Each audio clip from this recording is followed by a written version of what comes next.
Okay, we're back.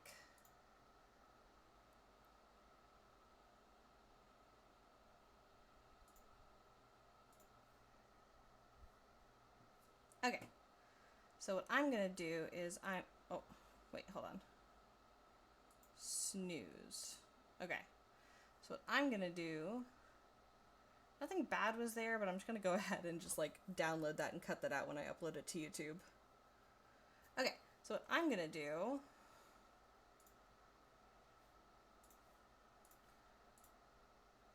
is redo that.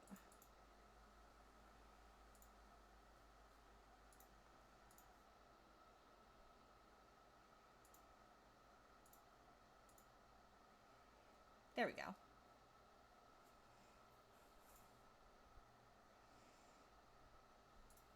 Okay, we'll try that again. Okay, side canvas. Wait, how do I have this saved? Ah, paint tool side, there we go. Okay, so we're gonna take this screenshot. Oh, there's an ad break coming. That's actually perfect. So while that ad is playing, I will set up my canvas so that we can draw over this and start planning out outfits. So now's probably a good time for a bathroom break for anyone who needs it. And I'll be taking mine during the ad break as well.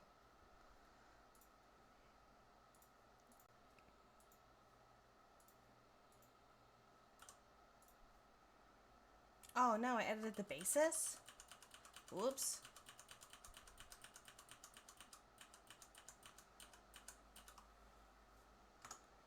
Whoopsies.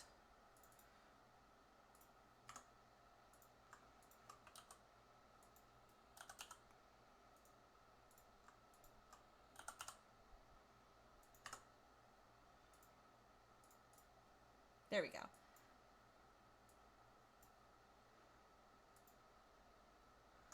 And then I can remove this again. There we go.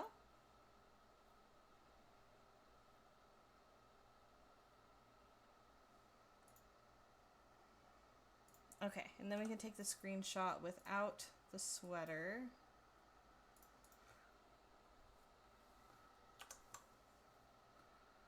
Oh wait, I don't want the background. There we go. Makes it easier to cut things out.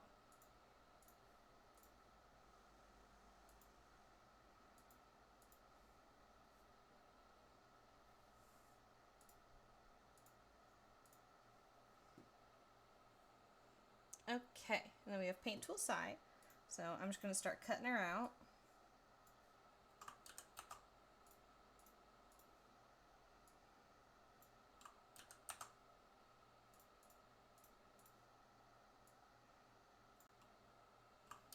Hey, how's it going, No Fox?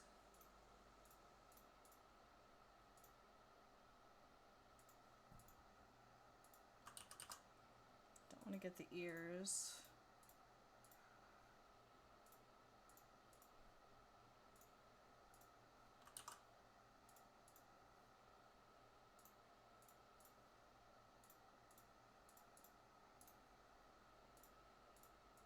There we go. Okay, so we already have, of course, like the dress and the sweater. I'm going to see if I can turn this dress into something. I've been showing people the fun area texture work. Yeah, probably one of my best yet. Ooh, I can line this up at the top of the ears. Beautiful. Okay.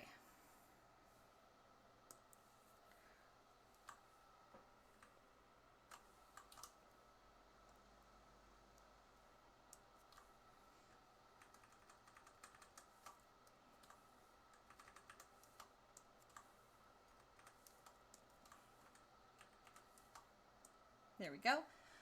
Okay.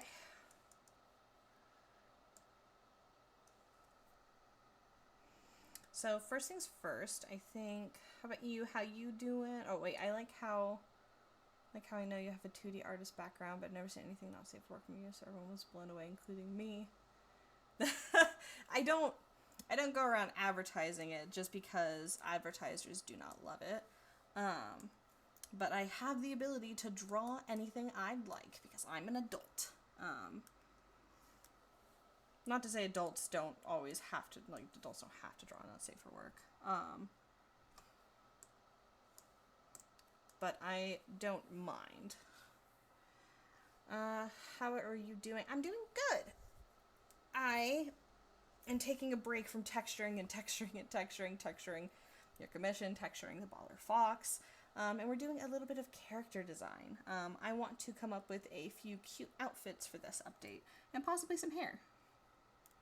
So first things first, I like the sweater, but I feel like when you add the neck fluff, this sweater doesn't make much sense. So I think I want to possibly make the sweater a different shape.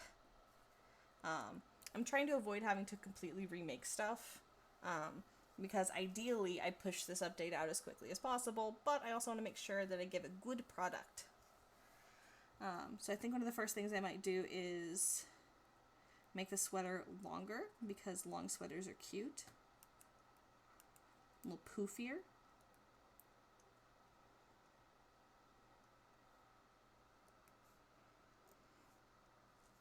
I feel like that would go really good with the poofy neck. Over the shoulder sweater, as little work as possible. Nothing over the shoulder, pure symmetry. I really am. I don't like asymmetry.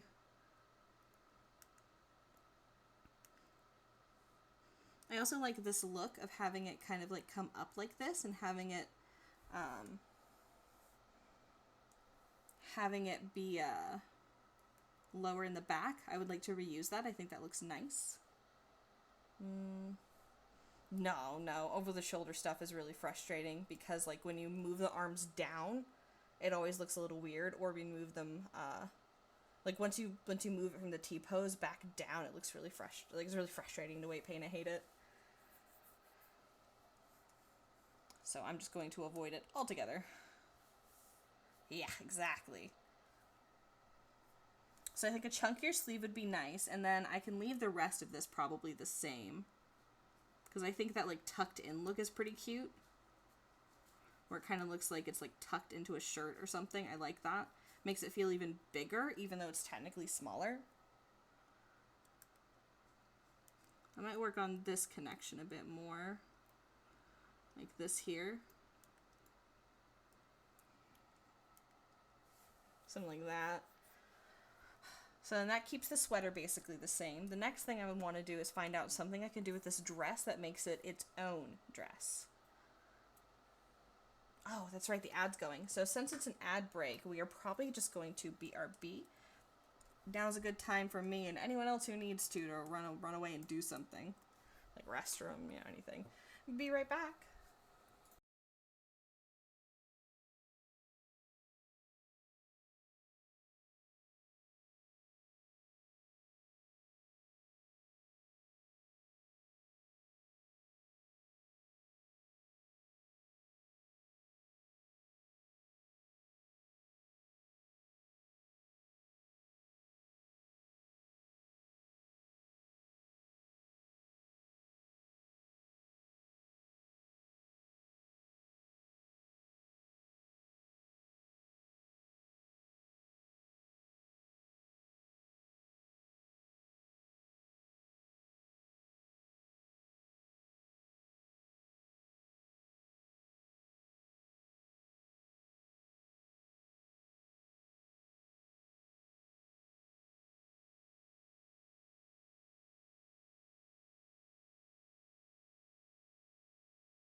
I'm back just in time for that ad break to end. Okay.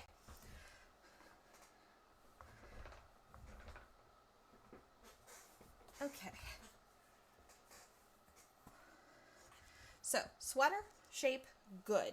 Bigger sleeves, poofier sleeves, cute. I think that poofier sleeves will compete with the fluff. I think that's a very cute look. Now, here's why I have Pinterest open. I'm not sure what to do with this dress. It's a cute dress. I don't know what to do with it.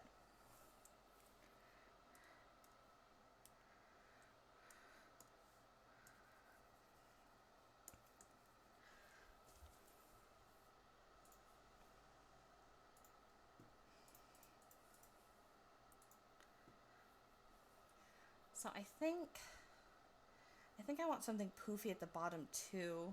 I wonder if I can give her some chunky shoes or make this into some kind of romper.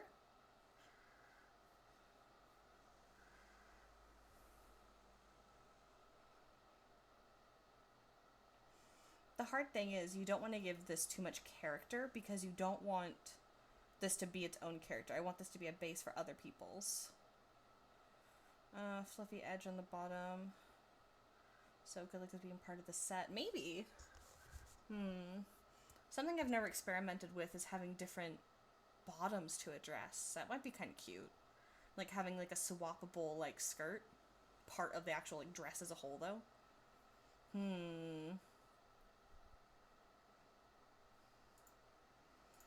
There's a few things here in my Pinterest saves that are catching my eye.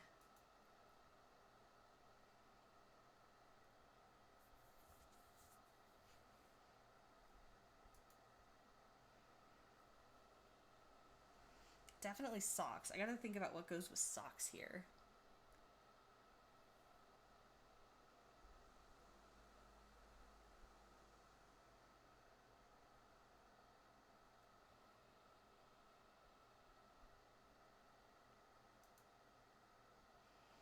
Virgin killer dress? Maybe, actually. The low back line on this dress is actually pretty cute, and lowering it might not be a bad idea.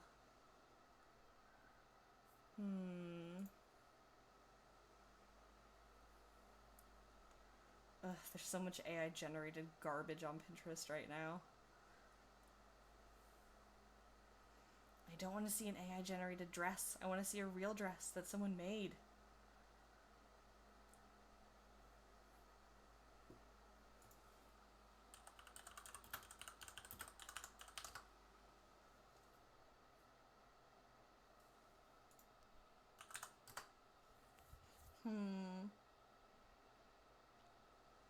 That would be pretty adorable.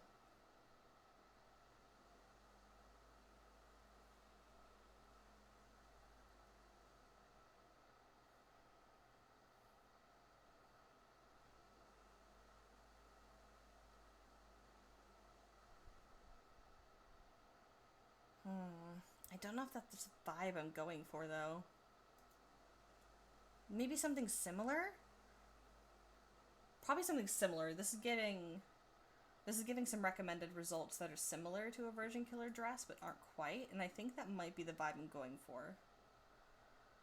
Because what I want is something skin tight to contrast the loose, fluffy, comfy sweater.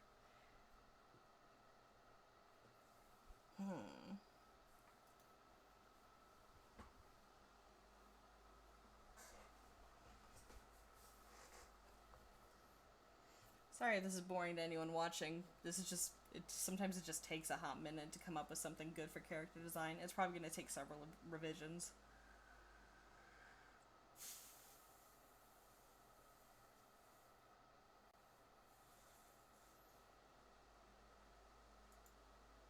Also turn it into a skirt with tight tops of a one piece, maybe.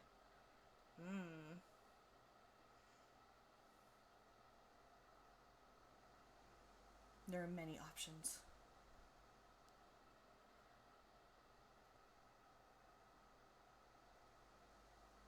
Oh my god. Someone made a pair of platform heels with ruffles on the bottom of the heel? I love that.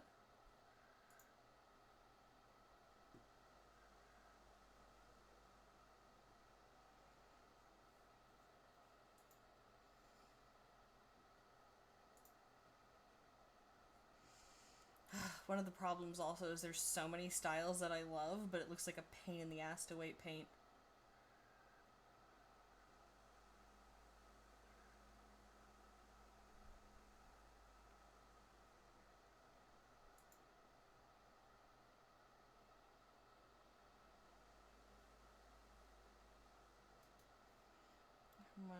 One day and the ruffles are most likely ruined or dirty.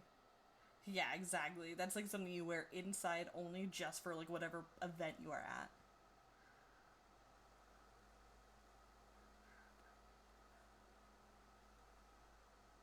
Hmm. You know, maybe an A-line dress? Hmm. Something hard about A-line though is because she has body sliders.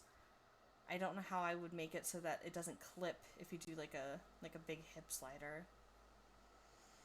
Hmm.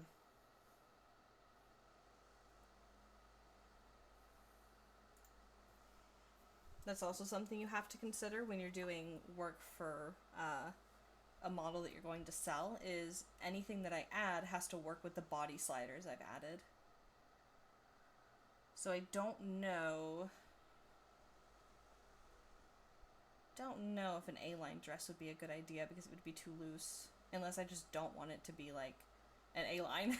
I guess loose and ruffled would still be okay, but I still think that having something tight would be better to contrast that like fluffy sweater.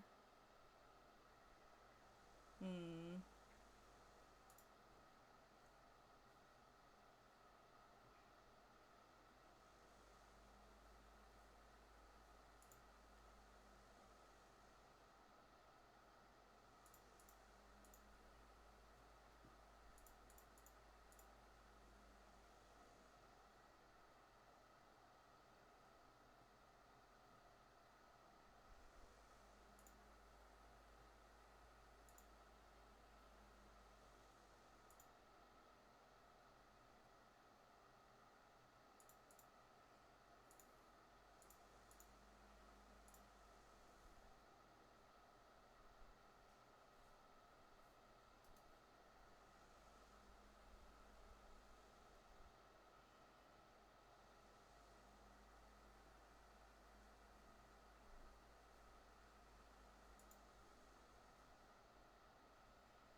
Oh, thank you.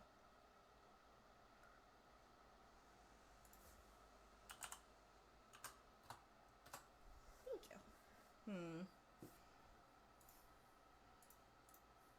I think that's what I'm liking about like the tight dresses, the way that the dress like wrinkles like travel across the body. So I think my issue isn't the shape of the dress actually. I think it's the way that I textured it. I think I just needed to include those wrinkles more.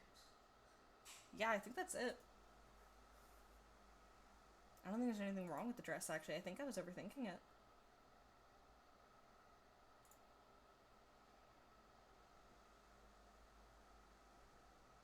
Yeah, I think I got this. I think if I just do a little bit of doodling, I'll find what I liked about this.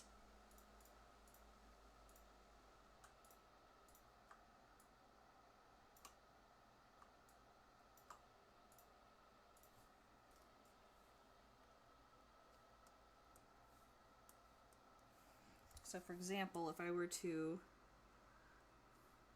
just draw this, right?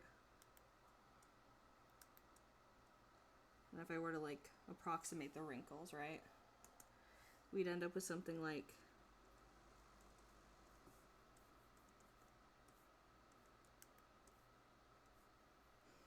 that. So yeah, I think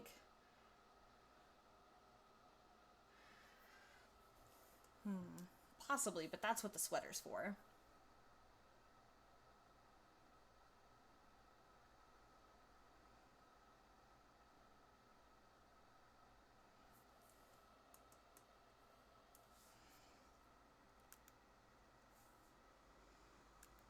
Okay. So making the dress more wrinkly and then As a standalone piece, yes, but right now I'm trying to think about how I could turn this into a shirt for one more clothing item. And then socks, of course, so we want some socks.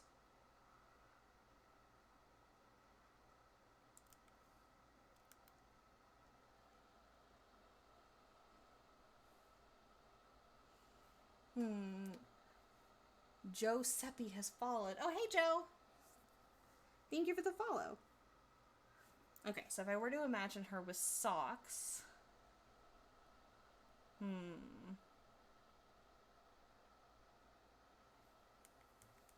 Let's do the socks in a separate layer.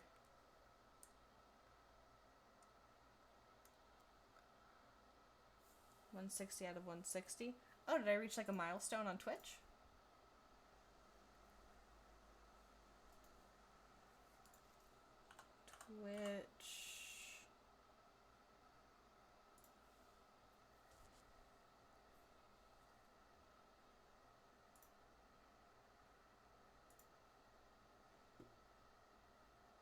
Did I not even notice?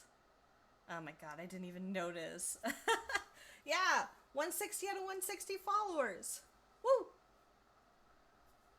Hold on, let me draw my expression at the moment.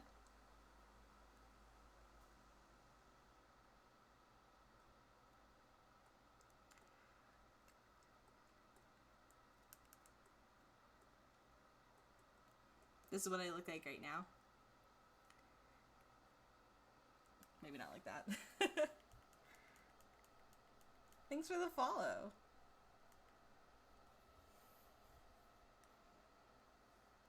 Oh, hello. Nyako Sai. Welcome. We're doing some character design stuff.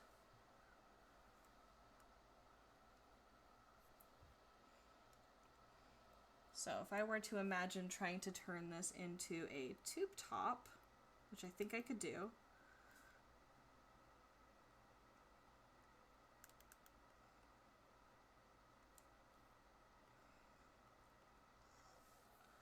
I always post your link in our server when you stream.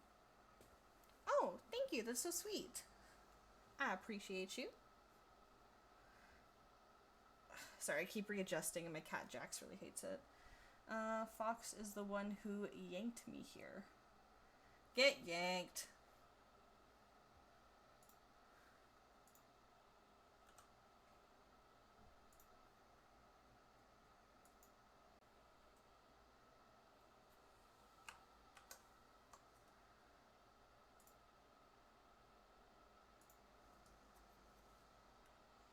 Oh, Nyakosai is now following. Thank you for the follow and welcome.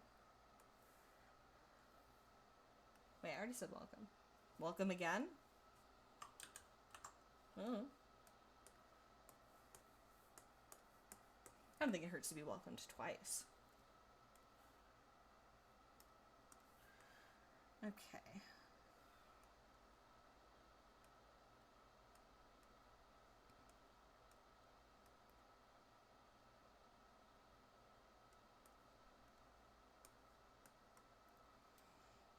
My gremlin brother from another mother. Ah, the gremlin energy is strong.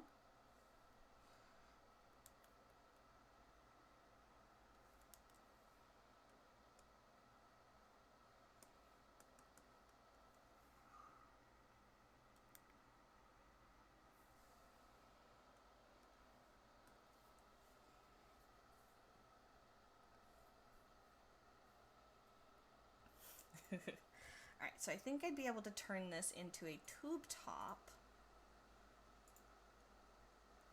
And then if I'm trying to think about something that would go with the socks...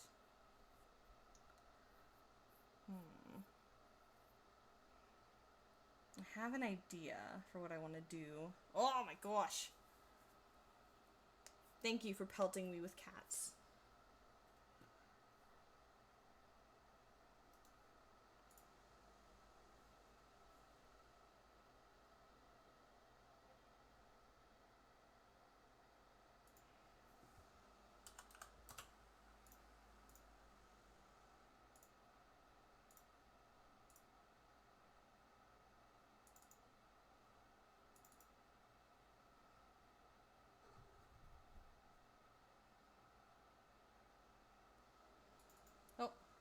Oncode 99 is now following. Welcome, Onco. Thanks for the follow.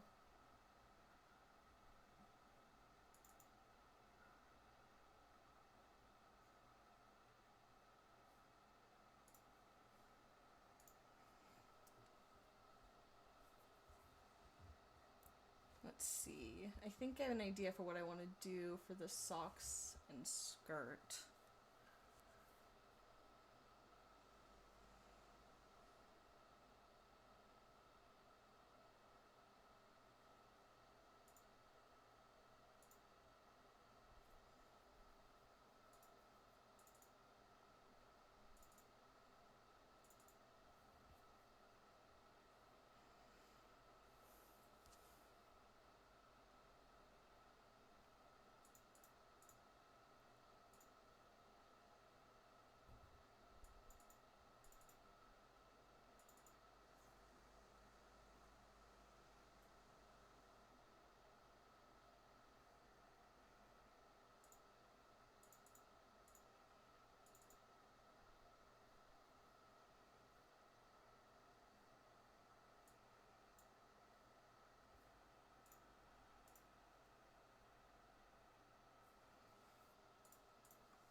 Alright, there's a lot of cute options for shorts or skirts and socks.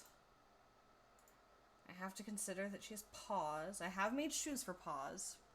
Recently, actually. I don't like this tube top anymore. I'm deleting it. I might just make her a new shirt.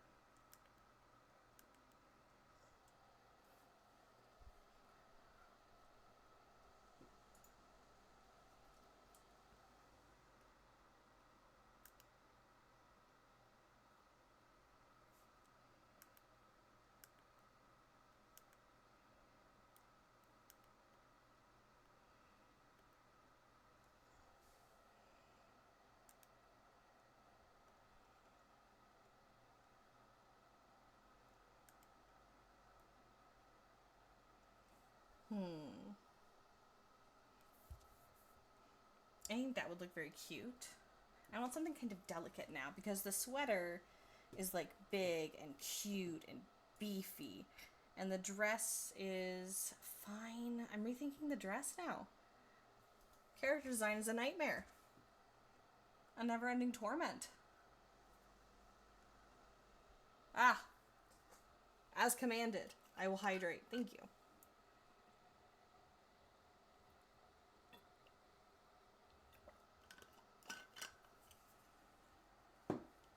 Okay. I know I shouldn't give myself more work, but I'm gonna design this outfit a little more. Ah, my Nightcore playlist has stopped. Please, it's giving me strength. I'm withering away.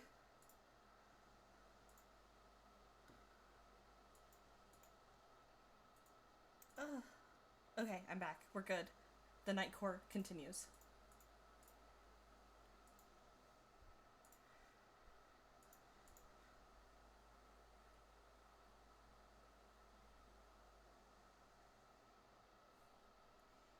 Sometimes I just really want to make a character. Making a base is so different from making a character. I think I'm getting into character design again. I need to do base design.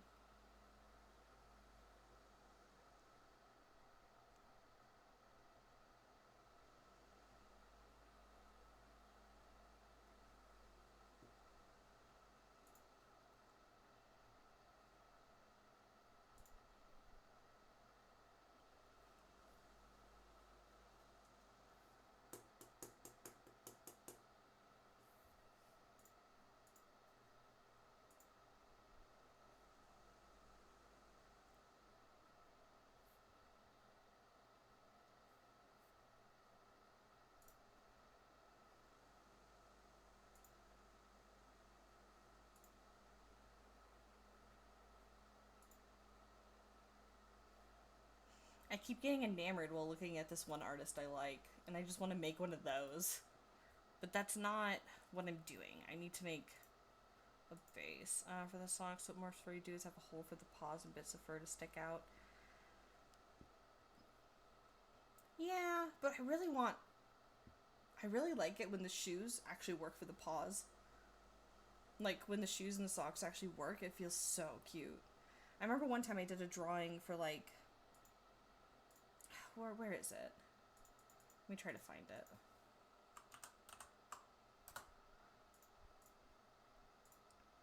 I never modeled it, but I did draw it.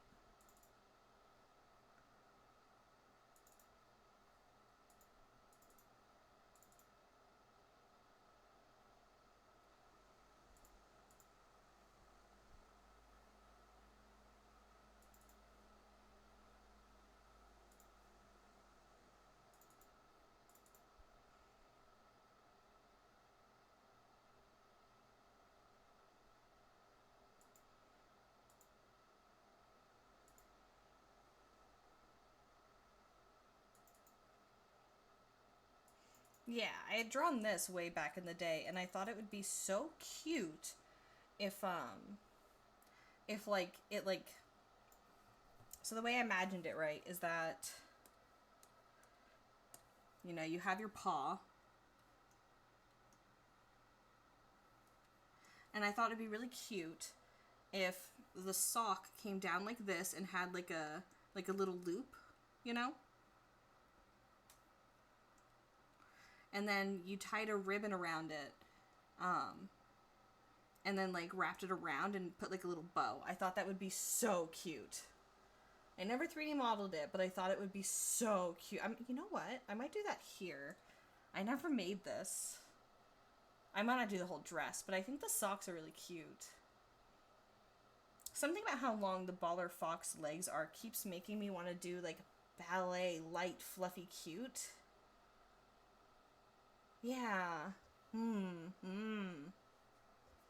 Because I kept wanting to give her leg warmers, but that feels like too much. I don't want to cover it. I just want to... Yeah, I think that would be really cute, actually. Okay, let's try that. Let's draw it on. If we don't like it, we can change it.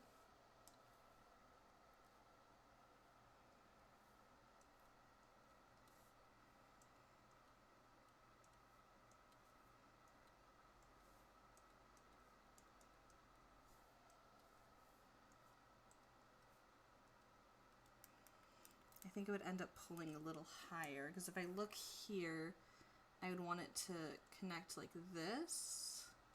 Yeah. And then it would pull like that. And then it would wrap once, and then twice, and that's where the bow would be.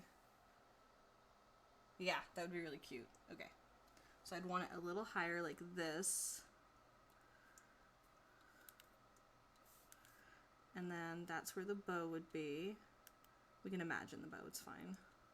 And then it would wrap like that. Yeah, I think that'd be really cute. Let me put a little bow there. Okay. So now we have some cute socks. And we can erase this because the fur would be hidden. I like to have that consistent. Okay. Okay, we're getting somewhere.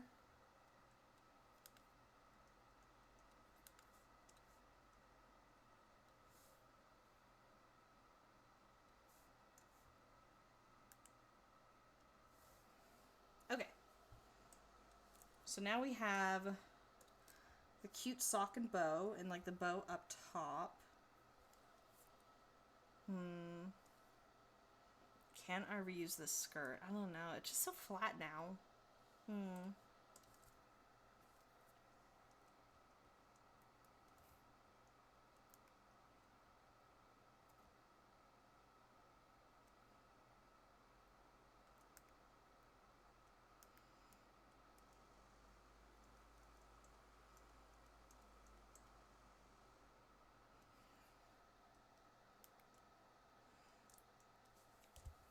This feels like too much character. As cute as this is, I think I need to simplify. I need to simplify and I need to use what I have. I have a dress. a cute dress. What I can do is if I make the top interchangeable, that will allow me to use the bottom of the dress. Hold on, we're getting somewhere. Let me copy this.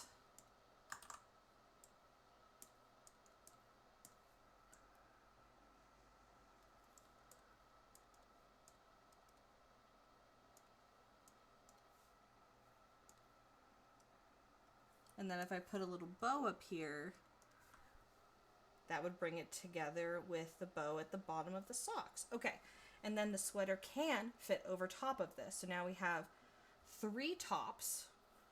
This regular flat top, like this, just the regular plain dress. Then we have, no, I don't like this anymore. At least not for this outfit. This needs to have the cute top. This just needs to be the cute top.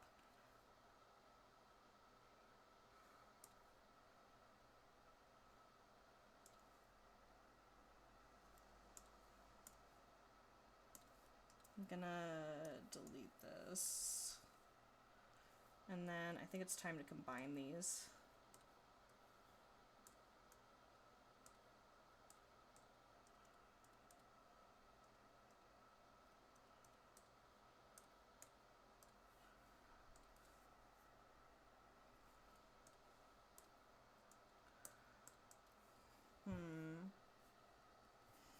Okay, so now we have our socks, which are going to be like this.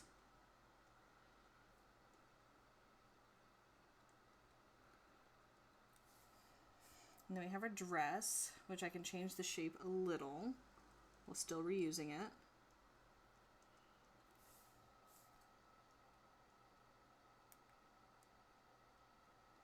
And it's going to be like that.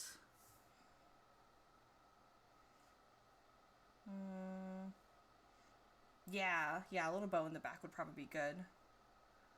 Okay.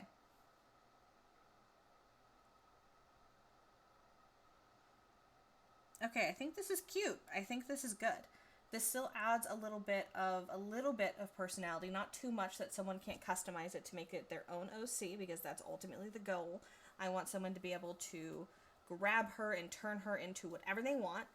And it is options. You have the optional socks, you have the optional dress, you have the optional sweater.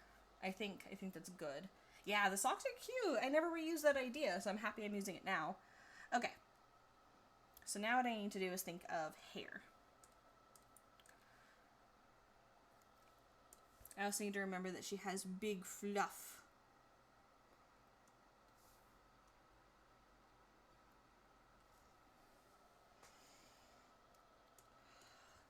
So something I want for her is something that's also a little spiky, because what I like about this face fluff and these ears is how up it is. So I want to imagine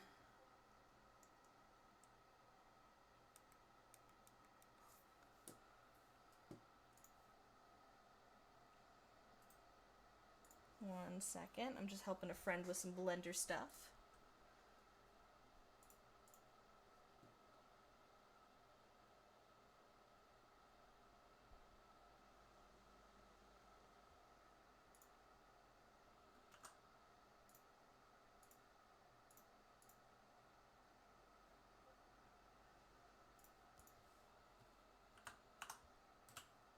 Oh, they got it. Okay, so now I want to imagine some sort of hair. Now, what I really like about this silhouette is how up she is. She has up ears, up face fluff, eyelashes go up. She's very up, and I want to keep that up energy.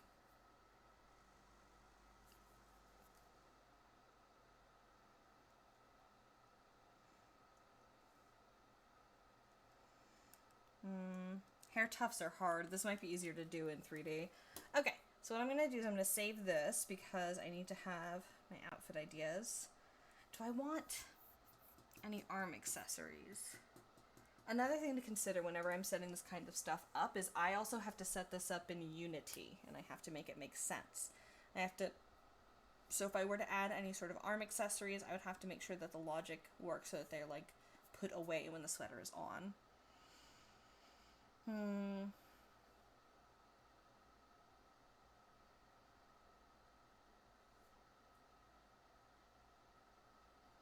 I'm not sure.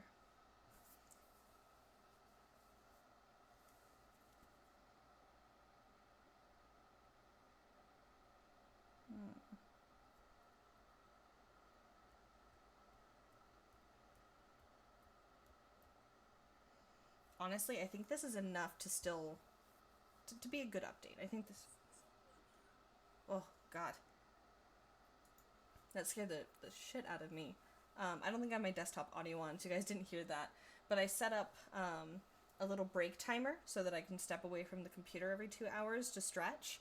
And I have it set so that Hatsune Miku is telling me to get off social media every time it goes off. And I haven't had it go off of my headphones yet. It was really loud. Okay, I'm going to walk away for just a few minutes, like 2, in order to stretch. BRB. Everybody should stretch as well. We never stretch enough when we're on the computer. We just don't. Nobody does. So I encourage everyone to get up, move your body, stretch. And I will be right back in about 2 minutes.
And I am back, and I feel so much better.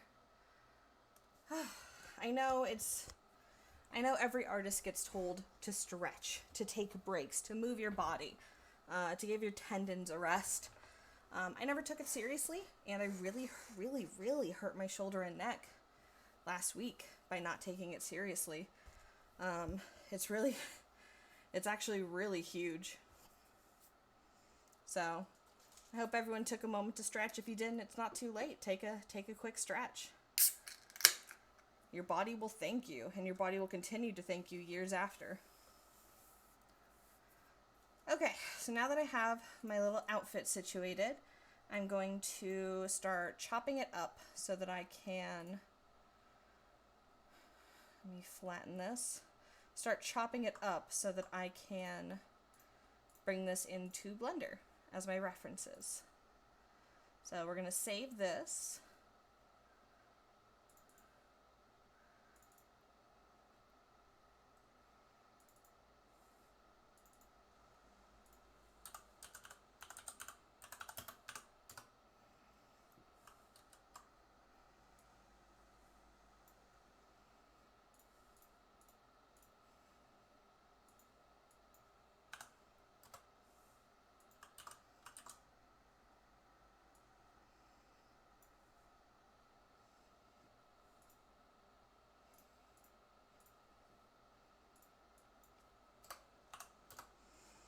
There we go.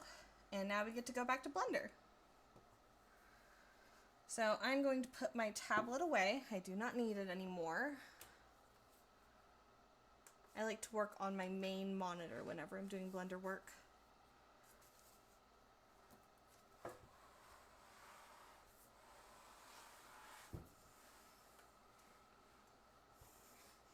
I had originally set up a table specifically for my tablet, but the cats use it as a big cat bed. So now I just slide my tablet around. Okay, so now we can go to our clothing folder and I can make another collection. This one is going to be called, oops, this should be its own collection, my bad. This is going to be refs.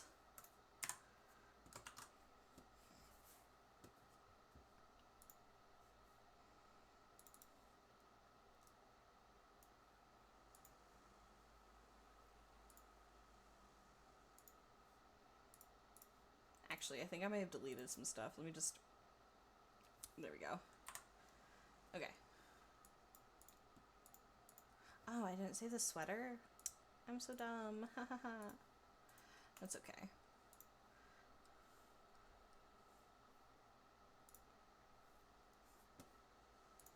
Nope, not that one. I want... Not that one. This one? No. My files are a mess. Where is it? Where is it? Is the sweater here? It is. Okay. We can delete that. And that and that. We can copy this. Delete that. Okay. Then we have our sweater. Okay. So for the sake of editing, I am going to remove the tail. And the neck fluff. And we do need boobs, so we will leave them. Is this using the new body? I don't think it is. Let's go ahead and use the new textures. I made them, so I would like to see them. Beautiful.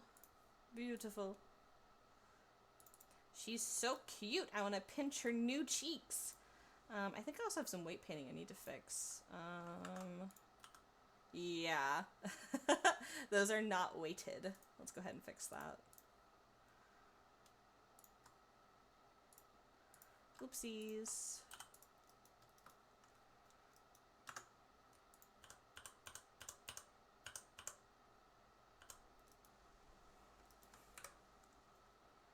Oh yeah, I'm also giving her 3 different eyebrow options. I really liked having that. And it looks like a lot of eyelashes here because I'm also going to have eyelash toggles, like I did for the baller puppy. I thought that was really nice. It felt like, again, my goal ultimately is to make it so that people can customize this with as little Blender or Unity or Substance Painter knowledge as possible. That's part of the reason why I set up the Substance Painter file that way. I want people to be able to open the Substance Painter file and just draw on the model and make their OC.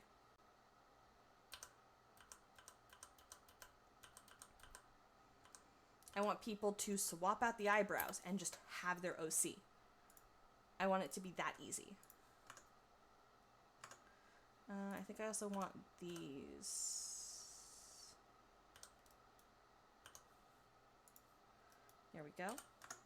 And then as far as what's weighted to the eye, I think I want all of these. And the pupil. And then I go to this eye. Oh, Luminescent 2 is now following. Luminescent 2, thank you for the follow and welcome. Hi, how are you? I am doing pretty good. I hope that you are doing well. We're doing some character design stuff. Ooh, oh, what is that? What is that? Oh, it's because I accidentally weighted this to the eyes. Oops. There we go.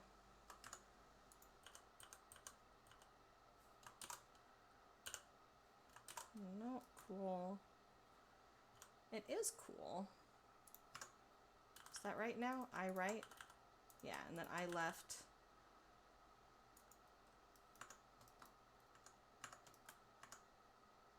Yeah, there we go.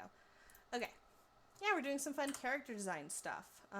Here, I can pull up the reference images we just made. Refs.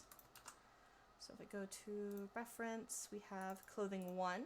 So here's the first reference, which is the dress. Then we have clothing 2, which is the side of the dress and little socks. And then we have clothing 3, which is the sweater.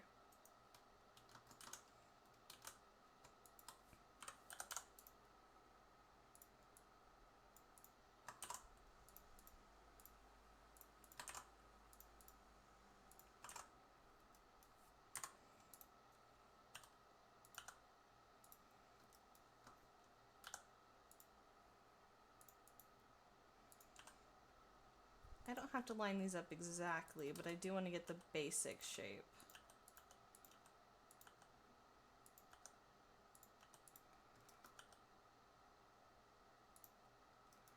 There we go. So now we have the basic shape. And then I also like to duplicate it and have it like this. Then we have this one, which is just a side ref, so I will rotate this by 90 degrees and put it over here. Again, just to give me some information about where I'm going to be placing things. And then the last reference is the dress and sock ref, which I'm also going to line up best I can. Doesn't have to be perfect.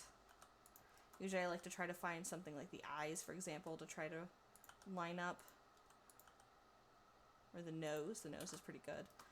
There we go. And then same as before, I also want to make a little duplicate, put it over here.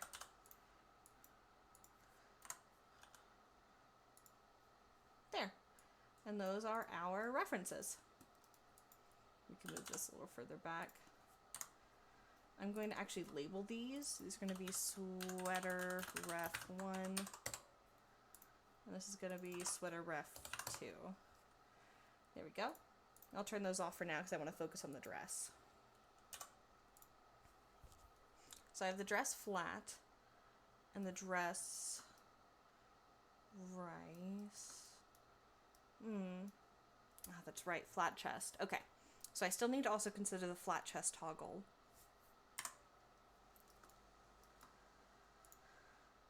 I think I'll be better off building the flat chest from scratch, actually, since this is going to be an entirely separate,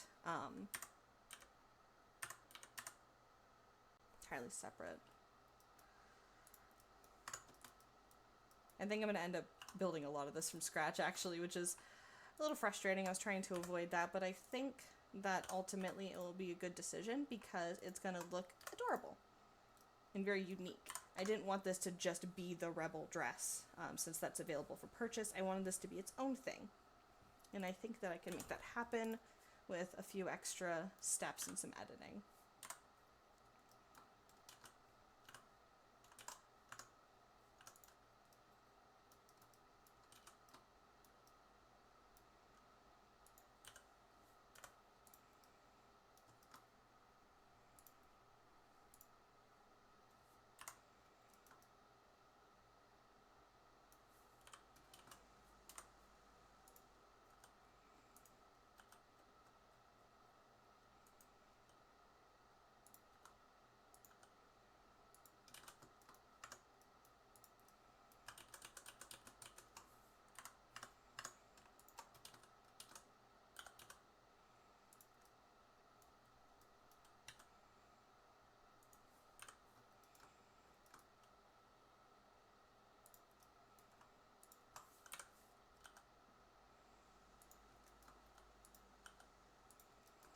I think I'm actually also going to redo the weight painting, so I can just go ahead and delete these vertex groups.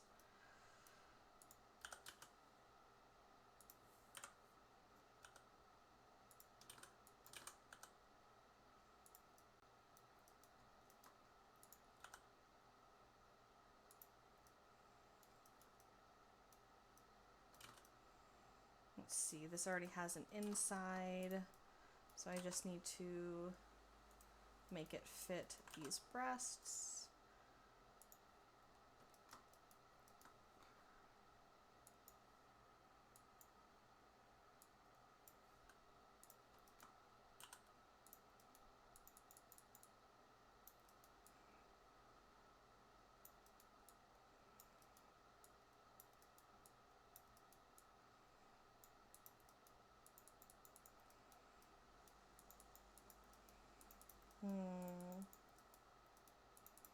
have to actually think about how am I going to fit, because I also want that look.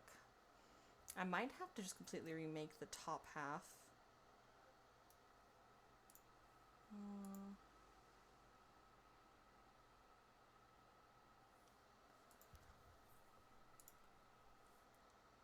Ah, yes, I have seen that one. I use the, I don't remember what it's called, but I purchased it off Gumroad. The weight paint transfer add-on. What is it called?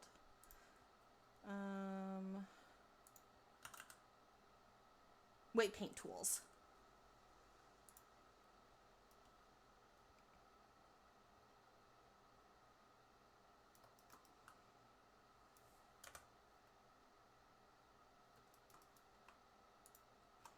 Tried it first, was shocked how good it actually was. Which one? The robust weight transfer or weight paint tools? I was surprised how well weight paint tools worked. Wait, it's free? Oh. I remember seeing when the guy was working on it. I might just try that later. Never hurts to try something free, because you may end up finding your favorite tool. Okay, so I think what I want to do is I want to delete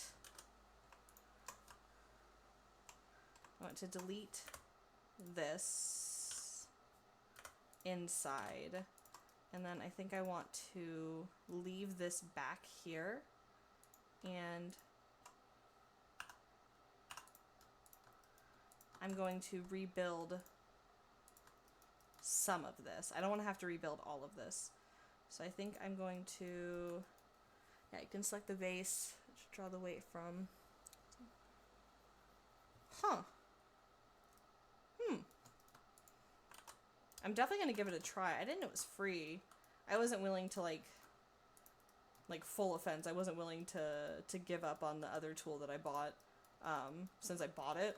But if something's free, why not try? The worst that can happen is you just end up keeping the original tool you were using.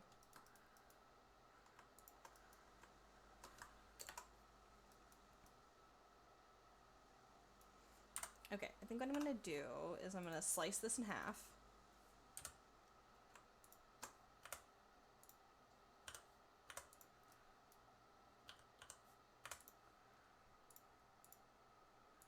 And we're going to do a mirror modifier, and I'm going to start slicing with the knife tool.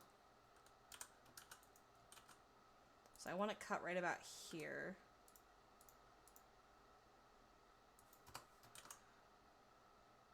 No, wrong shape. I want this shape. Is that right? Yeah.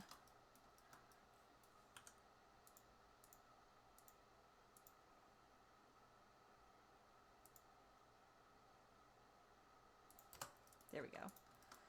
Okay, and then my favorite way to cut out stuff like this is to mark something as a seam, then face select and delete.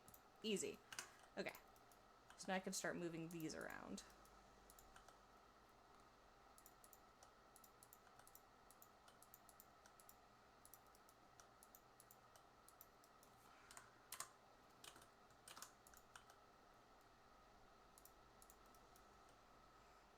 Yeah.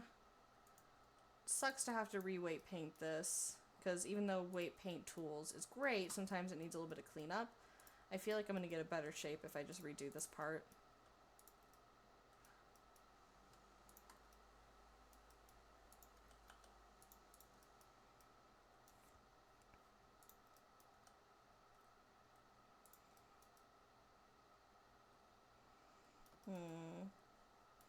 This needs to be like tucked in. Bloop, bloop, bloop, bloop. Okay, what I might do... I mean, I don't think anyone would question if it looks like this, but I just don't like how that looks. Just don't like it. Sometimes, even if no one will ask, I want to fix.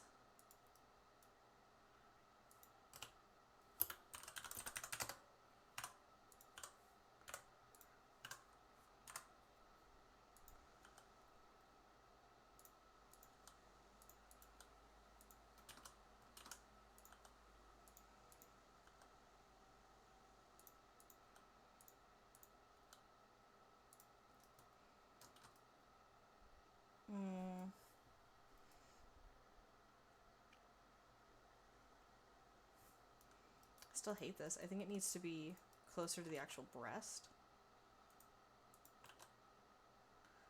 I think what might end up happening is there might be a shape key to put the breast into the shirt,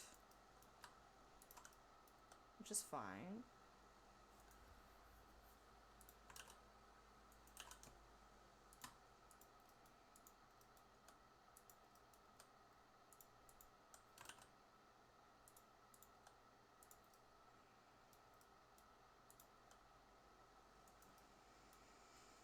I think I need to shrink wrap this.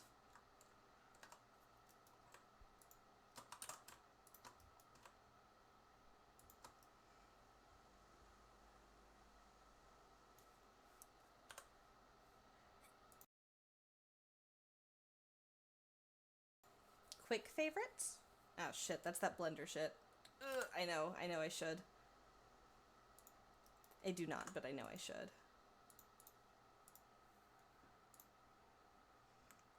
Let's shrink wrap this.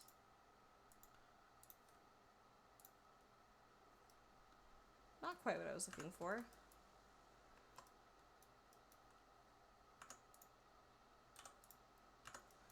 Let's imagine a world where I did this.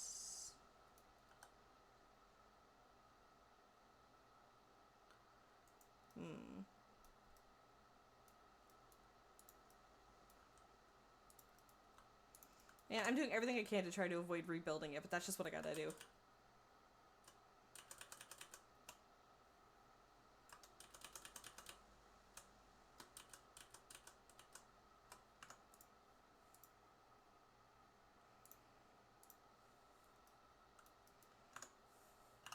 I'm trying everything I can to avoid doing it, but I just gotta.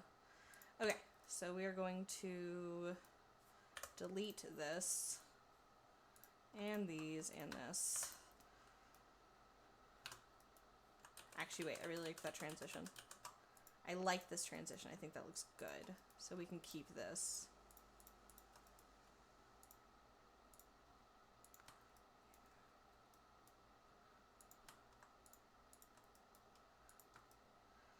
Kind of, but I want it more attached here. I just want to slurp this part. I just want this part to slurp. Can I do shrink wrap with weight painting? Vertex groups? Is that an option? It is. Oh, it is. I'm dumb. Okay, hold on. We're gonna call this boob. Boob, okay. Then if I weight paint onto boob. Ah! I could have done this whole time. Cool.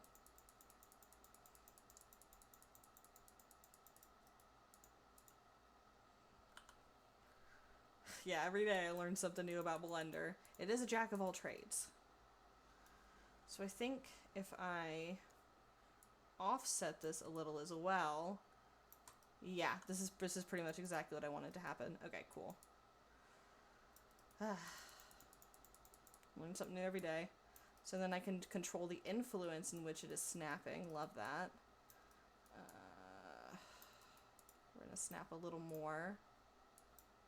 Boop, boop. Beautiful. Yeah, that's huge. Look at that. It's such a small thing, but because we're in VR, I really wanted that curve to look more like it was pressing against the breast and like the breast was resting inside of the cup of the shirt. I think I can actually make this better by doing a blend shape. Sculpt mode. Now what if I just kind of...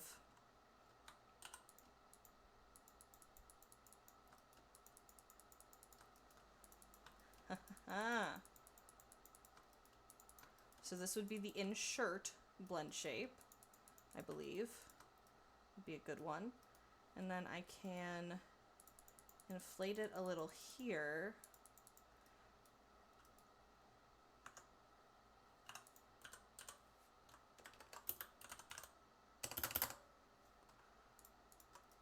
I wonder if I can even...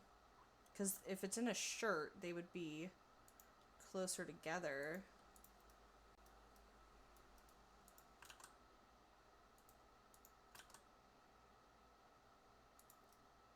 Yeah, it would be more like that.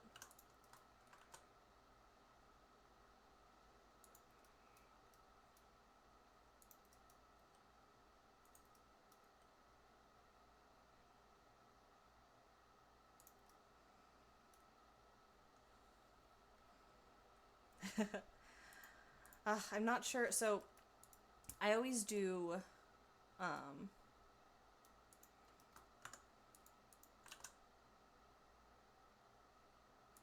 I always do, oh, that's actually really nice. I like this. I always do calculate instead of import normals because of the flat chest blend shape. I like doing the normal transfer thing where you have the fur connected like seamlessly to the body.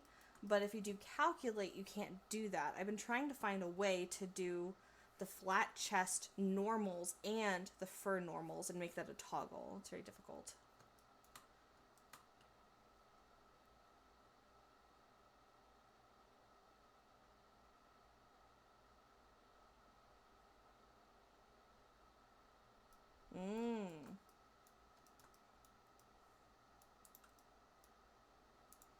I'm not sure how to do that yet.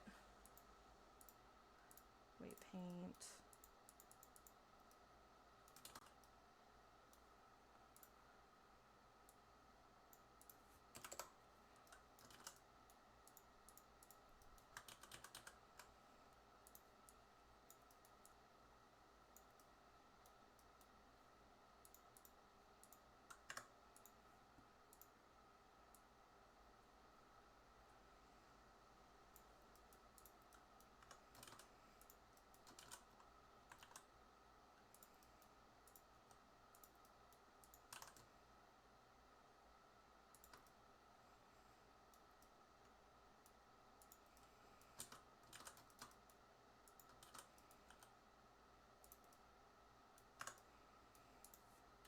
Alright, how's this look without wireframe?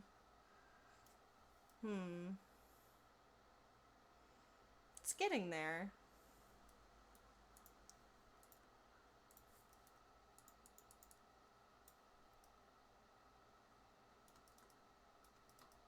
I think the insert blend shape will definitely help.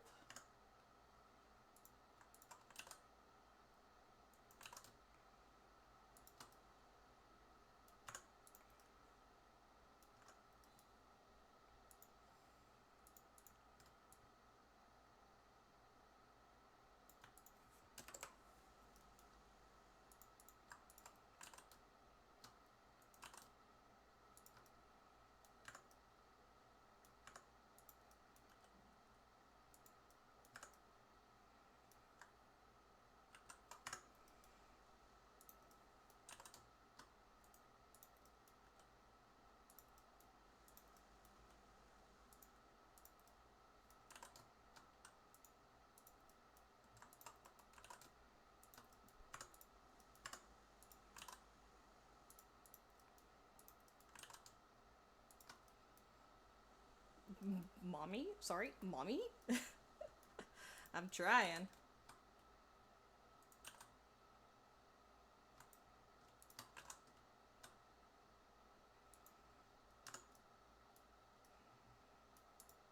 Okay, I think that looks okay.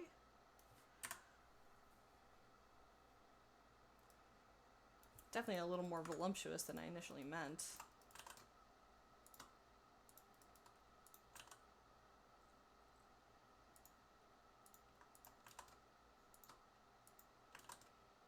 Jessica Rabbit? Maybe a little, yeah. It's probably because she's like red.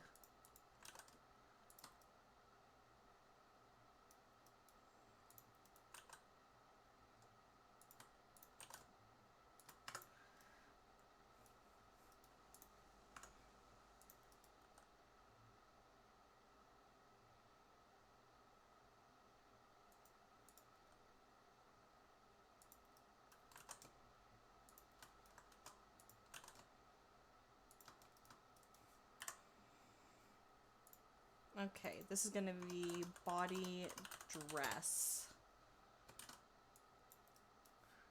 And I can start working on actually removing parts of the body here so they don't clip.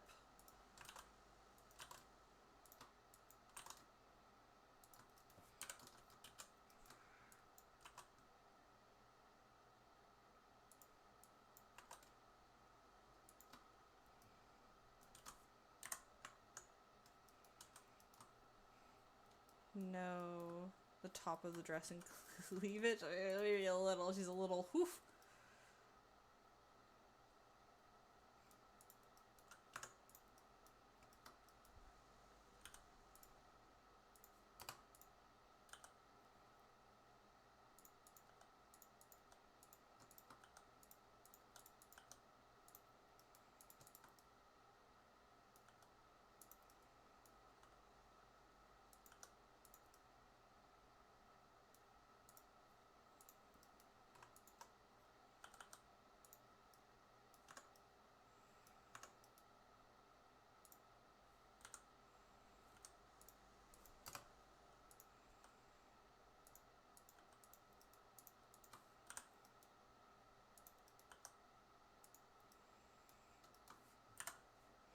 There we go. I think this shape is good.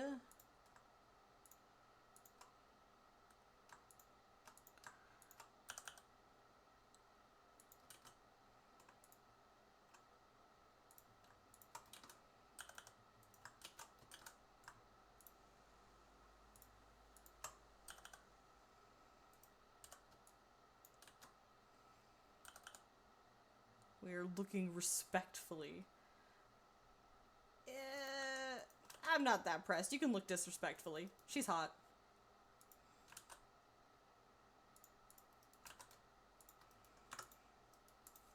That was my goal with making her. Hot fox lady. And now with a functional flat chest toggle. Hot fox dude.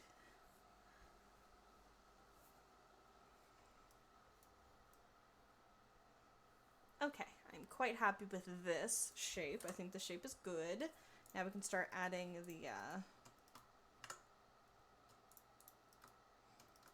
the thing. Oops. We are going to separate this, and then we're going to shrink wrap this one.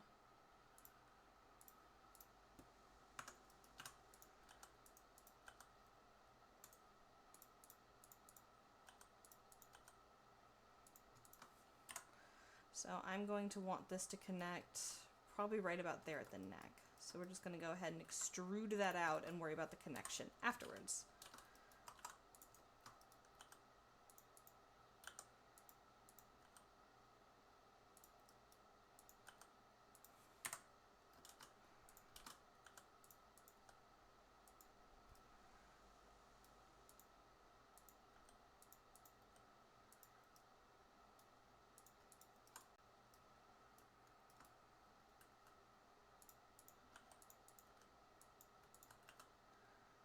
There we go.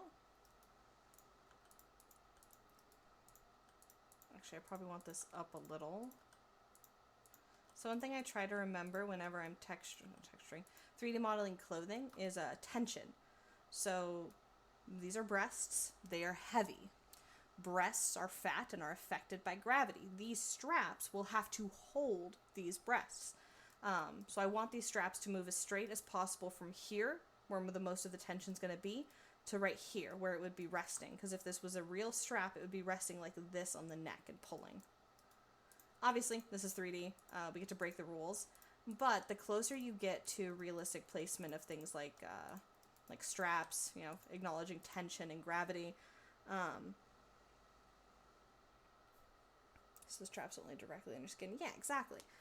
The more attention you pay to that, the better the clothing ends up looking, because you don't have to suspend your disbelief too much.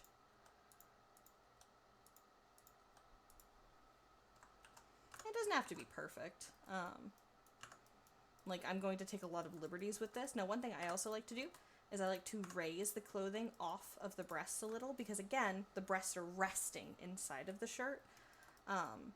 So a lot of the times it ends up being a little bit up away from the skin. Yeah, it's a lot easier to understand. Or if you spend a lot of time looking at them like I do, genuinely, like it's very important to me to make sure that I can get this little connection here where the straps connect to the body is really, really attractive to me. So I like to make sure I give attention to detail there.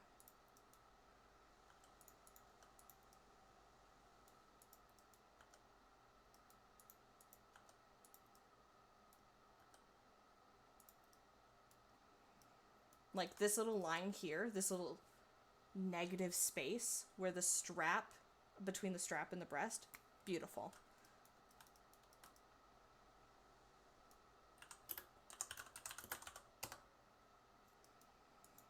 So now I can start bringing this away from the skin.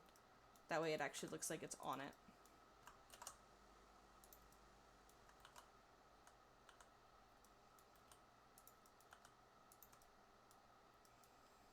Did that triangulate? What did I do? Huh? What did I do here? Whatever. Okay. Excuse me. So where this is resting on the collarbone, excuse me. There we go. So where that's resting on the collarbone will cause that space. And then I can go in and start adding in what's needed for the neck.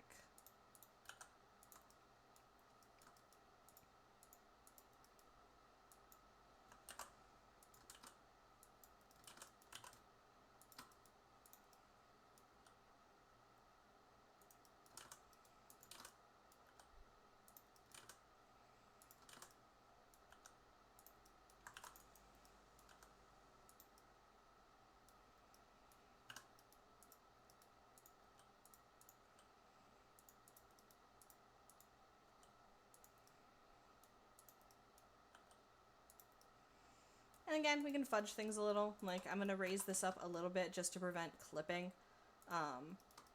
And that's literally the only reason. Like, if I was better at weight painting and I had a way to, like, make sure this was 100% perfect and never clipped, because remember, I'm adding blend shape so you can change the shape of the body, I would make this more skin tight.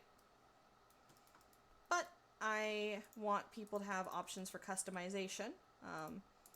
And even though those blend shapes will cause a little bit of clipping, it's better to have them than to not, in my opinion.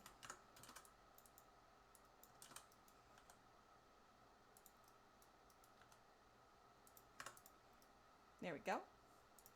And now I can connect these again and merge vertices. Oops, that's material mode. Okay. So now the basics of the dress is done. Almost impossible. Yeah, it has to have like the same topology, and then even then, like, things can get wonky when you're adding in all of those customization blend shapes. AAA games can't fix clipping, and they don't have customizable characters every time. This is a customizable VR OC. So yeah, there's gonna be clipping, especially because it's in VR. I just do my best to minimize the bad clipping that's noticeable. Okay, I am quite happy with this dress. I think this is pretty cute. Now we can start working on probably socks. I'm really excited about finally doing these like ribbon. I was inspired by like ballet slippers. I'm really excited to finally do these ribbony socks. So one thing I did with the Baller Puppy that I wish I'd done here is I added some extra topology to support socks. Sometimes hate being a 3D creator. I see things in game that normal gamers would notice most of them. Yeah, I consume games a little differently now than I used to. Not majorly differently, but I do notice weird stuff nowadays that I wouldn't normally. We need 1, 2, 1, 2, 1, 2. I want to make sure I have the same amount of loops. Right about here is where I'm going to do the sock, so I want to make sure I have enough topology to support a proper thigh bulge.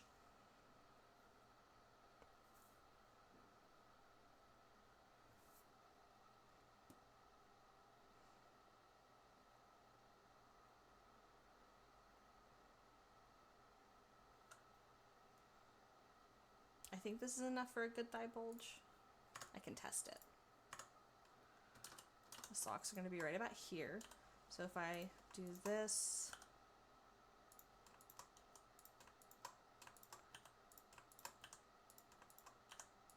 yeah, that's going to be enough.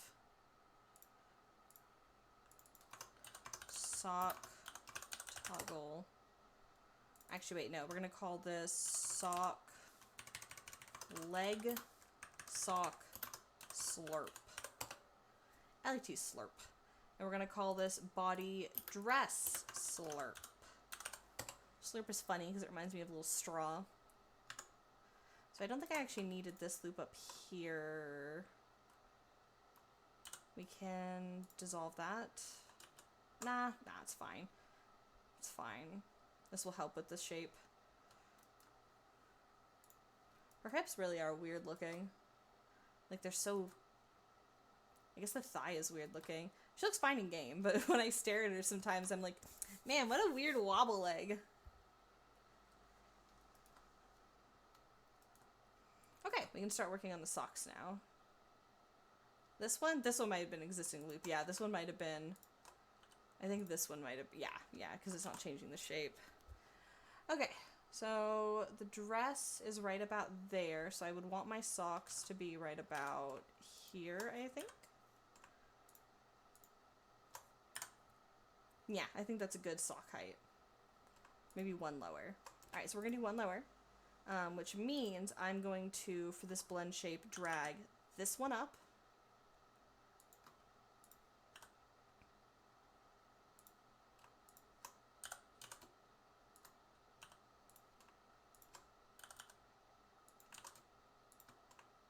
And I like to very carefully thicken each loop for the thigh bulge for socks. I feel like thigh bulges are very important when it comes to socks. What I don't like about some sock thigh bulges, it works in certain art styles, but typically I don't like when they just do this. Like, I don't want it to just, or when it's just like right here, localized. Like, I don't want it to just be here. I want the thigh to look as though it has been scrunched.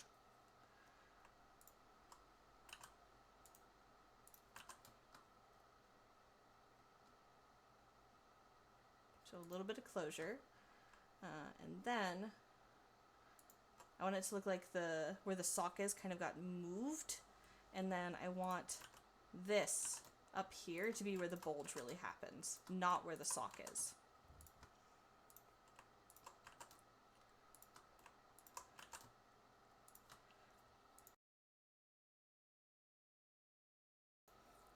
Yeah, the squish on the fairy fox is so good. Thank you. I take my thigh bulges very seriously.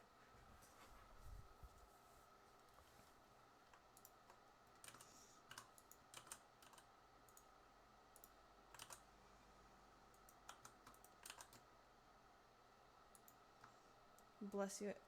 Yes, I did sneeze. Did I mute in time? I thought I muted.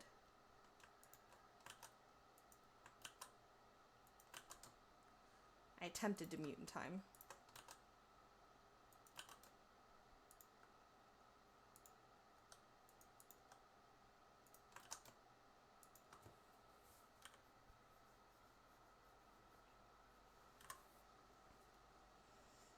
Ah, yeah, the model talked. Yeah, it does that. Okay, so now what I want to do is make socks. So I like to do this the easy way.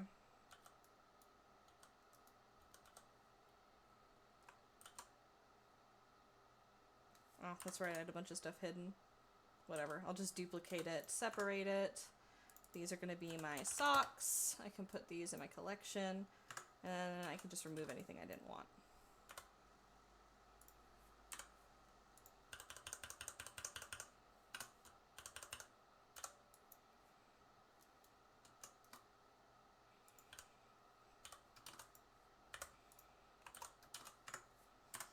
What I also like about doing it this way, duplicating the sock, is that it keeps things like my thigh blend shapes and my leg correction.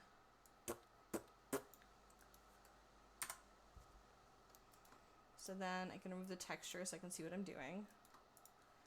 And then I will turn on the leg slurp.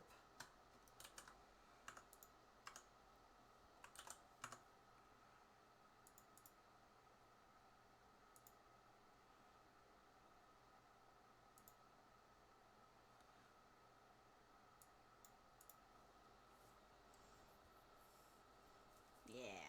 Socks especially, yeah. Okay, then I will go in and I'm going to just focus on the body because I usually do alpha for my fluff. Now, what I like to do is that for everything under here,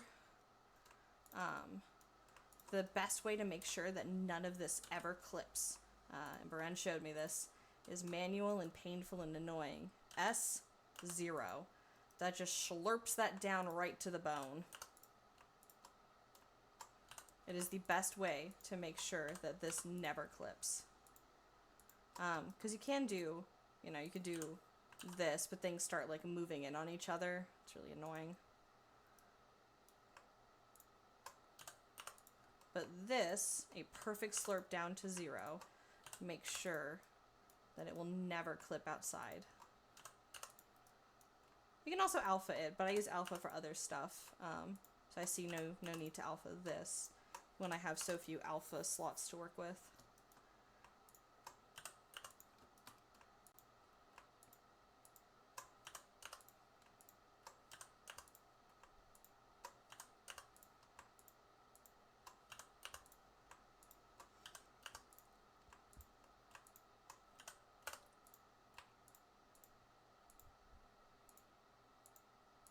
Shift R. Oh, thank you. Oh, that's the repeat button. Thank you. I forgot that existed.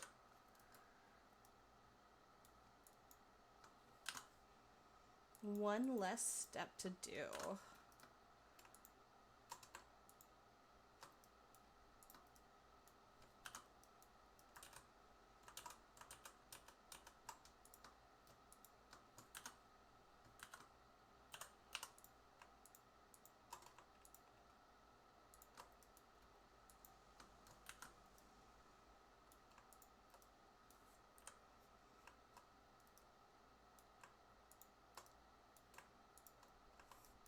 Sorry, I know I'm being a bit quiet. I'm a little sleepy already.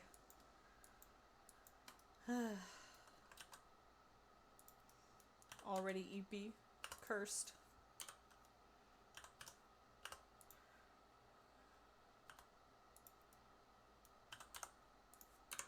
And then this, I just do my best to shove it in here and hope it doesn't clip. Issues with his wrist. He is limited. Ah! Yeah, in that case, even one less button press will probably give him like hours more work over time.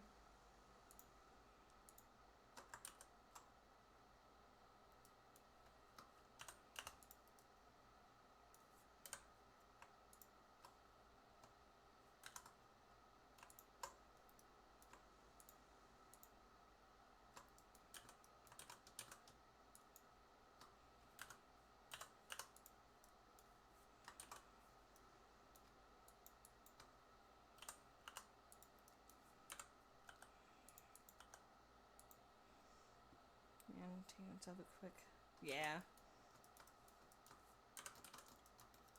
I do a lot of typing that I probably don't need to do.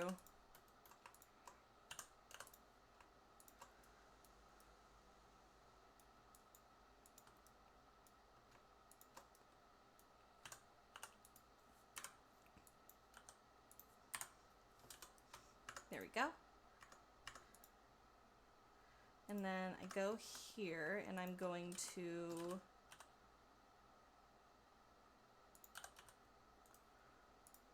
fit the sock to the body. I think I messed up a little. My bad.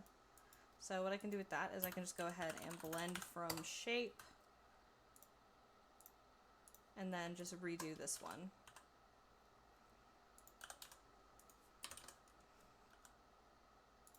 There we go.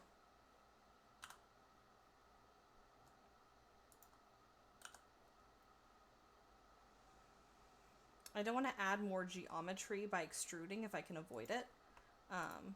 So what I like to do is add my geometry by like adding loop cuts, because I can just UV unwrap these. What I don't want to do is change the weights or change the blend shapes.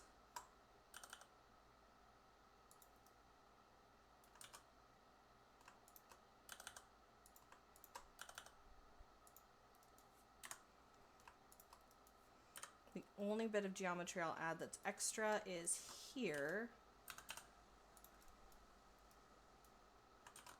I need to set this to individual origins. There we go. So then I'll go in and I will combine these at the center.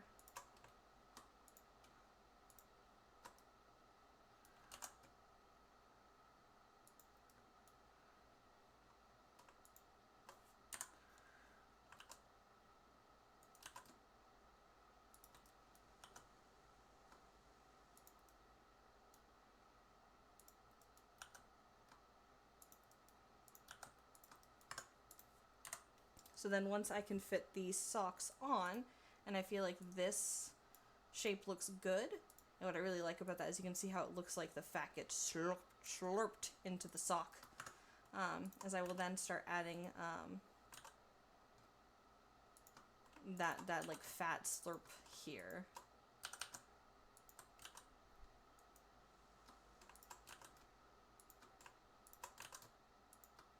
But ultimately, you want this to be smaller than the thigh, because the sock is supposed to be holding the thigh. It squeezes. There will be pressure.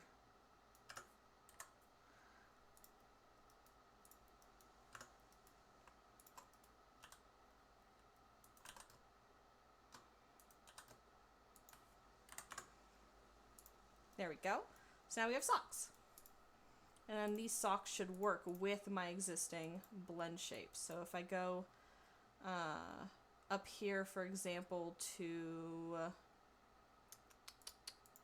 where are my leg stuff?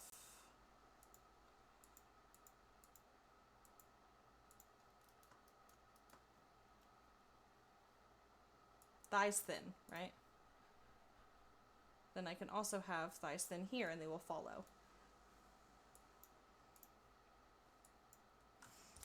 I don't have a lot of blend shapes in this one. I think I need to add a few more. There we go. So now that we got that part of the socks done, we can go in and start working on the cute little ribbon part. So I want this to start right about here. So I'm just going to go ahead and delete this.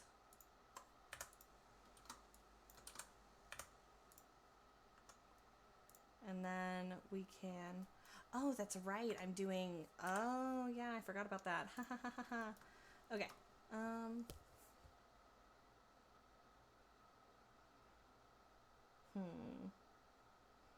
Now that I think about it, again, I'm trying to plan ahead, and I'm also trying to plan ahead by Unity. I think people are probably going to want to have both versions of the socks, actually. I want to give people options. So I think what I'll do is this will be sock 1. And I'm going to make another sock, and then I'll just combine them later. So this is sock 1. This is going to be sock 2. This blend shape is going to be slop 1, or sock 1 slurp. And then I will duplicate this blend shape and call this sock 2 slurp. And sock 2, oh, this is getting complicated. Sock 2 ends here. So because sock 2 ends here, then sock 2 slurp should end here. We're going to blend from shape.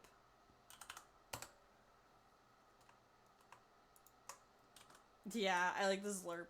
I think it's funny. Slurp sounds funny. I like it. Because, like, this reminds me of a straw. Like, I'm just slurping her up into a straw.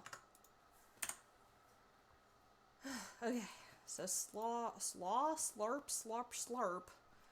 So sock 2 is gonna be is gonna be like this cute little like ribbony thing. So I need to start making that. Now whenever I'm adding stuff and I don't want to change my blend shapes or my weight painting and I don't want to mirror mode, blah blah blah blah blah, I will duplicate the loops, separate them, then I will mirror mode these loops and shrink wrap them and all the stuff I want to do. And then when I'm done, I will apply these modifiers, the mirror and the shrink wrap. Then I will reattach them to the socks. As long as I keep these loops right here and I do not move them, I'll be able to just join. Yeah, I had the idea for these socks like way back in the day, but I never did anything with them, and I figured now's the time. They look so cute. I got the idea from ballerina slippers.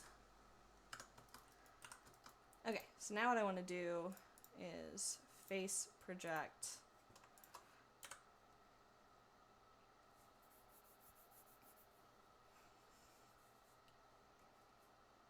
Alright, I'm going to bring these down one more because I really want to add... She has so many loops, but I'm not focusing on that right now.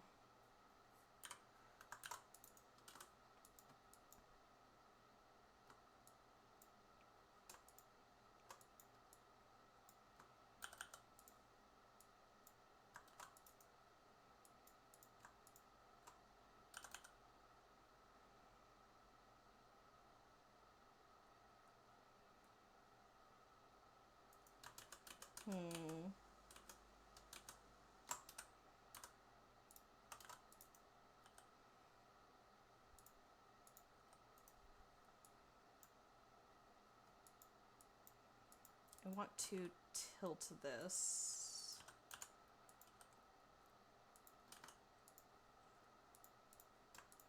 I don't want to move these. I need those vertices to stay exactly where they are. And then I can edit this freely like this.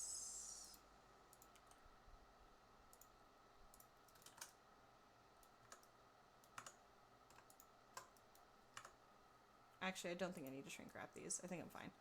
Okay.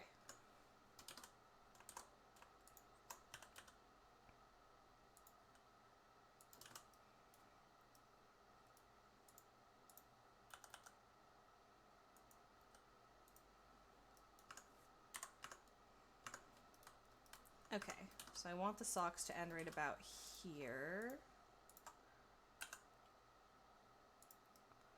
And that'll leave enough space for me to do the thing. Okay.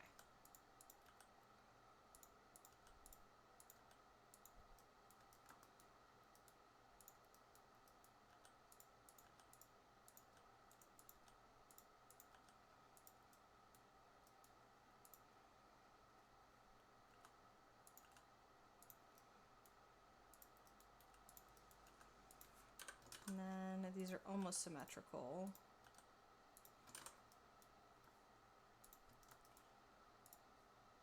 No, my night core. You gotta stop pausing. I want to listen. It gives me strength.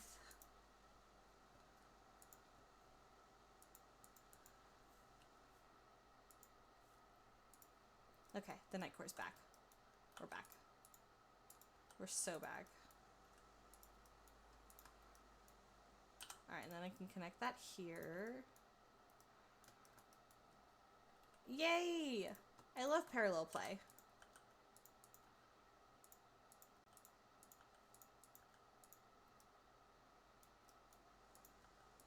It's super fun and motivating to work with other people. It's also fun to be lazy. Don't let me stop that. Being lazy is also good. Or just taking breaks. It's been so nice. I've been having my most productive month ever, so I felt okay taking a break the other day. Yeah, I know what you mean. Like, Blender is like, I don't know. It feels nice to know other people are suffering in Blender with me. Also feels nice to know people are suffering in Unity with me. Oh, back to work after that. I hope the release goes well.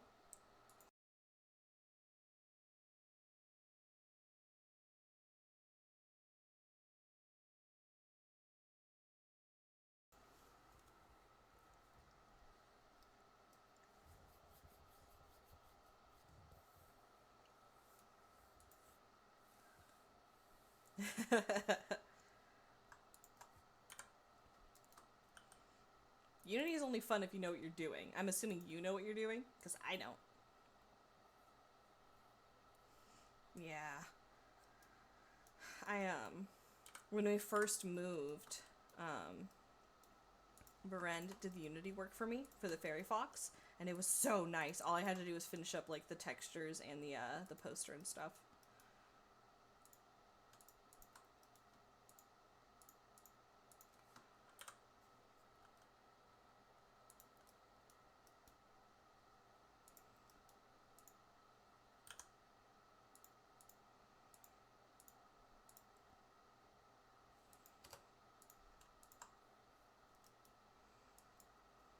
Why did that make so many cuts?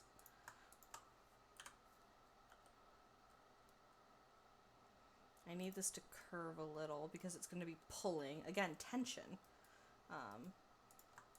Understanding where the clothing is going to pull and where to add tension helps make your clothing look a little more realistic. And again, you know, we're working in 3D. It's not real.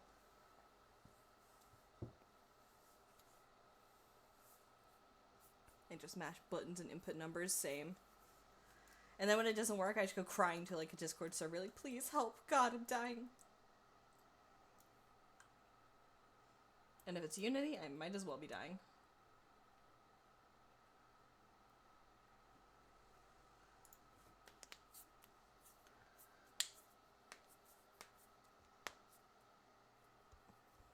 Ooh, I just snapped my fingers real good. Ooh, cracked my knuckles.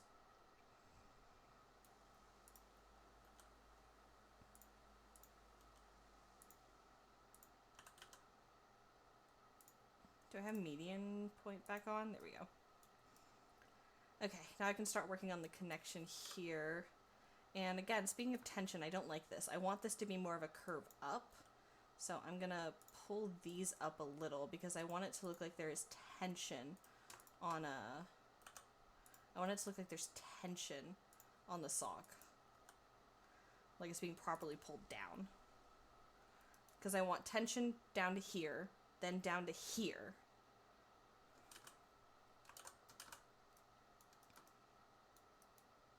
And that's also going to cause this to kind of get like a V shape.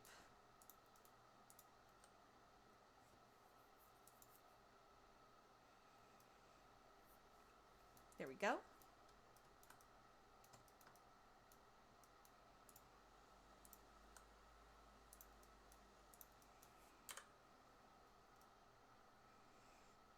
There we go. I think I like this shape. So now I can start working on the connection here. So this is probably going to be a triangle. That's fine. And I want to try to keep these symmetrical just for the sake of like weight painting and UVing.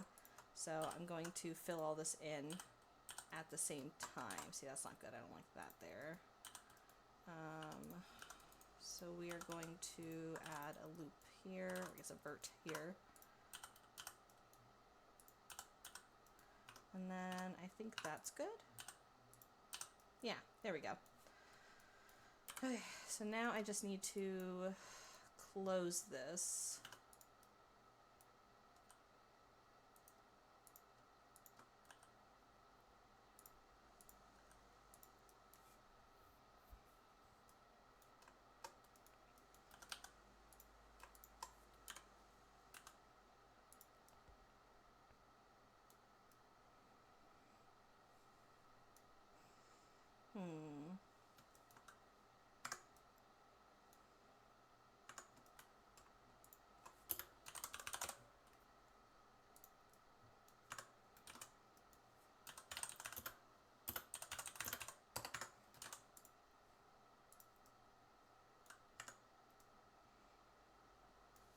Okay, so I think that's good. I think I like to do a solidify.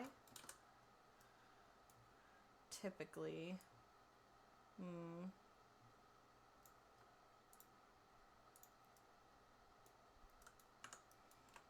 think I need to bring this out a little.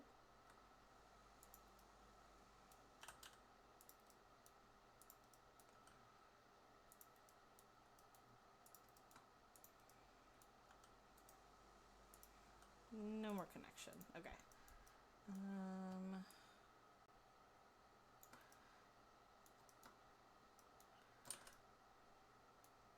I'm going to bring this in a little more, because then what I want to do is kind of tuck it. Okay, so solidify.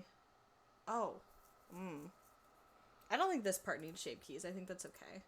So we can delete all these shape keys, because I can just manually fix this one. It's okay. So we're going to apply the solidify. Then we are going to remove the internals.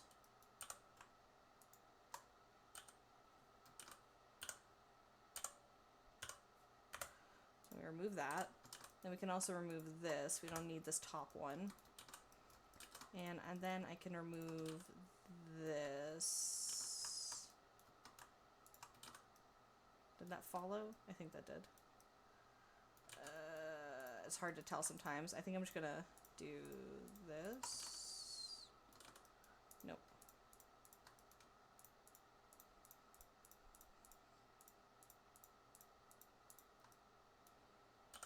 There we go. Okay, so I want to remove this, and this, and this, and this. I think that's all of it. There we go. Okay. And we can raise this up a little.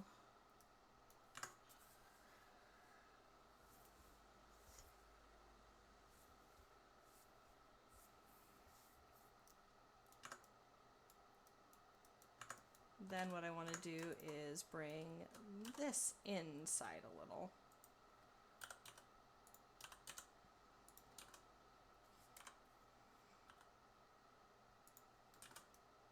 I want this to look thinner and more delicate over here. Okay, now I can bring this in. And then what I originally wanted to do was that. I think it's going to need like another connecting point, like this. Yeah, like that. I used to try to do things like I would make this like an actual circle, but nowadays I know that that's just ridiculous. Instead, all I need to do is just make this look kind of like a loop, and nobody's going to look that close. What's really important is the bow and the string.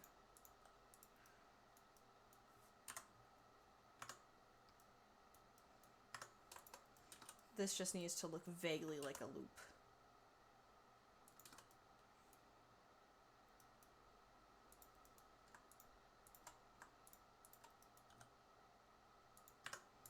There. And then when you shade that darkly, nobody notices. Okay, so now we can do a mirror. Actually, wait. While things are mirrored, it's really easy to go in and like to mark your seams. So I'm going to do that now before I forget.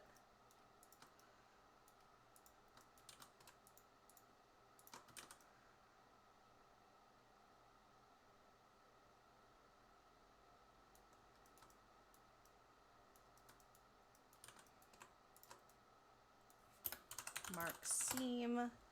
There we go. Okay. Now I do my mirror, then I attach these, and I think I might have messed up this connection a little, but that's okay. What I can do is I can just move this down a little, rotate it. We got some connecting lines. That's okay. Okay. So what you do is before you connect them, that you move the line. That'll prevent it from like connecting.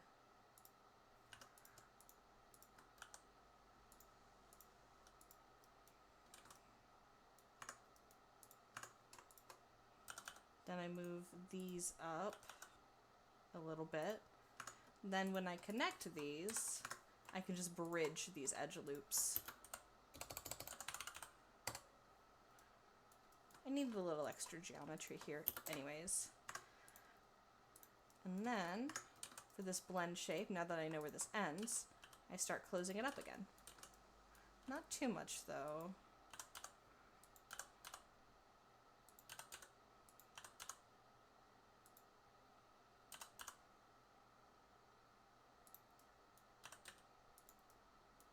There we go.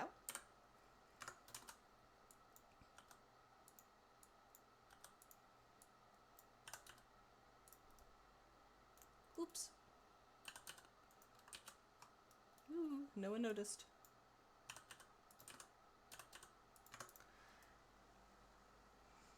There we go. Now we'll have two separate sock options.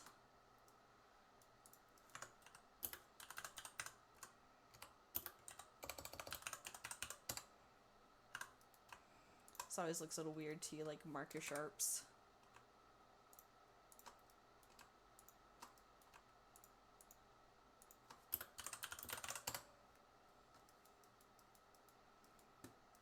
Same thing up here. It always looks a little weird to you, mark your sharp.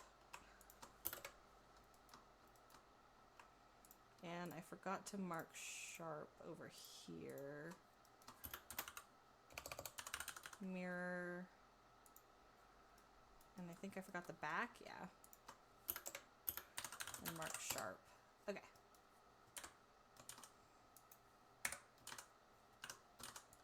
I did notice a small issue here I wanted to fix.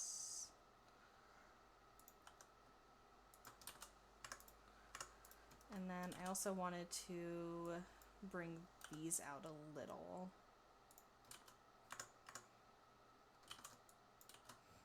Just so it looks more like a crease. Okay, so now I want to start adding the little ribbon and the little bow.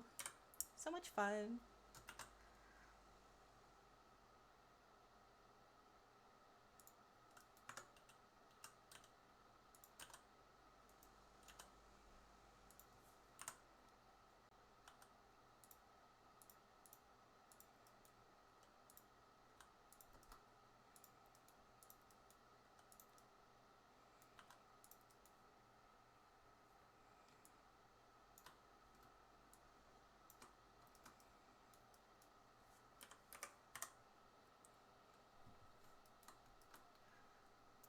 Sorry, I think we need to do another quick BRB. The restroom does call to me. Be right back, 5 min.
I have returned. Okay, back to the grind.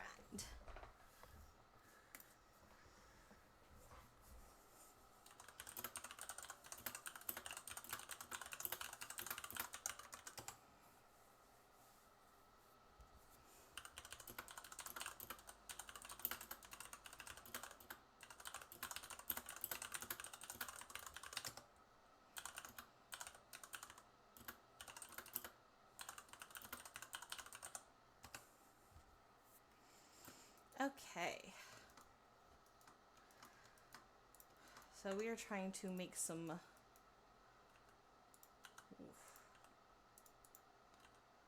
loops.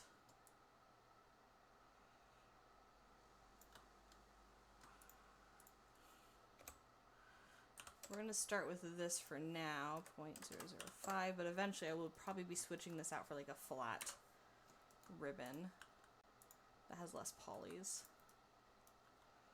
But for now, we can just start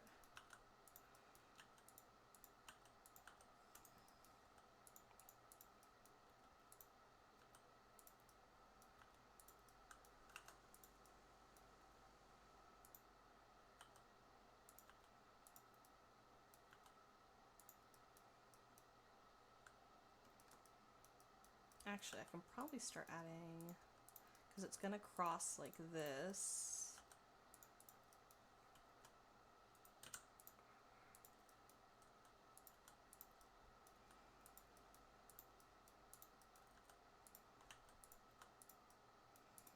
Yeah, it's going to cross like this and then end here.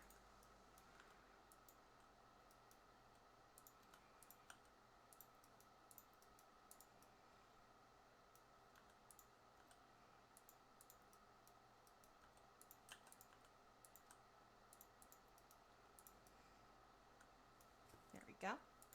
And then this side is going to do the same, where it comes down this way. Almost. There we go. Like that.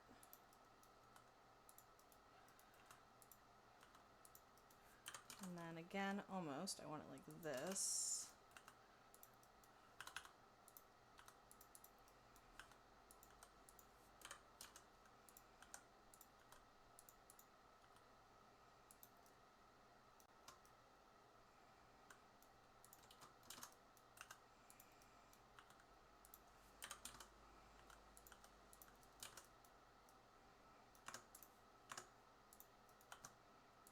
There we go. And then I can swap this out for a ribbon of sorts.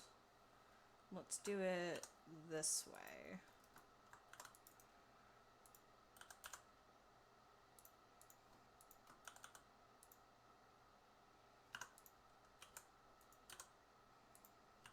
There we go. And then if I convert this to a curve and I use this as my curve object, whoa, I should be able to have a flat ribbon. I'll turn on wireframe so I can see what I'm doing. There it is.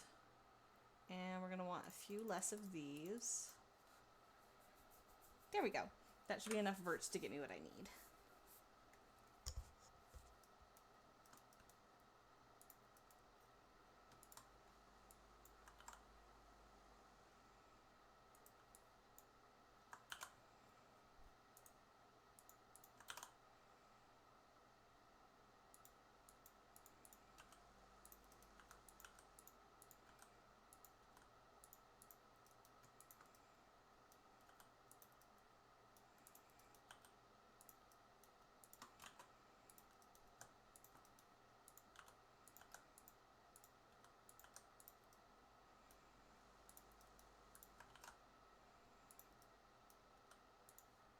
Maybe a few more verts.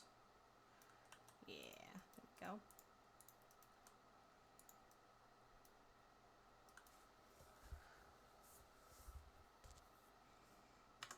We can turn our references off for now because they are in the way. Okay.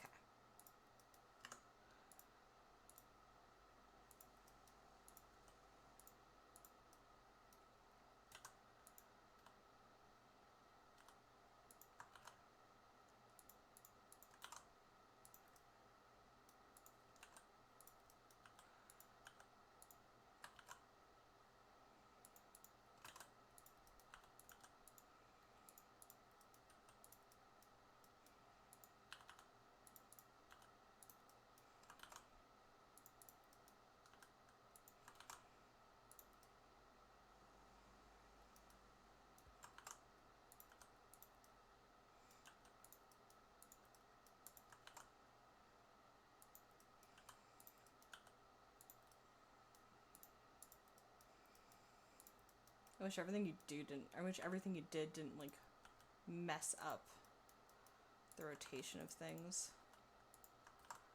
I know there's a setting. I've played with it, and I can't get it to work the way I need it to.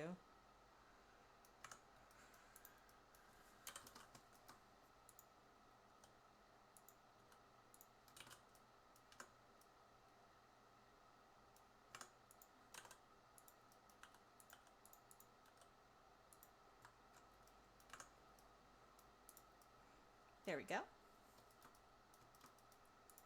So I think I can go ahead and convert this to a mesh and then start deleting shit I don't need.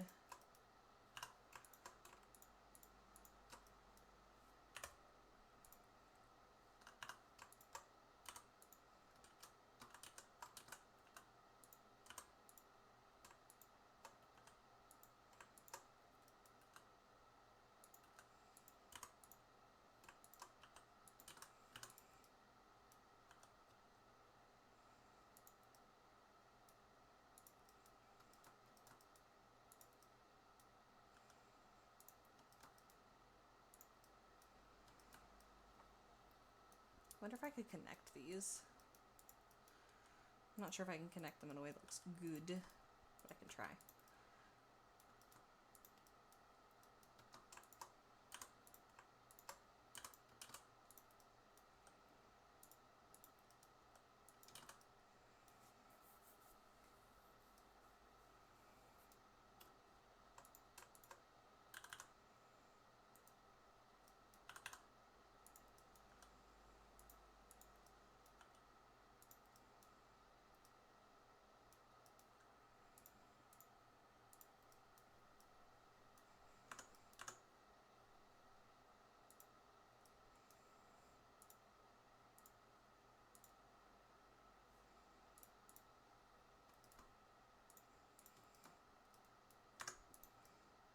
Yeah, I really like how this is coming out. I like this shape.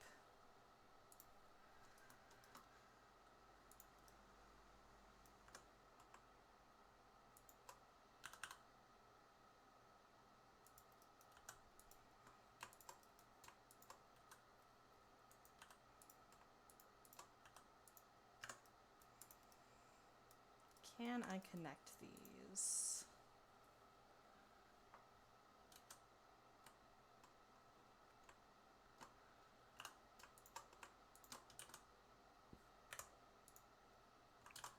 Let me make a save. Then I'll try.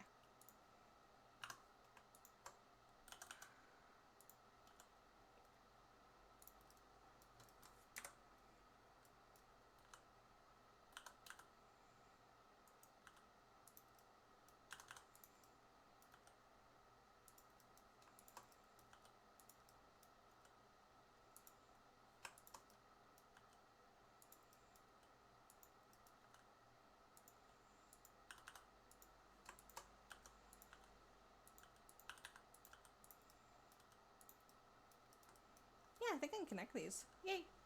Okay. We are going to hide the body for a few while I connect these. And I can delete this. I don't need any more. Actually, let me hold on to it. I might need it.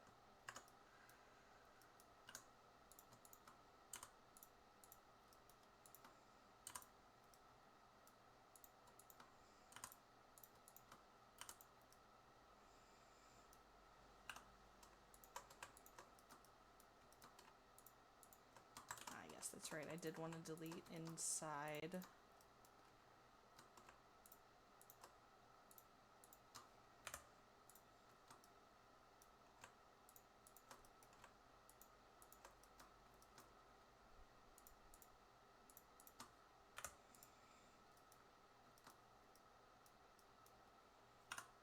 Then I can just connect all of these.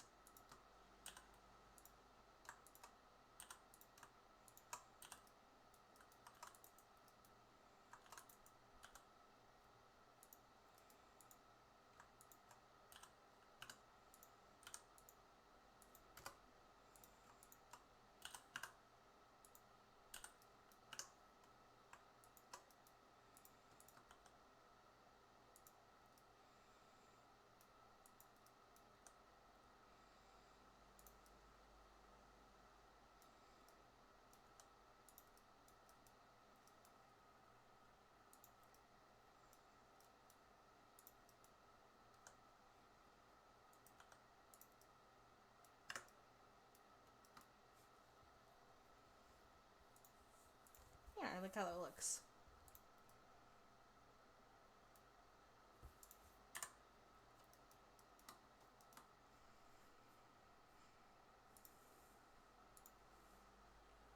Okay, so now we have socks and we have a dress. I've not done the internals for the dress yet. I can do that now. So I want a solidify once more.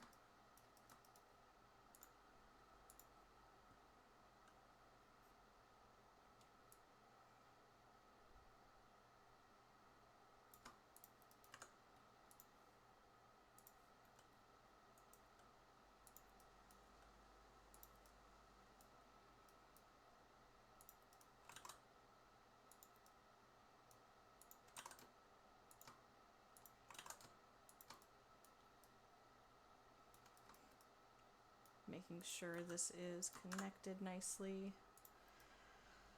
Okay, so now what I want to do is make sure that this is the right thickness.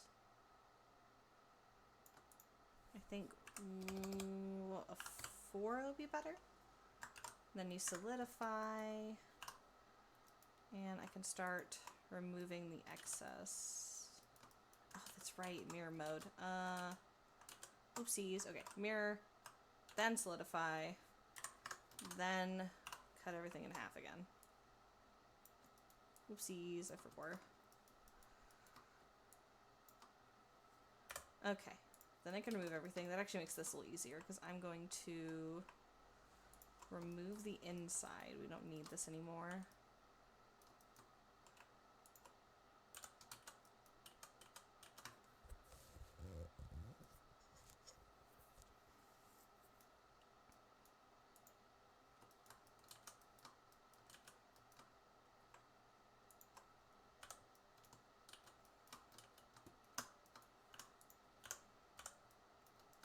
We are only going to need a little bit of this, and we're going to want a little bit of this. Actually, I think I can just go ahead and do this, because that's going to go inside, so I can actually remove that entirely. That's going to go inside as well.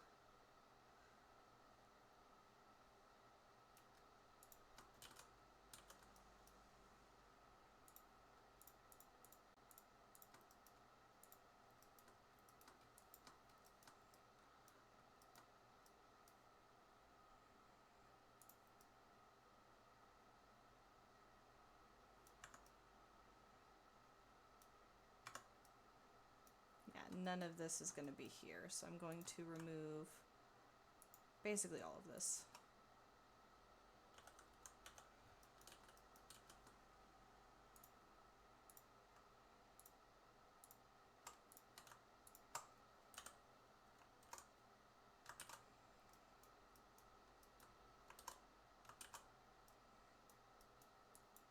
I did this weird, oops. Okay, so I'm going to separate that. Then I can remove this. Remove that and this. And then, oh, I did this so weird. Okay. We're going to want all of that. We want all of that.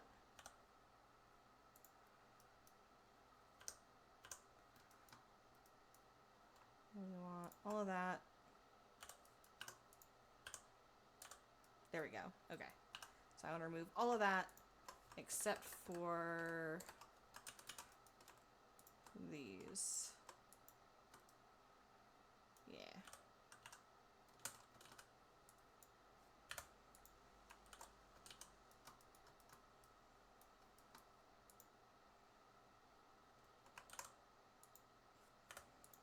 Oh, I might remove some stuff I didn't want to. That's okay.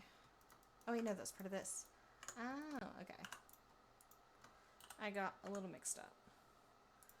Okay, so now if I recombine these, and then, oops, then I merge by distance. Okay. So what I want is to have this part in. Okay, that's good. And this part as well. It's really hard to tell what I'm looking at.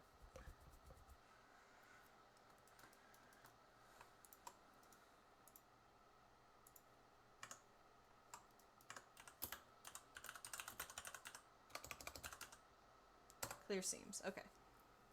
Okay, I gotta start cutting this up. I don't know what I'm looking at. This needs a bevel.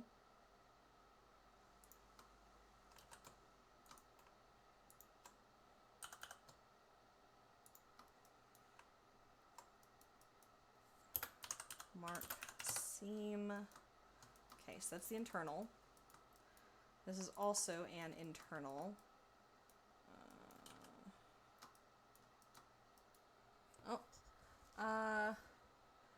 Nix Noctis? Nix Noctis. Hello. Thank you for the follow. Welcome. We're doing some funny fox clothing. Cute little dress and some socks. Right now I'm trying to work out the, hi. Right now I'm trying to work out what in the world is going on internally on this dress. I think I've got it. So then if I do this, it'll go in a little. No, not what I wanted.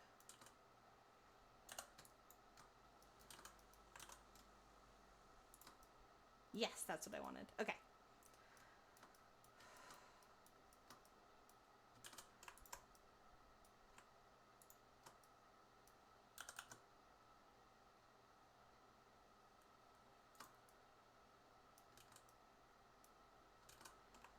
I think I need to bring this up a little. And I'll bring this with it.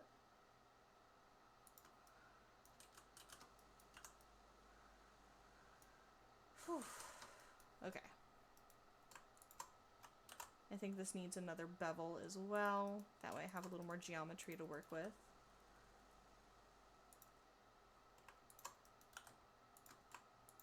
Same here. I think this needs another bevel.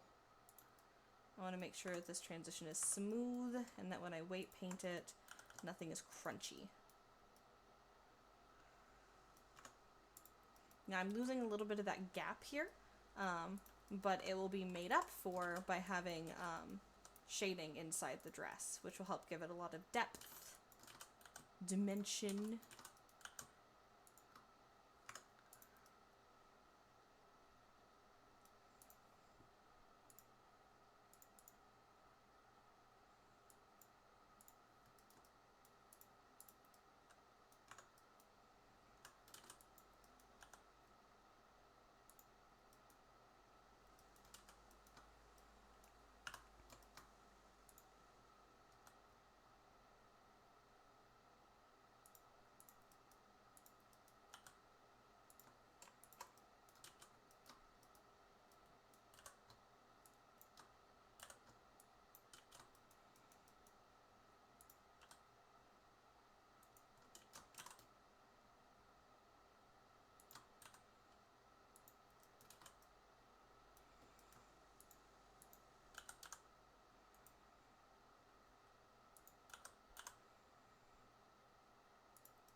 There we go.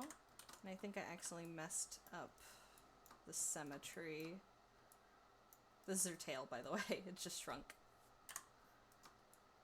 I think I accidentally messed up the symmetry.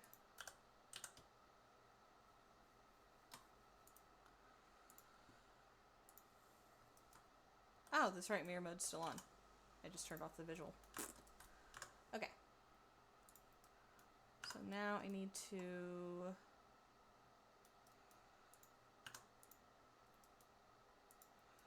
take this in because I want this to be the inside of the shirt.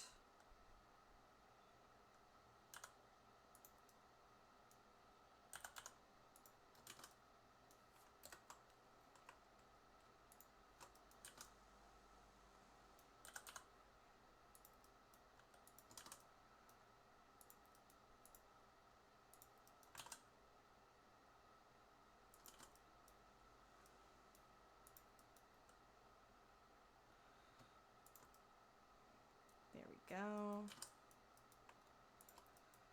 little more adjusting here. Is there missing vert? Oopsies. Let's fill that in. Okay.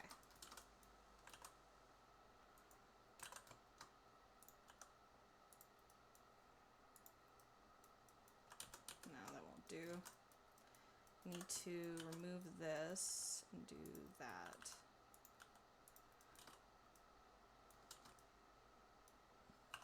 Of course, that also means that I have way too much inside.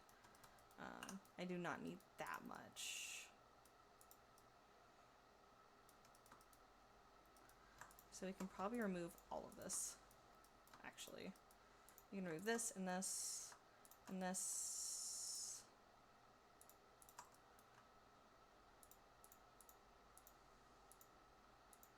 All of that can go.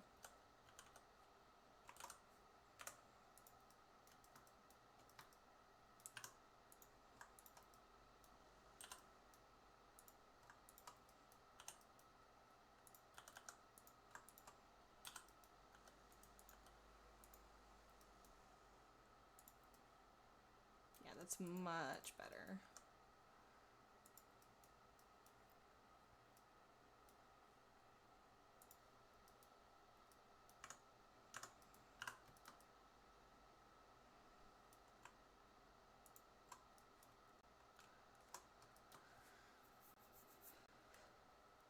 Okay, so that's fine where it is. I think I want the strap, though, to be its own mark seam.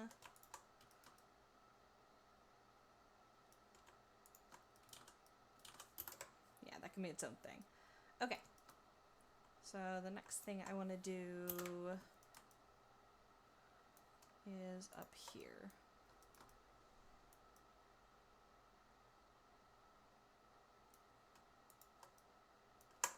I want the internal of the dress to have its own shading.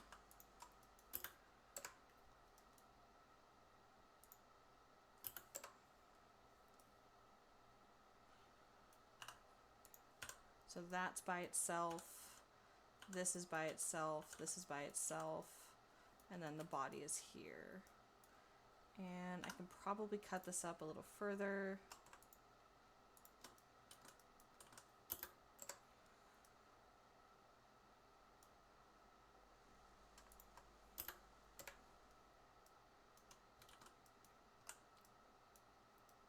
Oh, I don't want the inside marked.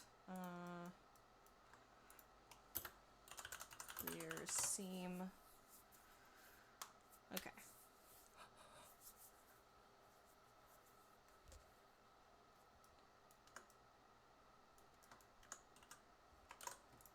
Okay, and then I need to reset vectors, recalculate, clear, sharp, and redo all of that.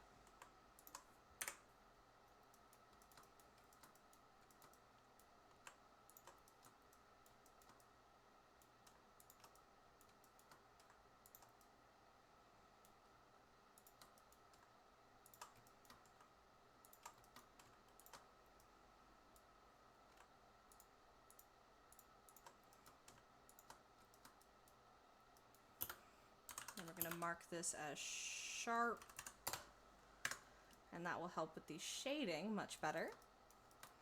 And I liked having this marked as sharp. That felt good. And then I also want to mark these as sharp. Beautiful.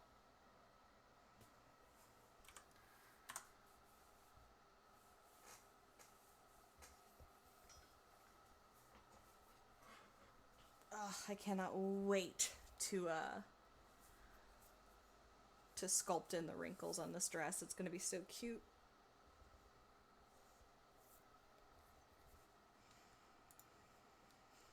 Okay. Yeah, she's coming along nicely.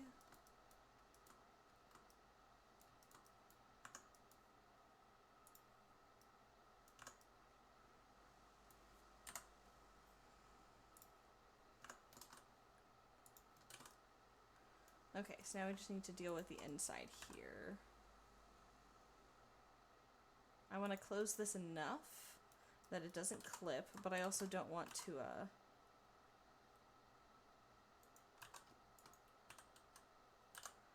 affect the outside.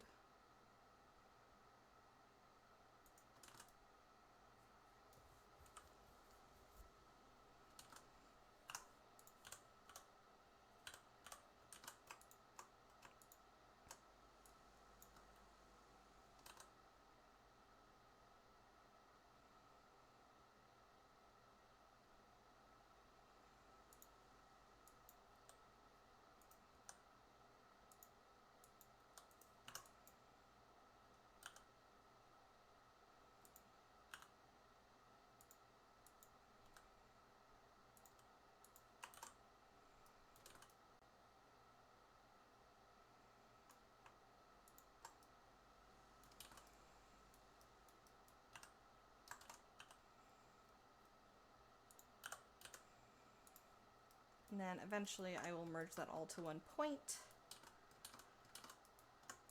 But for now, that is a mostly done dress. Okay, next thing we can do is start tackling the sweater.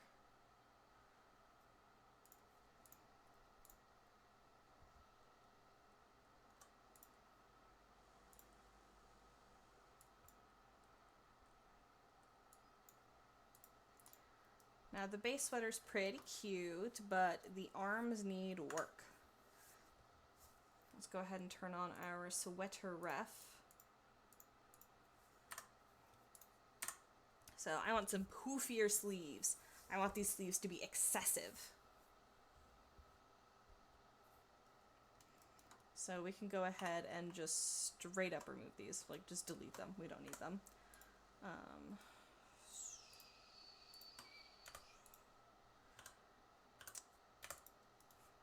That's some pretty good topology. Actually, let's not remove these. Let's instead use them as a base to start building off of. Let's do that.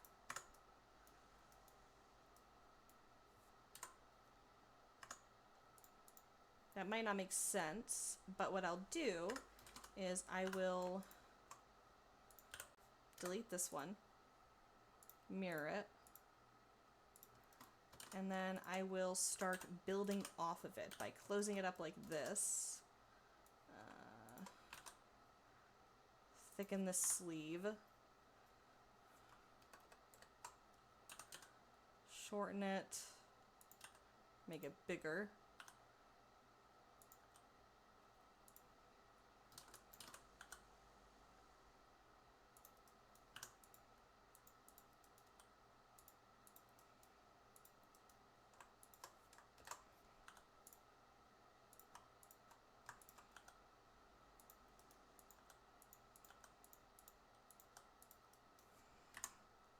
And then I can start literally building off of this. I'm just going to start slurping on some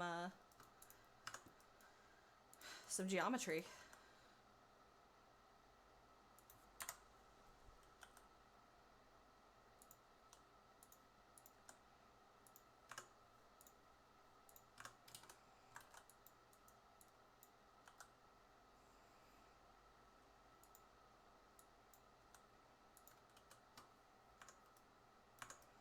Oh, it's so flat. I must fix her. I'll fix you, baby. Don't worry. Oh, how did I do this to you?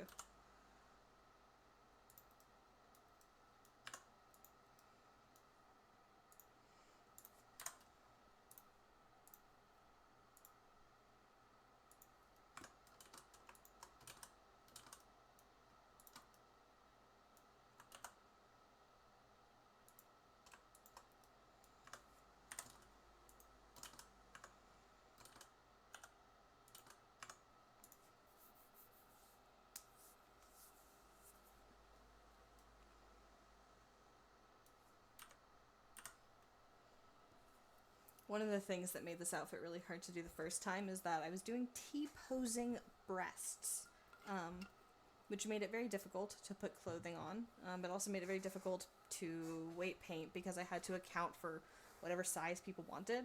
Now if people want really big boobs or really tiny boobs, they just gotta open Blender. There's only so much I can do while still making her customizable.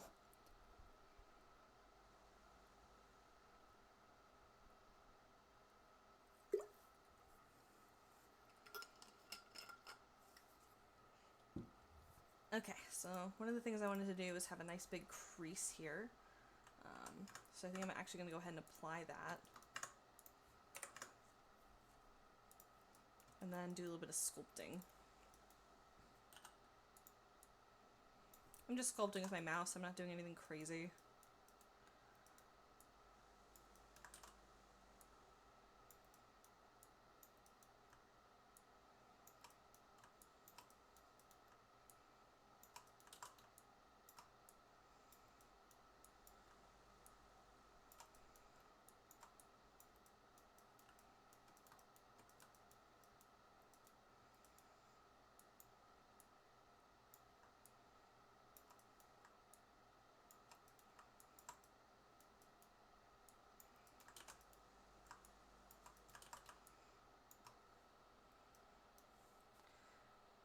Slipped for Shing. Hi, how's it going?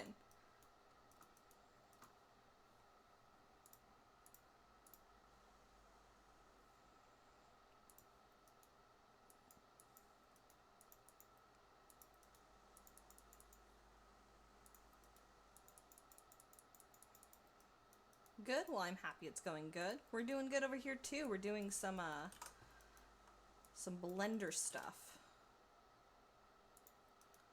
Sculpting out some clothing for a little Baller Fox update.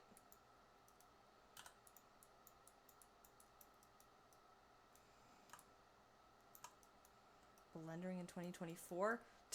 2024 is the year for Blender. Everybody's got a tutorial. This is the time to learn.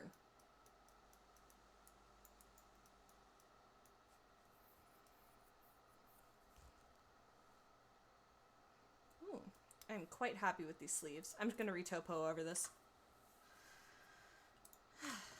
So, same as with the socks, I'm going to copy these verts here, duplicate them, and I'm going to retopo using these verts so that I know the sleeves will connect seamlessly to the rest of the sweater. We're going to do a shrink wrap and get started. Oops.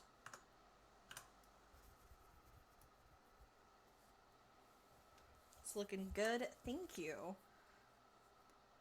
She got a straight glow up. Like, here, let me show you. If you look at these textures, here. Yeah, she looks so much better. Oh my god. I think I actually have a file that I saved. I thought I saved it. Huh. I guess I didn't save it. I thought I had a file saved where I had both of them next to each other. The old one's pretty bad when you look at them side by side. I think I have her here. Wait, no, this is when I was texturing. I don't have a copy of the old one ready and open, but that's okay. The old one's got some real jank looking stuff. And the shading was just sad. This one's also way easier to edit. Bren showed me a way to use anchor points so that if you want to, for example, change the shape of the belly fur, you can just draw it. You could just draw it. And the shading will follow. Or if you want to make her, for example, purple, you can just change the one single slot I have where you go in and you change. I have like a little folder for all of the colors. And you just change that out and all of the shading will change with it. It's awesome. I'll show it in a little bit. It's a little laggy. I think, let me start opening it now. I'll start opening it now and then I'll show it off again when it's open. My computer doesn't really like anchor points. I also really need to update my graphics card, so it's a little laggy on my end.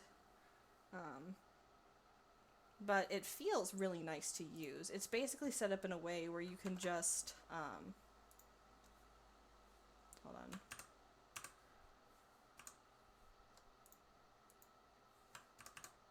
Oh, oh. There it is. Okay, so let me start loading the file. It's basically, I wanted to set it up where you would have to do as little as possible to make it into your OC.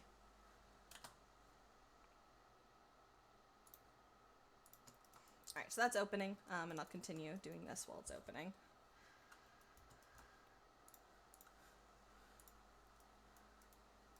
Alright, so one of the things I want to do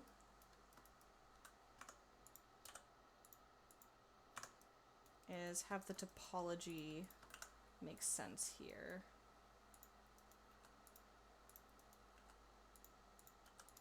So we're going to do this here in the scoop.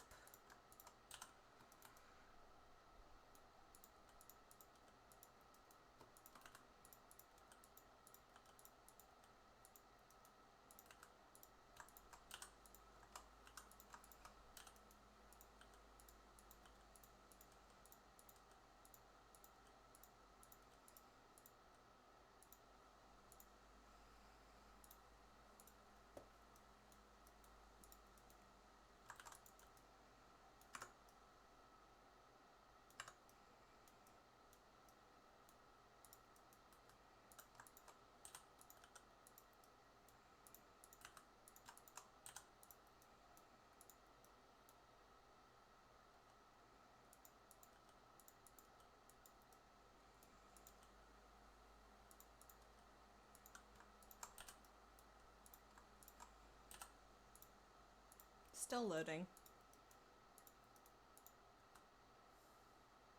Yeah, my computer does not like it. Like at all.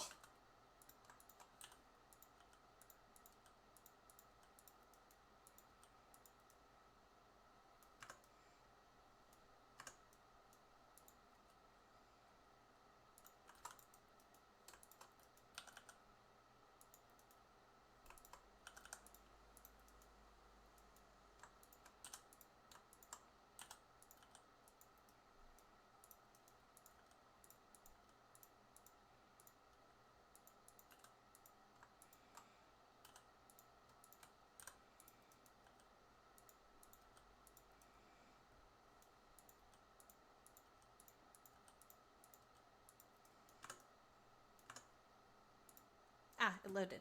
Okay, so if we hop on over to Substance Painter, she's looking quite cute. Yeah, some nice shading and stuff, some nice highlights. Now, what's really nice is if you want, you can just completely change her color very easily. You can go into the color drivers folder and you can change her to purple.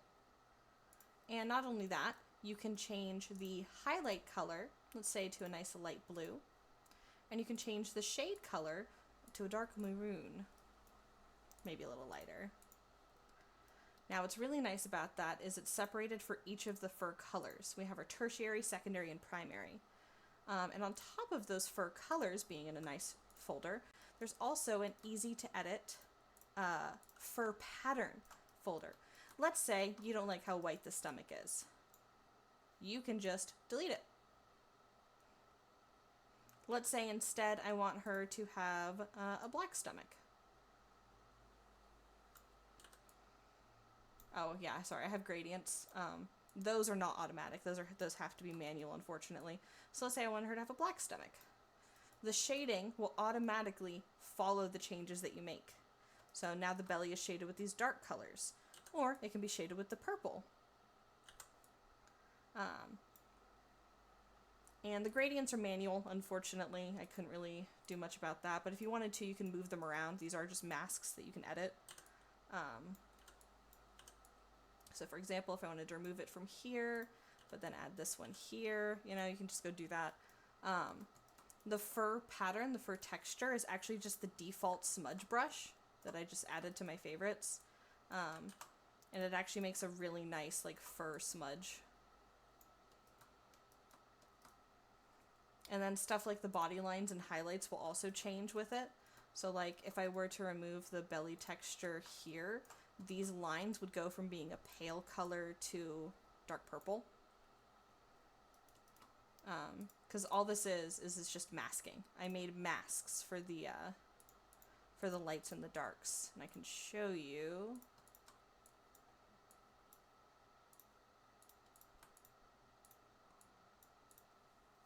So for example, this is the light mask. This is a hand-painted black and white mask. Oops, got a little dot there. And then this is the shade mask. This is a hand-painted black and white mask as well. And then those masks are used here in the light and shade to do all of our shading. This is what it looks like without any shading, just the ambient occlusion. And then we use anchor points to determine whether or not it covers what fur color. And what's nice about that is it means that stuff like this fur will always match because they are the same values. Right here. They are touching. They are the same values. Same thing here. Same values. So it makes it really easy to match fur colors. And like, for example, the neck, sometimes the line for the shadow for the neck isn't the right color for the head. Doesn't matter anymore. They are the same value, so as long as the color is the same exact color, it'll always match.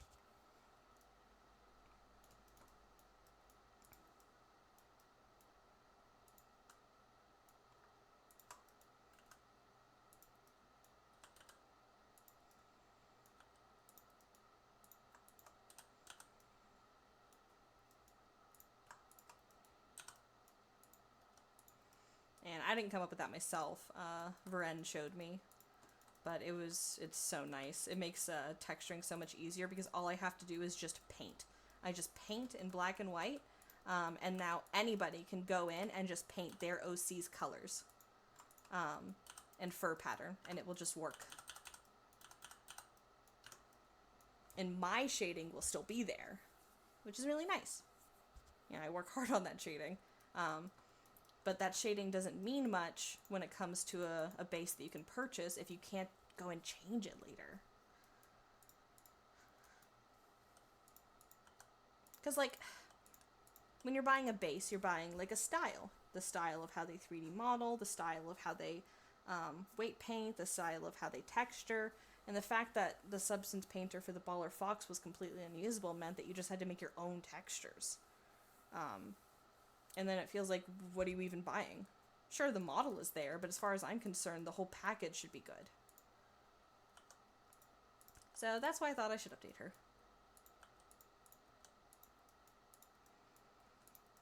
It was really embarrassing that the Baller Fox package was so shit. Substance Painter file. Substance Painter package.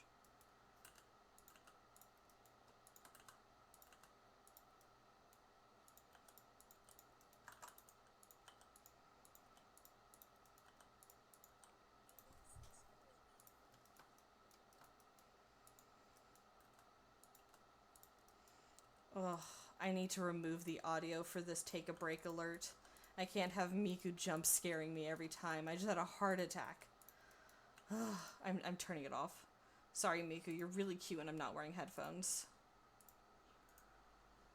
Ugh. No sounds. Thank you. I downloaded a program that reminds me to take a break every couple of hours. And I had it set to be Hatsune Miku, telling me to get off social media. Which was really cute until she jump scared me.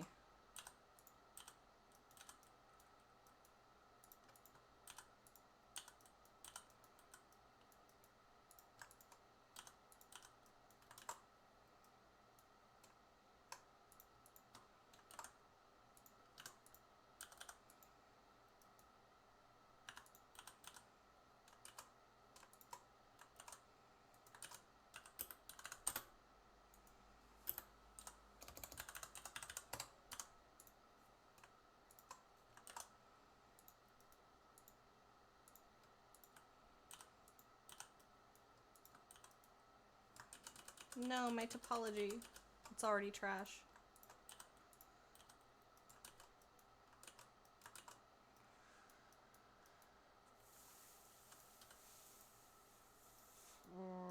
How do I fix this?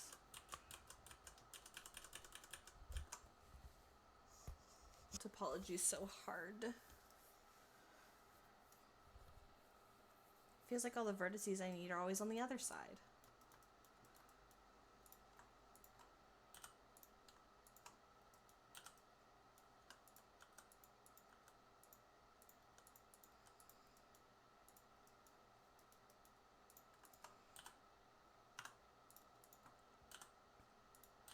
I guess the topology is gonna have to be a little cringe. No, I don't want it to be cringe at all. Because I wanted to do that. It's fine. It's fine. So just a little cringe.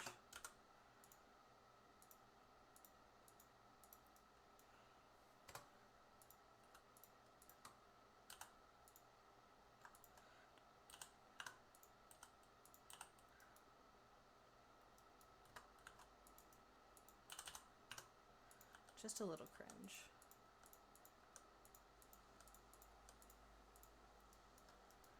I already closed the Substance Painter file! I did my whole spiel! Ah! Okay, I'll open it again.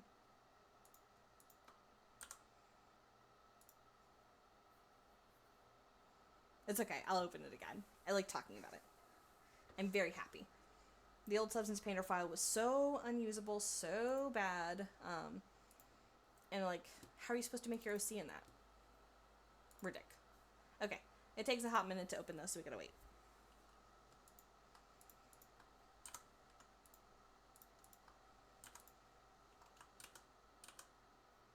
This just won't do. This just won't do. This just won't do.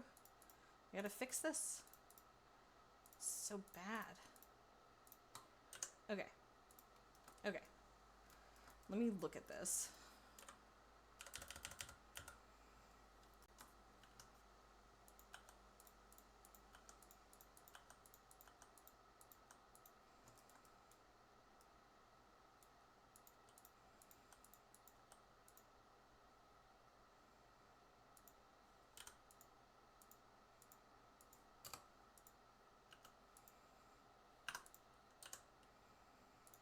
Okay, we are solving. I'm solving. I'm solving.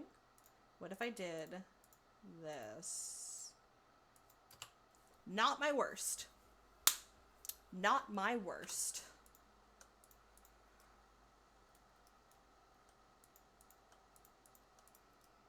Not my worst, you know?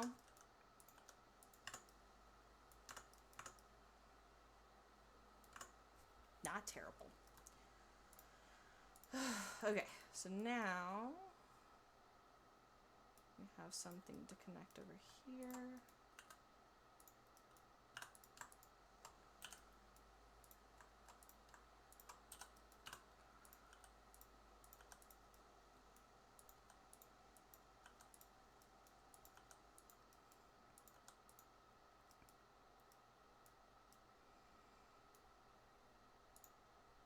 It's still loading.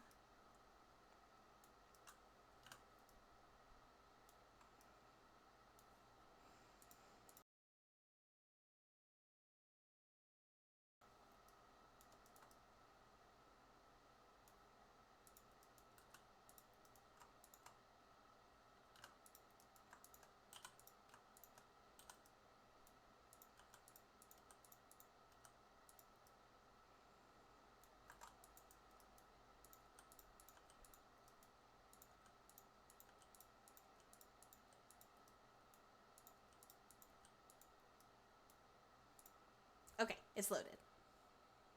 Are you here?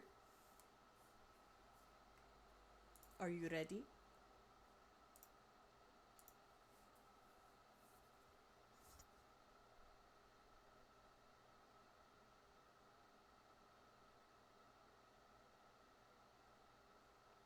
Guess not. Okay. I'm not doing this just yet then.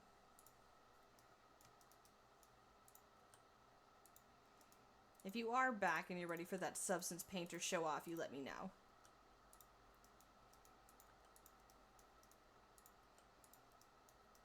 while I love talking about myself and my work, I can only talk for so long.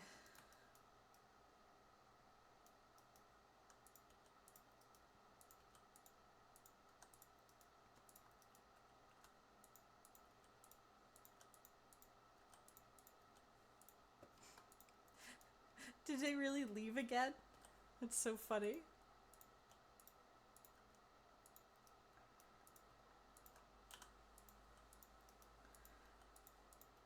You think I'm gonna do it again? Oh, are you back? Hello?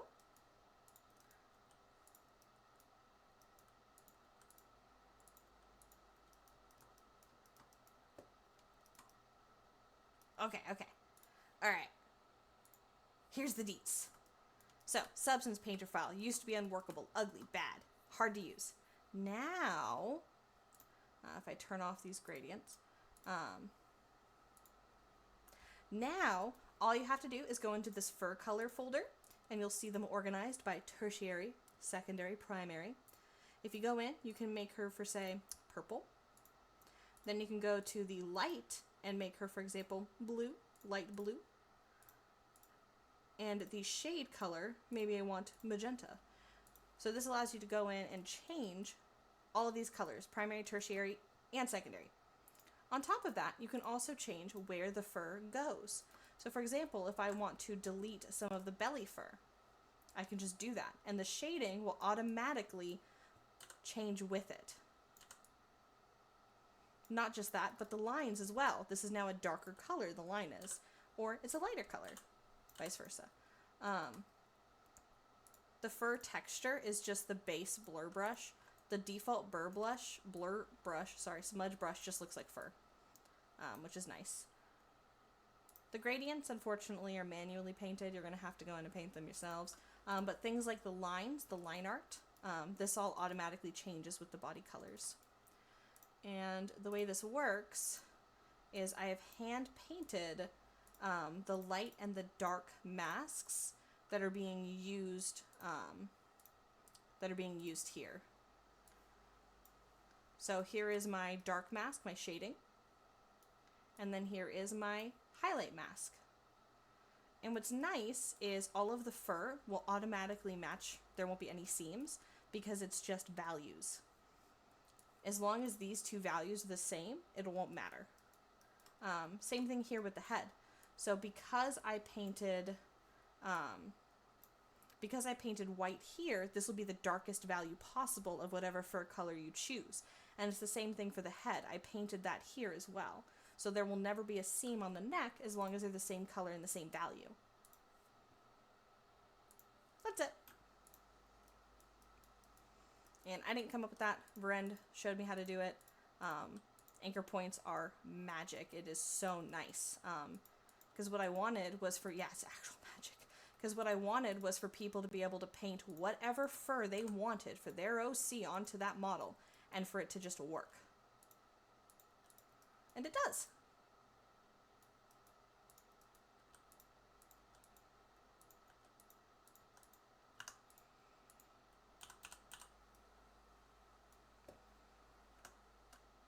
Yeah, it feels like magic. It's crazy.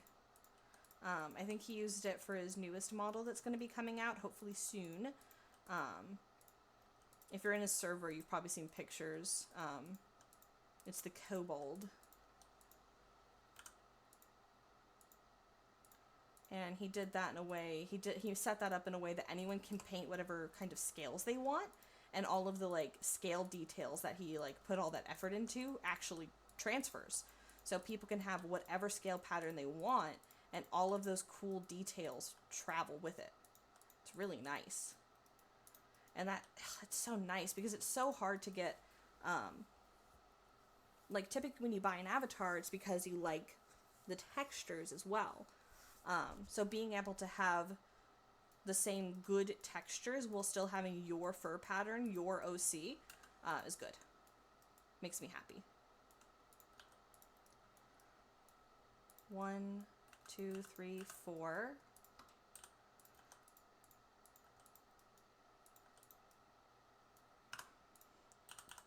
Because that's what I wanted too. I wanted people to be able to make their OCs on my models without having to lose the texture work.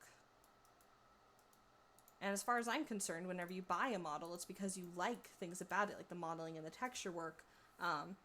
And the way the Baller Fox is set up, you basically have to redo the textures your damn self, which feels like a waste.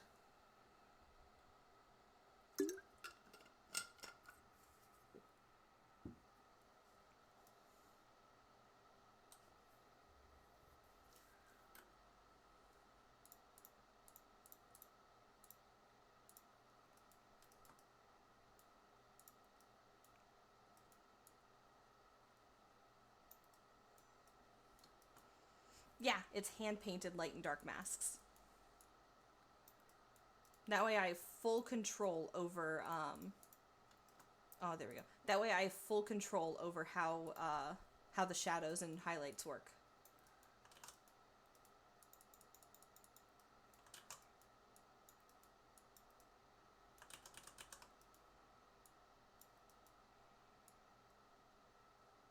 I think I've seen Zohu also do something similar. I don't remember exactly how he set his up, but at the time I didn't know enough about Substance Painter to even try to replicate it. How do you set them up? Oh, I already closed the file. But long story short, it's... how to explain it?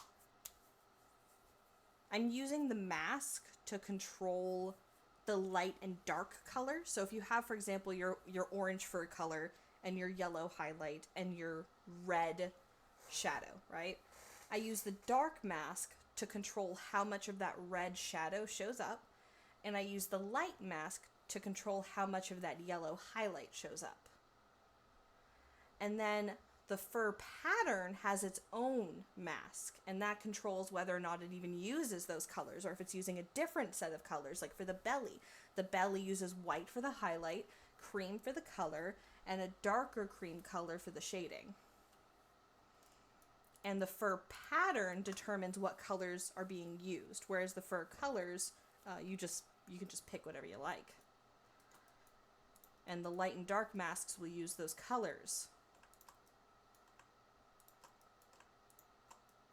Zohu, ayo, Zohu! I was just talking about you. I remember you doing some cool shit with like you painted. Now I gotta open the project again. I gotta show you. I remember you setting up your like little alien cat that way, where it was just basically values. Like you just painted all the values. Oh! Ah, thank you. I will save my project.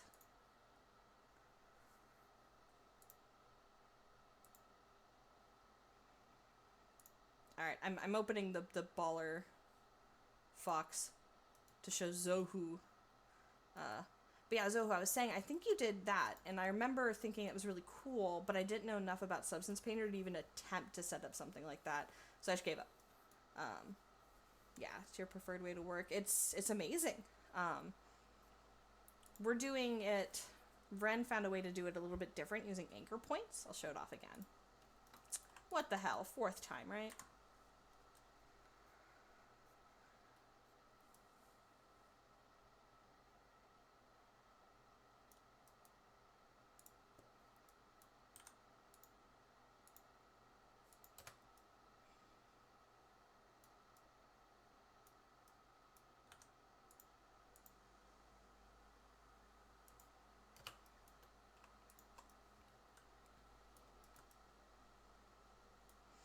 One of the big things that I was worried about with setting this up is, how do I make this, for lack of a nicer term, foolproof?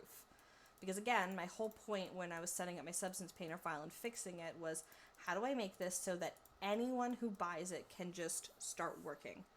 Just upload. And how do I make it so I already solved the upload thing, right? As far as I'm concerned, I think I have managed to make it as easy as possible to upload my avatars. You download all the stuff VRChat tells you to, you download Poyomi, you bring my model in, you hit upload. That's it. You don't have to lock anything, you don't have to touch anything, easy. Then I wanted to know, how do I make this Substance Painter file as easy as possible? And the easiest way is to just be able to paint on the model and not worry about the shading.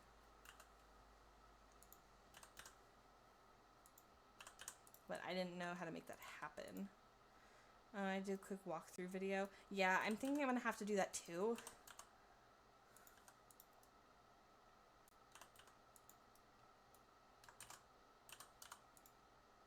There we go. Okay. So the way I have it set up is I tried to make as little as possible manual. Unfortunately, a few things are, like the gradients. But for the most part, let me show this off. So we have the fur color folder, which the only thing you have to touch is, for example, if I wanted to make her, let's make her blue this time. Blue, I could do that. And then I have a separate color for the light. So if I want her to be a lighter blue, highlight. And then a dark section. Let's do a dark green. So that's the shading. And it's like that for each of the fur colors. Primary, secondary, tertiary. And then we have a separate section for the fur pattern. So if you wanted to remove the belly fur, you could just erase it. And what's nice is that all of the lighting and stuff follows it. So this lighting now turns to the blue lighting, and the line work here also turns to the blue line work. And then all of that's being driven by hand-painted light and dark masks. So this is my light, or my dark mask, my shadows. And then this is my highlight mask. This is where all the lights are. And you can see it really well here, right? So here's my highlights, and then here's my shade. And then when you actually look at it, you can see it. The gradients, unfortunately, are manual. You have to go in and hand correct some of these. I couldn't figure out a good way to make it look the way I wanted. So I tried to label them appropriately. But then things like the body lights and the highlights are following these colors down here and these anchors and these masks. So those don't have to be done manually. Yeah, I'm really happy with how it came out. I tried to basically keep it so that you only had to mess with 2 folders, and then the rest of them are just if you're feeling extra. The advanced shading, if you will.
And now I'm just working on some clothing for her. Actually, let me show these off.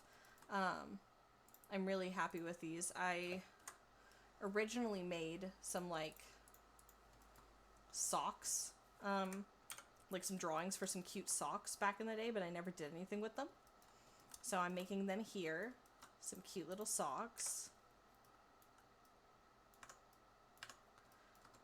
And then I'm decided to beef up her sweater. And I'm giving her this cute little dress.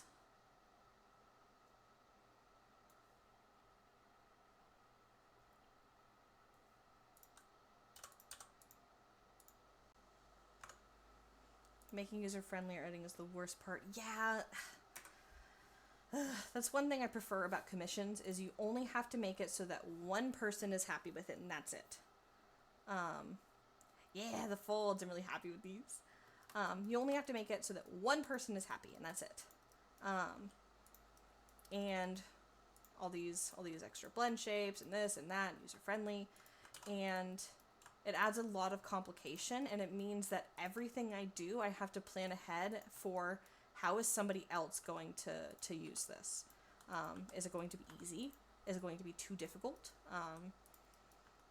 What's the skill level that I'm requiring of people to purchase my products is not something I thought about a lot when I was first starting out, and now it is a big thing for me to make sure that I'm keeping in mind the skill level of anyone who might be purchasing my stuff. And I say that with all niceness and sincerity, because again, I feel like the whole point of purchasing an avatar is so that you don't have to worry about all that crap. All of that extra shit, it's my job to worry about it. That's why I'm asking people to give me money. So that they don't have to learn all of this garbage.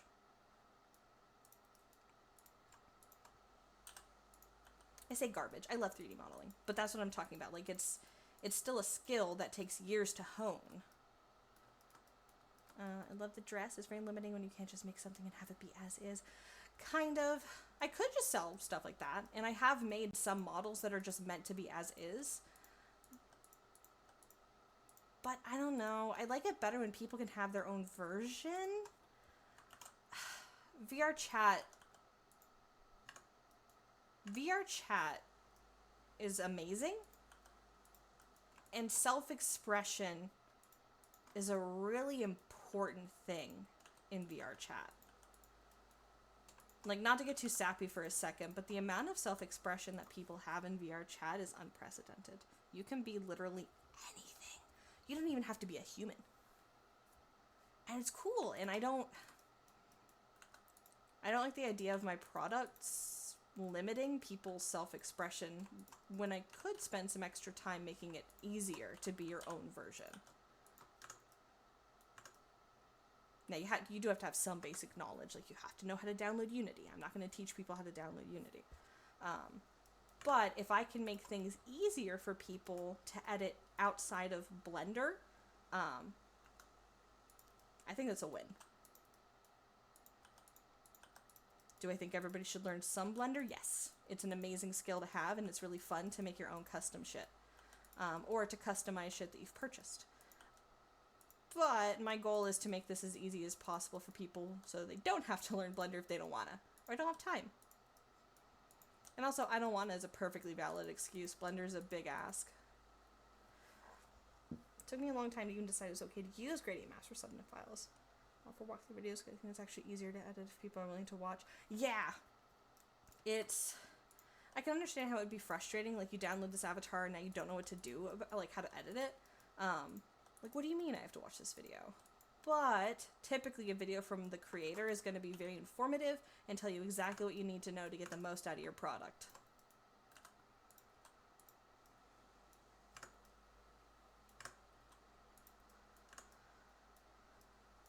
Okay, I think this is done. So I can shrink wrap this, and then delete these loops, and then delete this, and then sweater, and then mirror, and then sweater, and then connect. And then we can bridge edge loops. That's not right. Do I have too many loops? Huh? What did I do? Who shit my pants?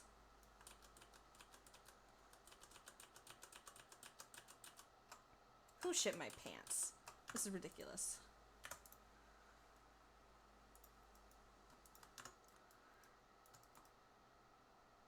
Ah, there it is. Haha, I shit my pants.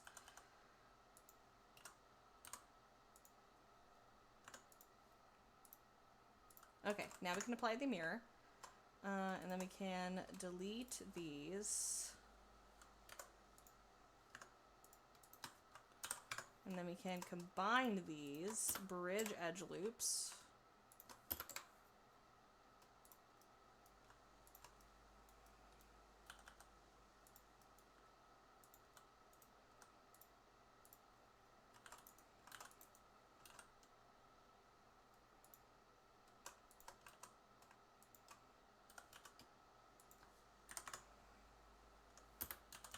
Shade smooth. And then we could probably make this a little less sharp. Mirror.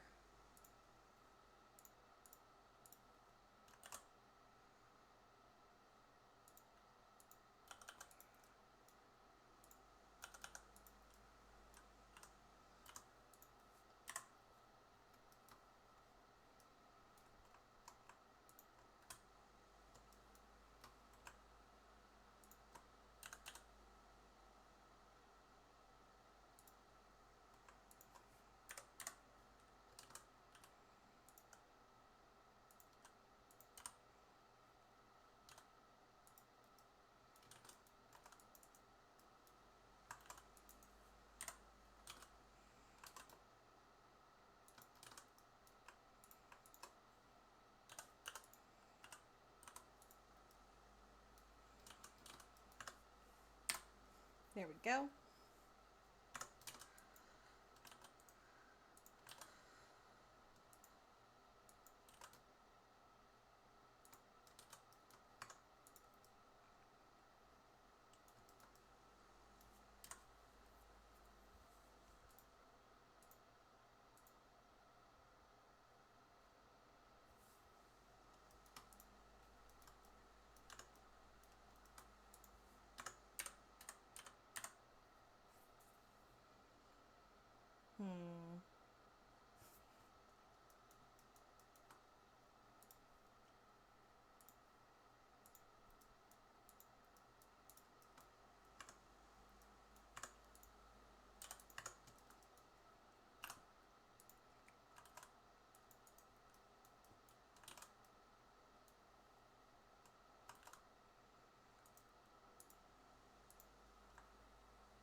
Oh my god.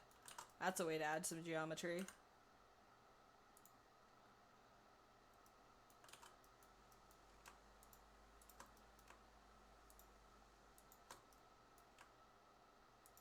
Need to add a little more geometry for the breasts.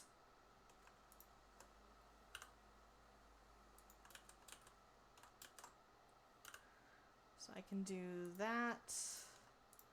And then I think if I add one more of those, it'll be enough. No, I hate adding geometry that way. I need to do it the right way. We are going to make a couple of cuts this way. And then just to make sure it's symmetrical, then we do this.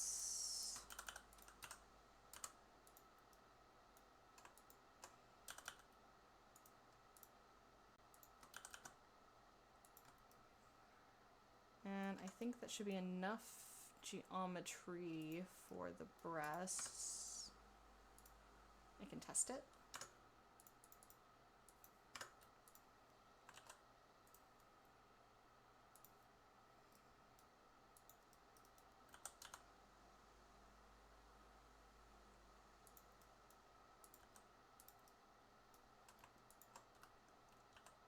Yeah, if it did a good job, then yeah, that would fit. Okay.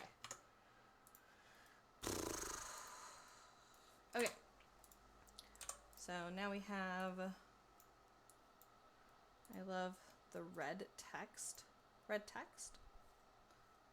Oh, yeah. Yeah. Courtesy of Rubik. Let me find it.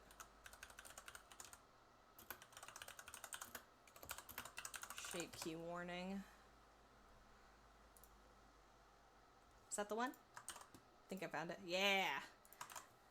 We were complaining about it one time and Rubik was like, hold on, watch this shit. This is back when like ChatGPT was new and exciting. And oh my god, I love it so much. I still manage to ignore it sometimes.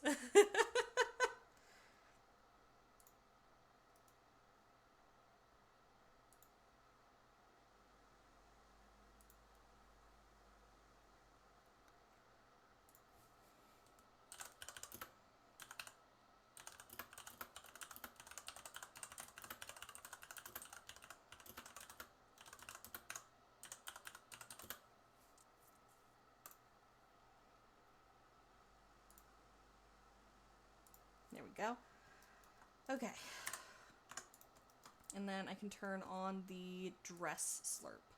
Yeah. Look at that shit.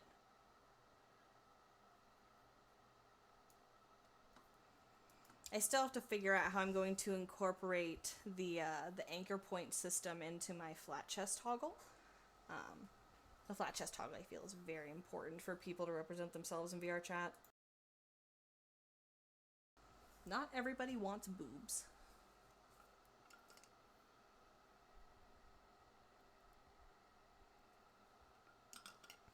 I was talking about it earlier, but part of the reason why I'm even bothering to add clothing is because I think, one, again, representation, easy to edit, make your OC, etc., etc.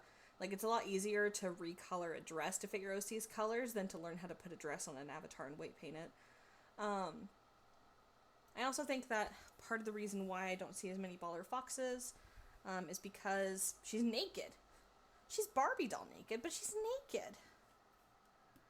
So, I'm going to fix that. It's a little early, but I'm feeling really extra. I really want to start doing the sculpting on the clothing for the folds. I really want to. I think I'm going to do it. I'm going to break out the tablet and do it. Oh, wait. Should I wait? No, I'm going to do it. I'm going to do it because I want to. And then after that, I might take a quick lunch break. I need to start planning how I'm going to do that kind of stuff, like a lunch break, because if I'm going to be streaming when I work, I need to be able to plan my breaks. Can't work all day. Sometimes you got to take breaks. And by sometimes I mean often. People should always take breaks. Working yourself to the bone will not help. Okay.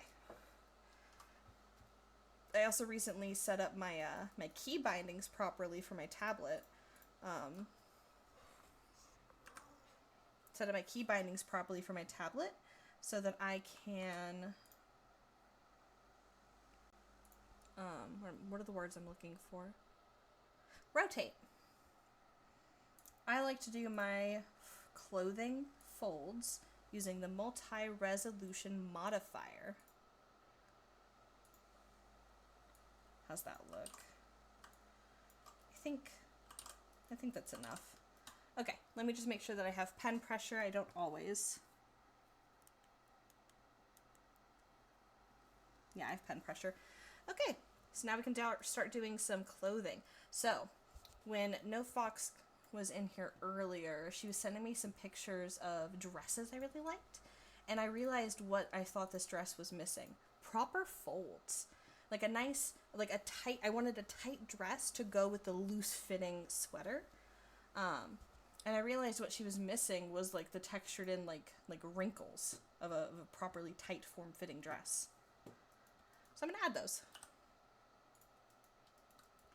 So whenever I do stuff like this, I like to start with the big folds first.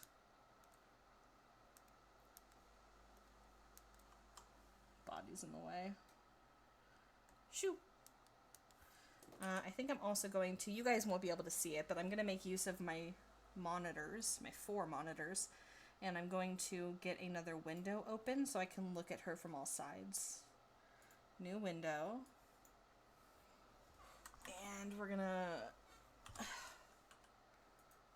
No, not render view. Come on. We're going to do a matte cap so I can properly see.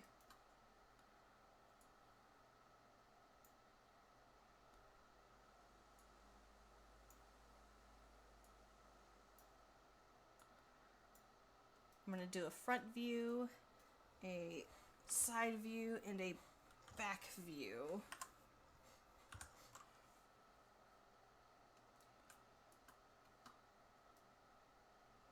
There we go. I gotta make use of my monitors more often. I know you guys can't see them, but they help me. Okay, and we're gonna set this to matte cap. So I'm gonna start with these folds first. The ones that are symmetrical and kind of big. Ooh, I'm really zoomed in. Ooh, it's so much more sensitive in Blender. Okay. Yeah, we're going to start with these symmetrical folds.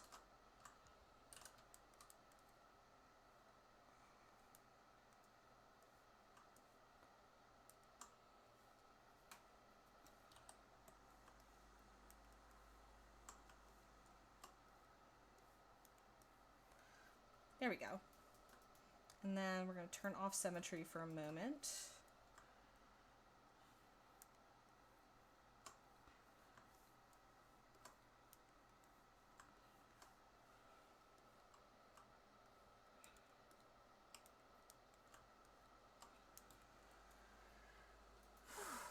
God, I love sculpting folds.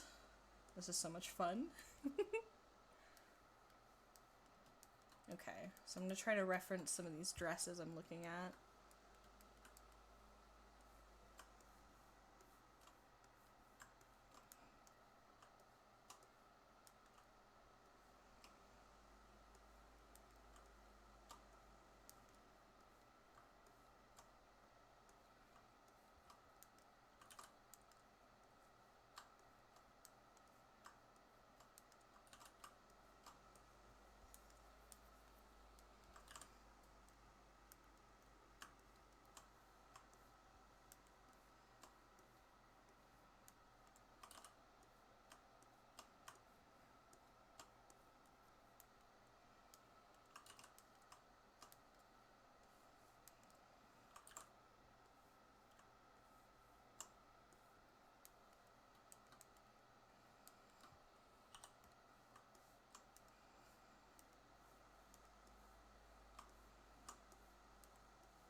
I'm not sure if I like this.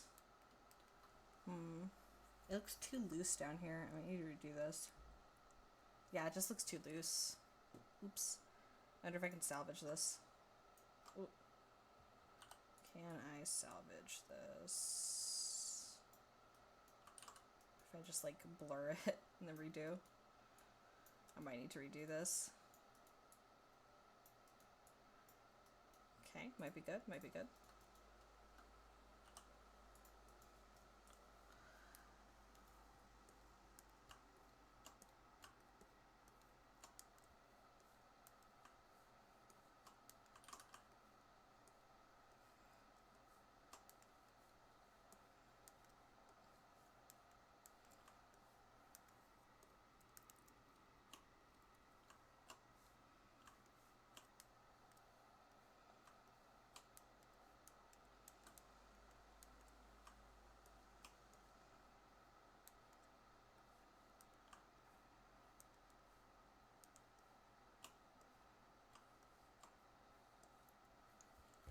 Okay, I think I'm saving it. I don't know. This looks weird.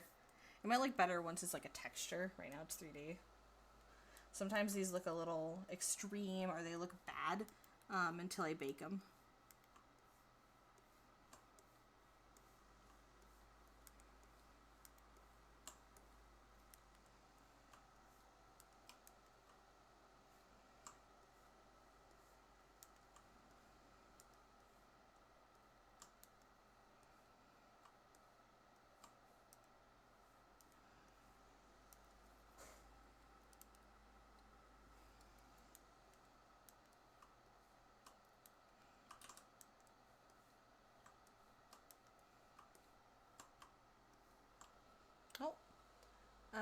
Slipped Forshing is now following. Thanks for the follow.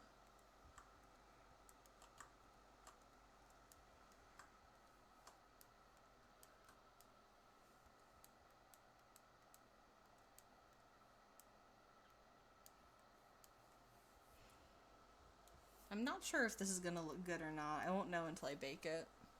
Might look hideous.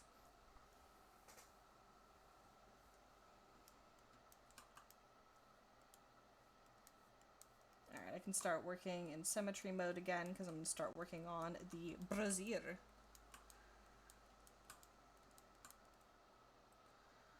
Thank you.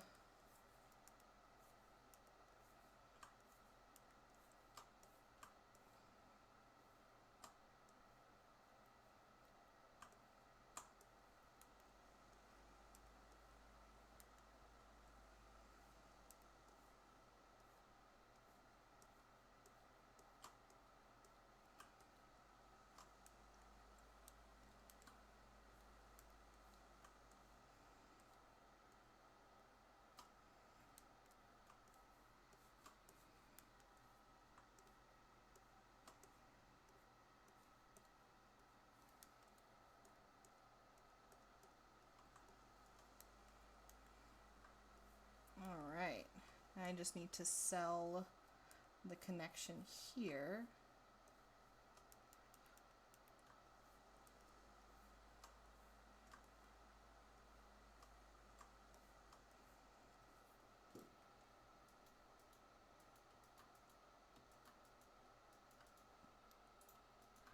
And then a little bit of smoothing, and I think it's good.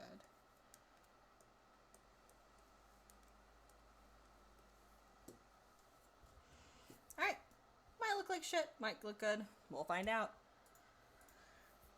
Okay, next is gonna be the socks or the sweater. Let's do sweater.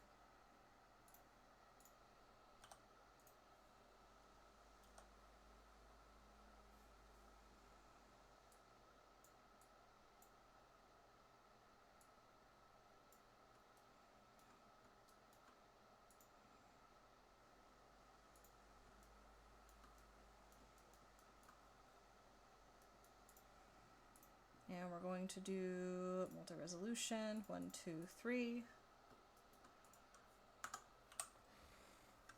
Oh, I've been smacked with save project. Thank you. I will save. Alright, so now we need to start sculpting the folds of the sweater. What is it? Clear vertex groups? No, it's not that. It's clear something. Clear...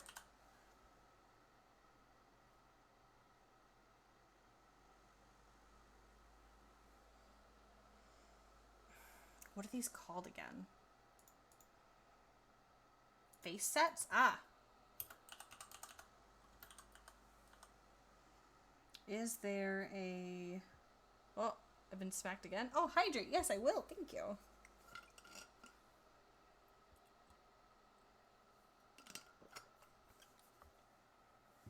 Yeah, I don't remember how to clear the face sets. Is it just clear face sets? No. I think I can just turn them off here. Done. And my Nightcore playlist has ended. I want to listen to Disney now. I am going to listen to the Mulan soundtrack.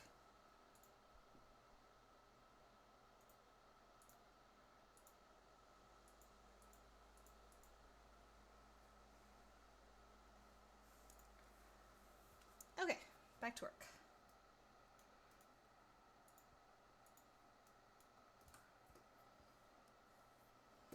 Now I think... I remember what I did last time. I had a flat version. I think I need to do that again.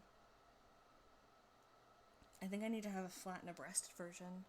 So I don't think I should sculpt this one yet. Or maybe I can. No, why did I do this last time? I did this a specific way last time. I'm just gonna sculpt it, fuck it, because I can always just like, oh, that's what I can do. Okay, I have an idea. I'm good, I'm good. I've had my epiphany. I'm good. So we're gonna do a nice big one.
Okay, and then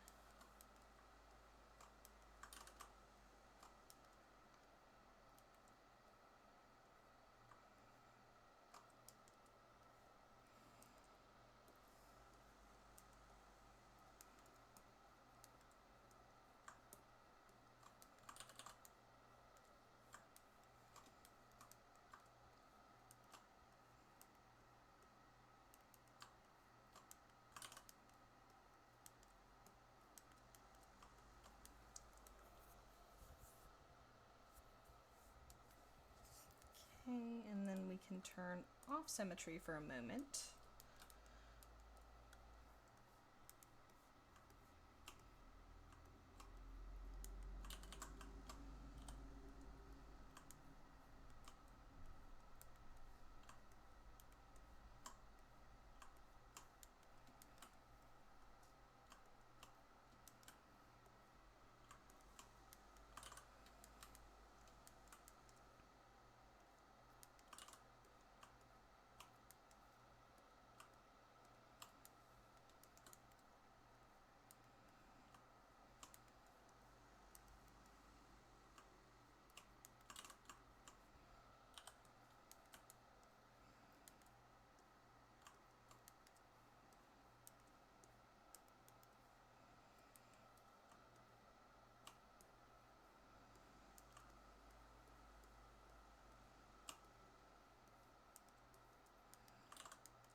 And then I also want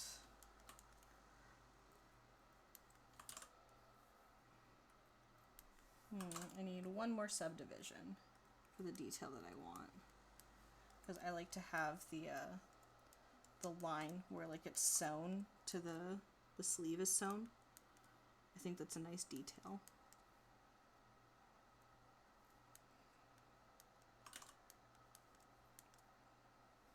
not always super necessary, but I feel like it's a nice one to have.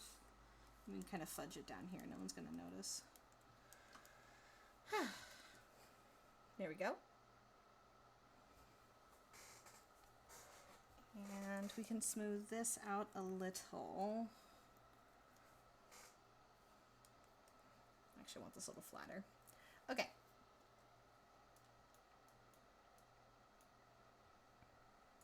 Let's do the back a little more.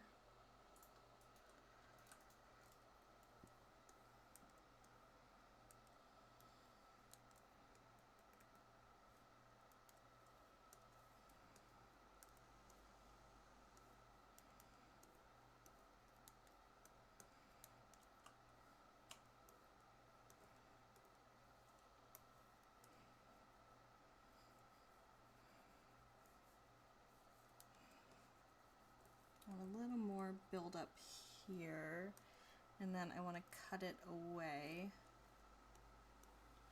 and sharpen and then cut again. Too much cut. Beautiful. And then I can cut this a little more and sharpen. There. Oh, I've been smacked again. Oh shit, posture. Dude, I'm hunching over this tablet. Oh my god.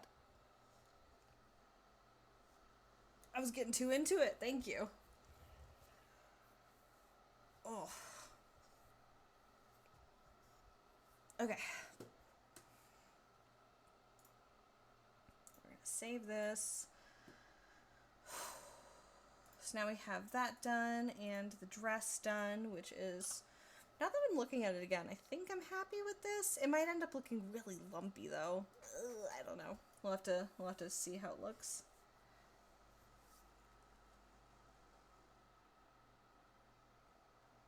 I think the lines are too down. Like shifted down like it's a long skirt. But it's supposed to be tight. I think I gotta redo it. I'll redo it later.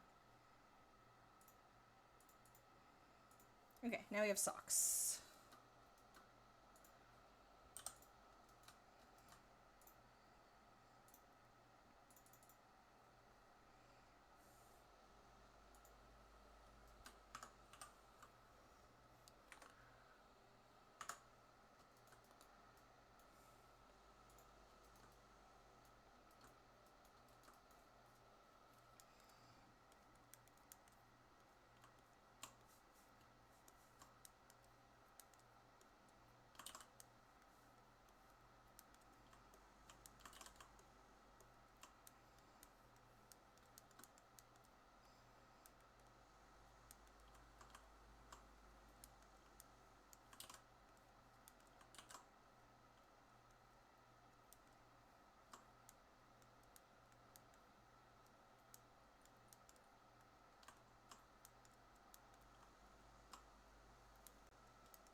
I will never get sick of sculpting socks. They're so nice.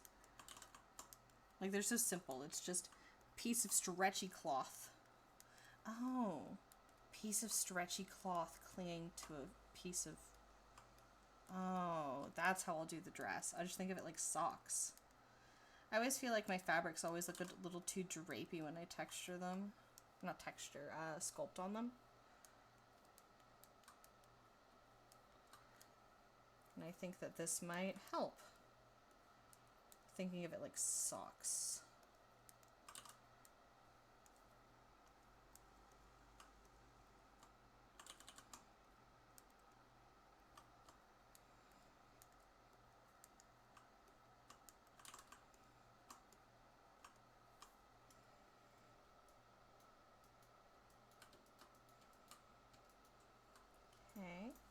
And I have my second set of socks. I think what I'm gonna do, where do these stop again?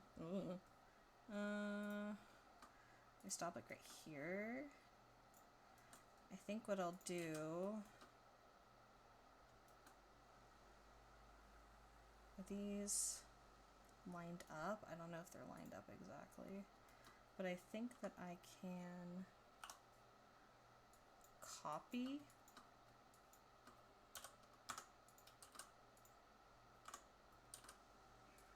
So I think that if I duplicate this, then I remove sock 1, and now we just have sock 2. And then on sock 2, was it Control I? Control I, faces. Then I can combine, if you combine this to this, it will remove the multi-res modifier, keep that in mind. So I will combine my lower res to my multi-res, and then if I do by distance, does it connect? It's good? It's good, okay. Now I can do the multi-resolution modifier, and look, all of those details that I sculpted, still there. Wait, I think I need to unwrap this first. Okay, okay. That solves a problem I was gonna have later. So later I was worried about, well, how am I going to make this so that, I use as little UV space as possible, because I don't want to double up my UV spaces.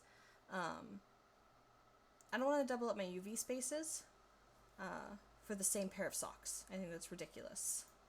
So what I'm gonna do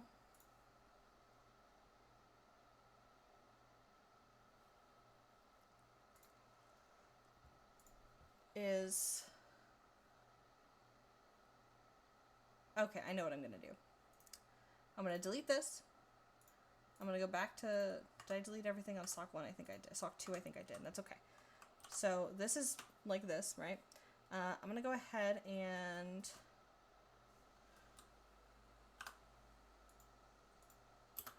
mark seam, oh wait, hold on, I need to mirror. Mirror select,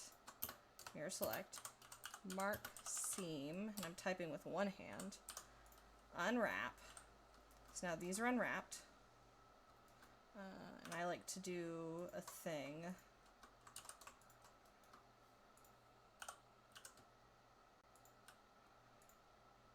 And then if I do individual origins, I think I can do this? No.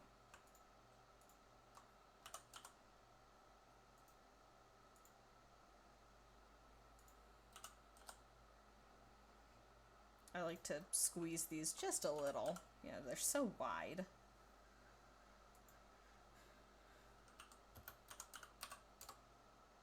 Okay, so those are unwrapped.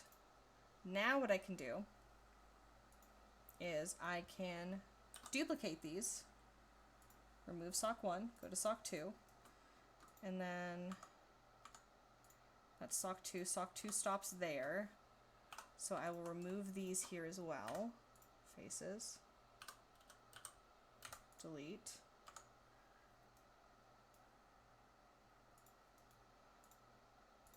And on sock 1, I will,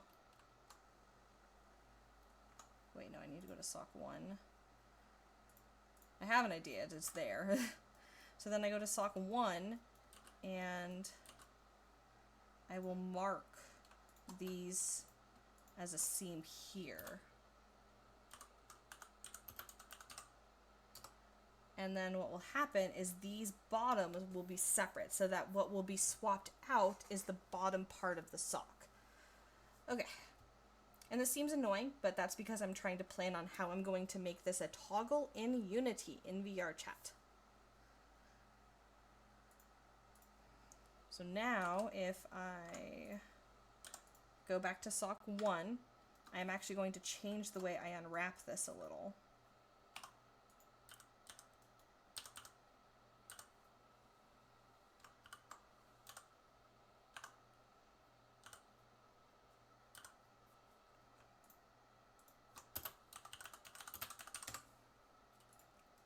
So I think what I'm going to do is I'm going to try to unwrap it like this. Ugh. My terrible topology is coming back to bite me in the ass. But this should allow me now to have this, which is the bottom part of sock 1. And then I'm going to delete that because I don't remember if I unwrapped it. Then I'm going to duplicate sock 1. So sock 1's done. Then I'm going to go to this.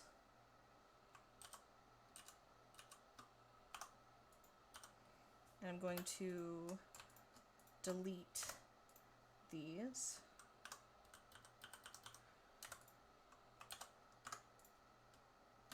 And again, this has the multi-res, so I need to combine sock 2 with this. Then I need to merge by distance. Wait, did I do that in the right spot?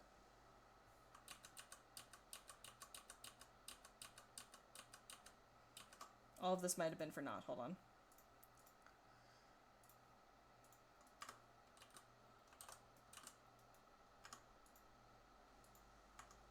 No, that's in the right spot. Okay.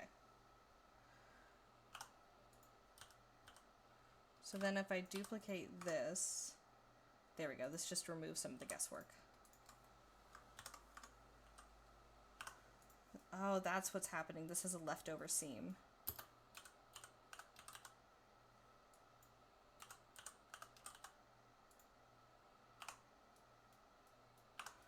So then if I do...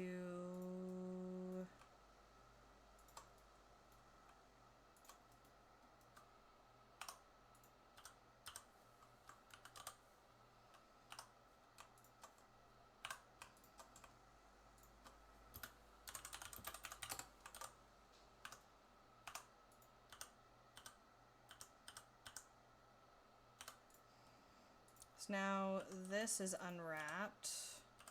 This is unwrapped. So those will be overlaid. Okay. Oh, I got it. Okay. This is socks 2. And then I can go in and fix up the multi-res. Okay. Oh. Sorry, my brain is like working in overdrive trying to figure out a simple problem. Okay. Easy peasy. Not hard. It's fine. Are these attached? Are they not? Oh. Merge by distance. There we go. Okay. Easy peasy. So now I want to start adding in my wrinkles here. I didn't use all of my brain power on that.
There we go.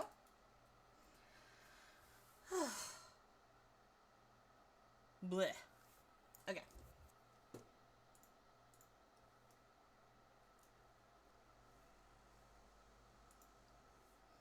So now sock 1 and sock 2 are done. The sweater is done.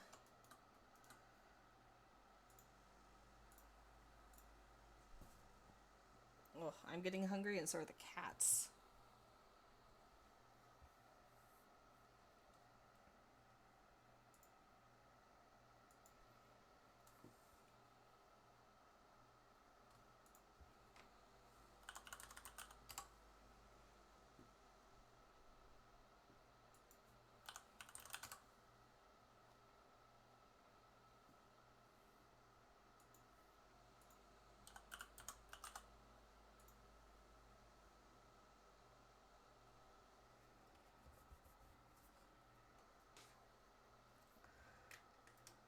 Okay, sweet babies, I will feed you soon.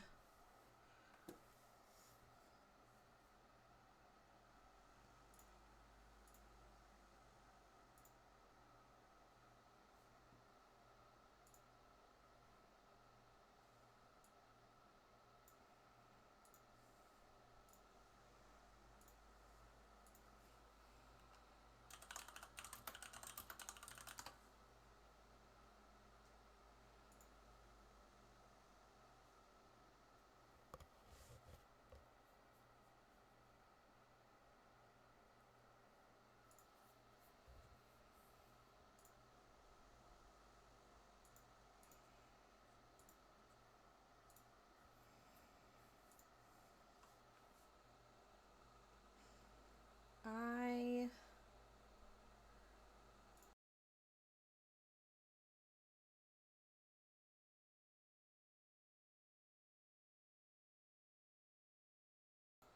So I need to remember how to do a timer. Hold on.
Okay, I think I got the timer.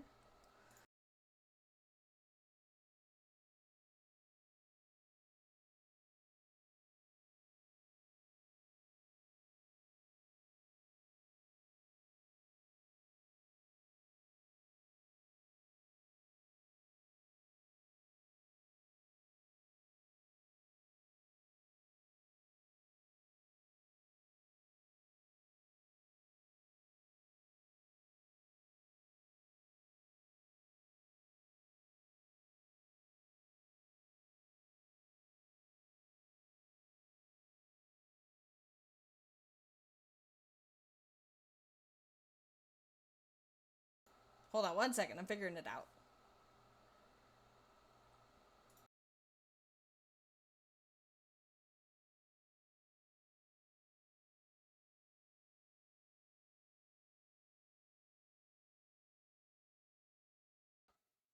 Testing, testing, testing, testing. I think this is working. Yeah, it's working. Okay, cool. So I'm gonna go on a quick lunch break. Well, well, lunch break back in 30. All right. I will be RB. I'm gonna go feed the kitties. See y'all soon.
And we are back. Hello.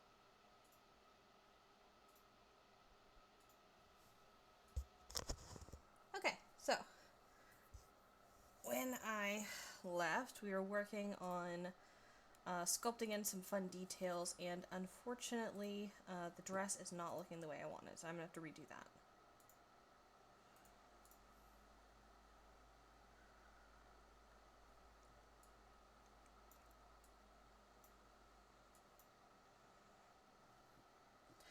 So I think part of what I don't like about it is that these folds are going too down. And what I want is for this fabric to look like it's clinging, not that it's hanging. So I have to redo it. Which is a little annoying, but it's okay. We don't always get the exact look we're going for the first time. We can just try again. Lunch break was very needed. I took a quick shower, had some pasta, lots of water, but I won't lie, I'm already so tired. It's very different just working while listening to like a YouTube video versus chatting. Even without puppeting like a 3D or a 2D VTuber, it's still a little extra exhausting. But fun. So worth it? You know? Alright, so we're gonna do the symmetrical folds first.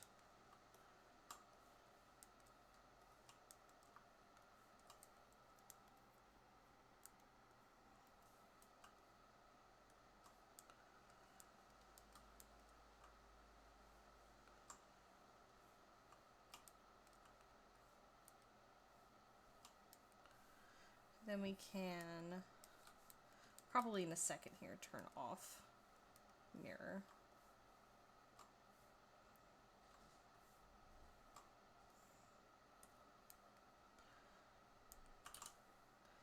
Okay. So we can turn off symmetry now, and we can just start working. So what I want to focus on this time is more horizontal strokes.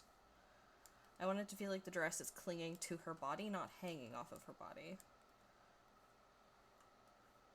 I think the last iteration was too drapey.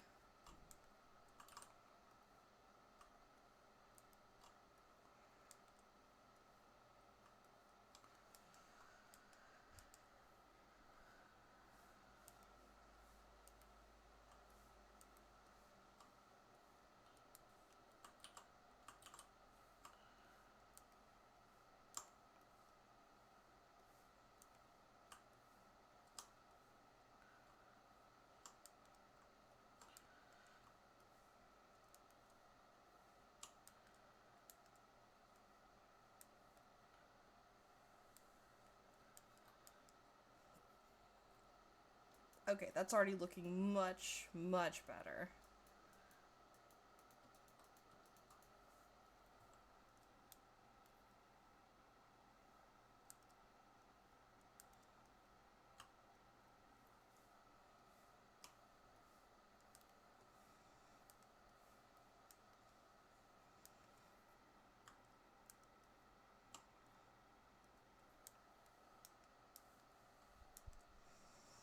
Oh man, the Mulan soundtrack is still on. And dude, every time I hear Reflection, dude, makes me want to fucking cry. Shit's so deep.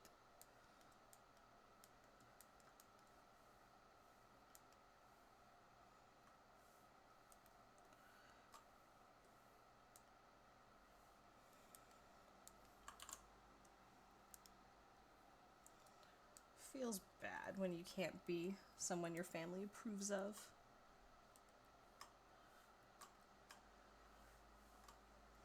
I saw a Tumblr post I really agreed with, where it's like, if you want to be happy, you're just gonna have to disappoint your family.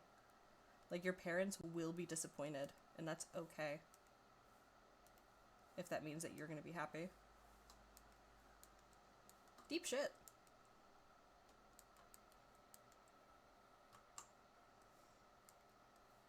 I've made several decisions this year that my family actively disagrees with, and I'm so much happier. Oh, this looks so much better. Oh, this is so much better. Yeah, I'm so happy I redid this.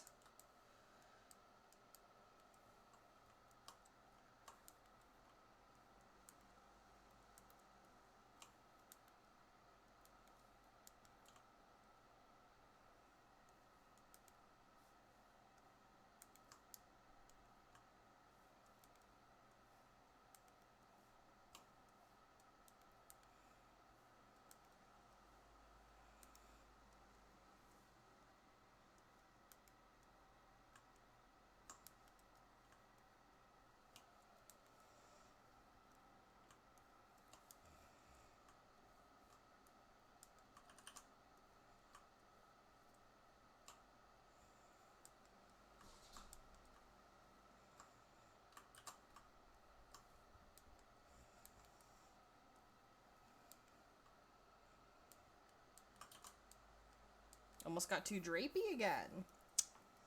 Gotta stay on top of that.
So much better. Okay, now I just need to do the brassiere. This one can have symmetry. It's okay.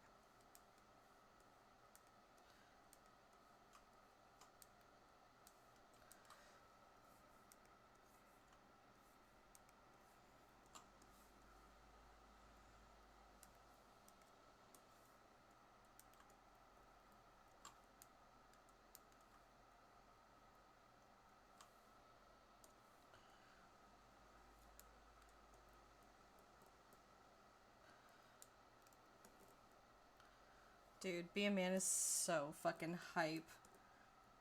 Like that bit where she's climbing the post.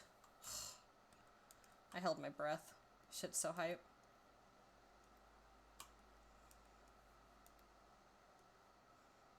And then Shang absolutely got a crush on him at the time. 100%.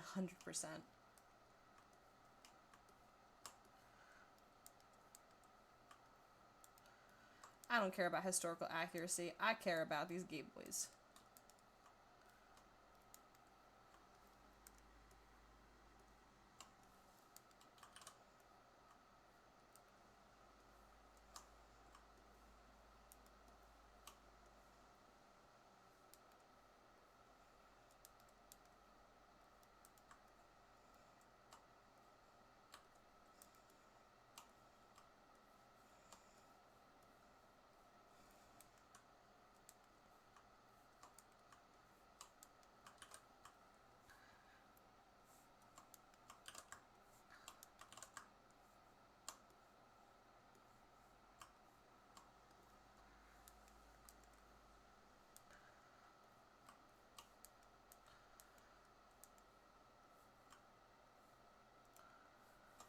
Okay, I think this is looking pretty good.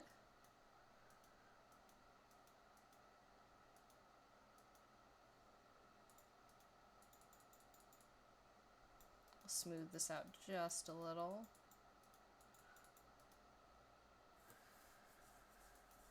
Yeah, I'm really happy with this. This is a much better rendition of the dress.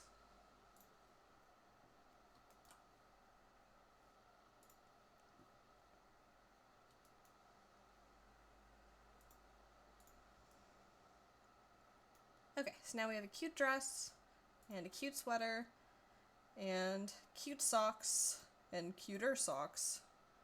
The socks need a bow, and the sweater needs boob.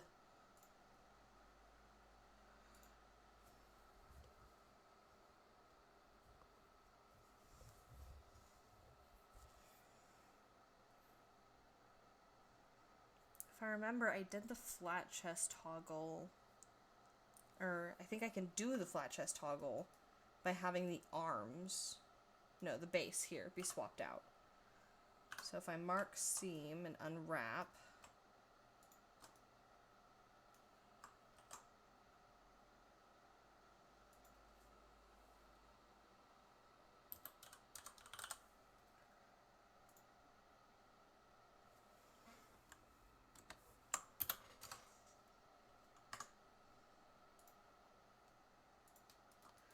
oopsies. Yeah, I knew I was gonna do that. It's okay, I can fix it.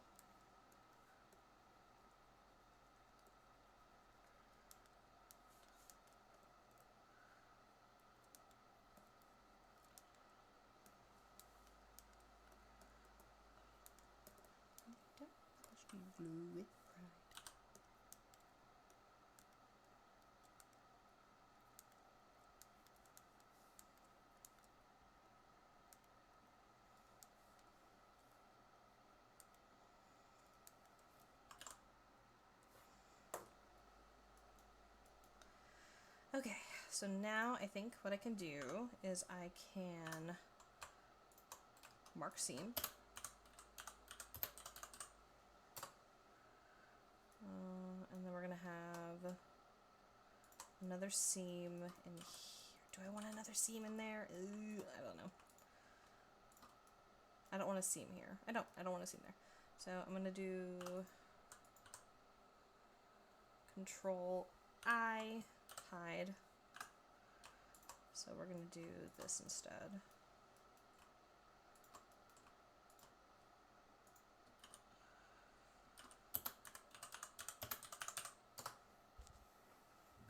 Doing this with one hand is hard. The tablet's in the way. But I need to UV unwrap this if I'm going to be splitting it. What does that look like? That's not bad. It's not symmetrical, that's for fucking sure. Why are you like this? This should be symmetrical. Is it not? Oh, it's not symmetrical. Okay, cool. I'll just go fuck myself. Why aren't you symmetrical? You're supposed to be symmetrical. And we can go ahead and merge that in the center. We don't need that. And I can probably go ahead and mark this seam, which means I can unmark this seam.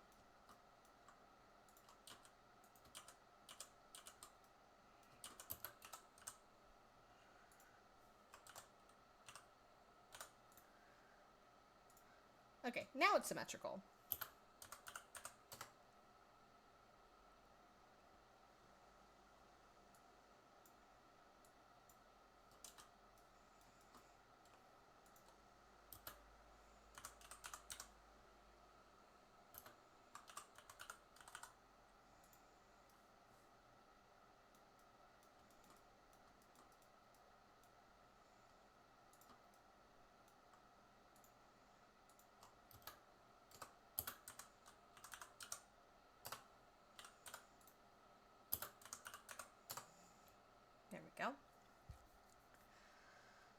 Okay, so now that I've unwrapped this, I can make sure nothing's broken in here.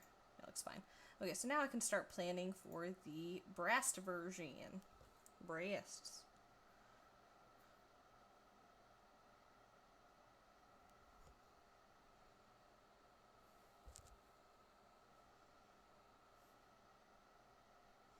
So I think what I'll do is I'll just yoink this.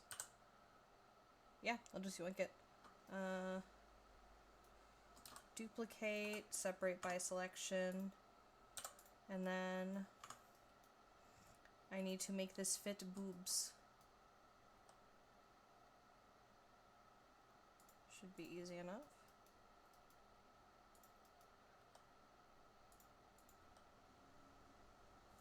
Ooh, I'm moving the arms. That's not what I want. It's not ideal. I didn't want to move the arms, and I don't want to move this. I want these to be exactly in the same spot. I can't reach my plus key. Hold on.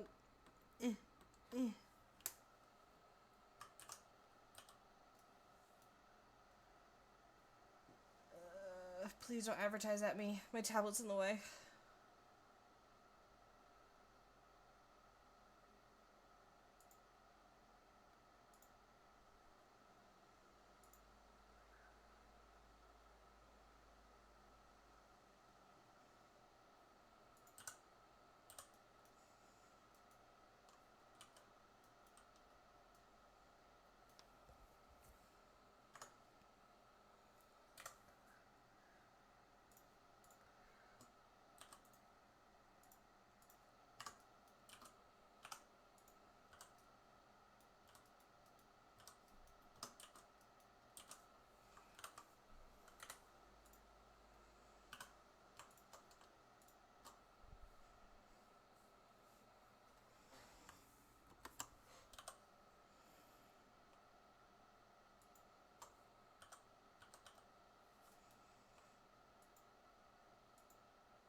Okay.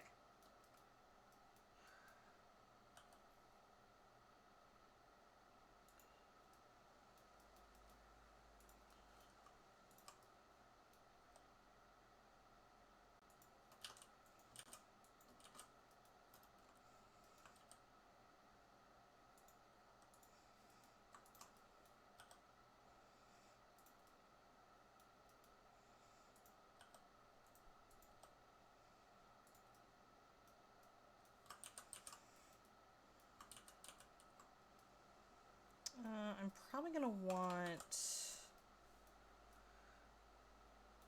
want a blend shape for the sweater on.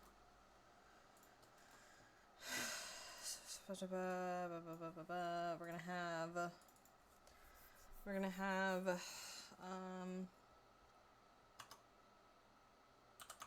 sweater slurp.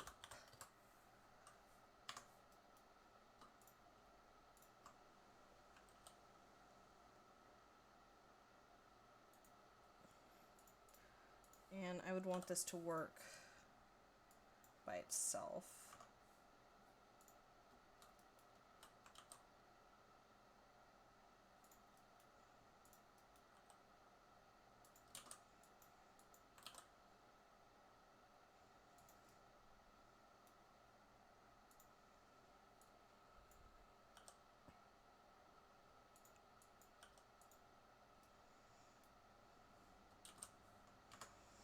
And then I want to test that sweater slurp works with the flat chest. It does. And sweater slurp also works with dress slurp. It does. Then for my dress, I also need to add the sweater slurp. Let me turn off the visual for that. Sweater slurp. I'll change it later. Okay. So same thing here. I want to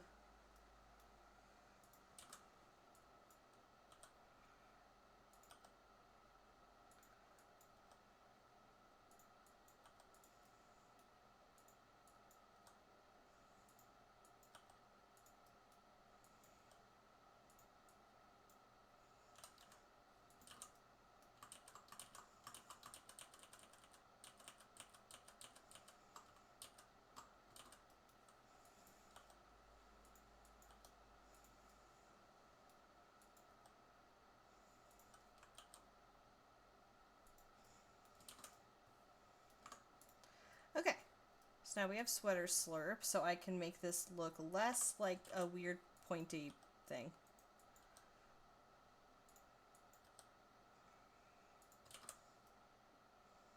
Honestly, this can probably just be a blend shape. Like, this can just be a flat chest blend shape, or like a breast blend shape. This doesn't have to be a whole ass toggle. This could just be a blend shape. It's not that bad, actually.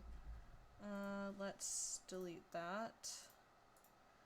And we'll do a sweater breasts.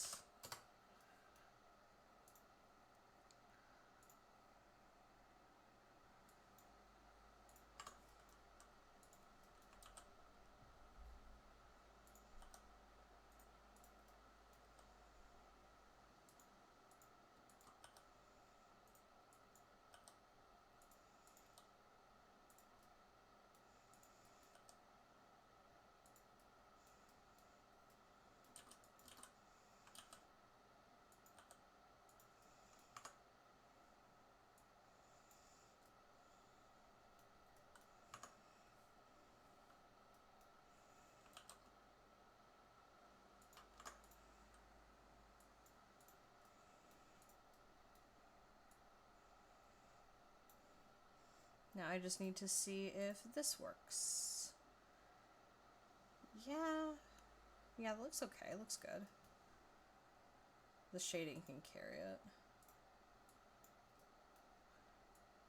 Yeah, that looks good either way. Okay.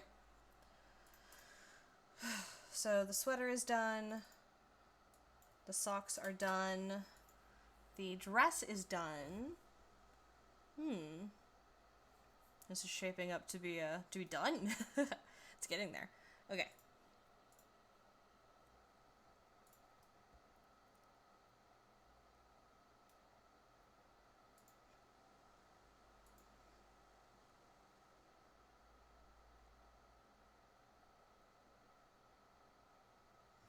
Let's see. I think she still needs things like... I think I can put her the tablet for now. So let me do that.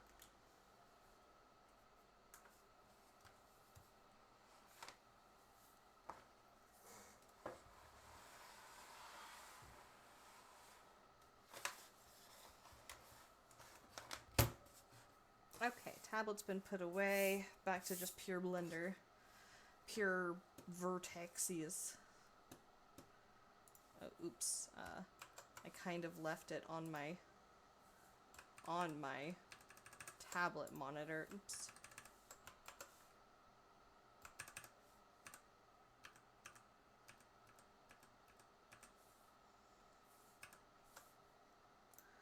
Oops. There we go. Okay, it's back on my main monitor.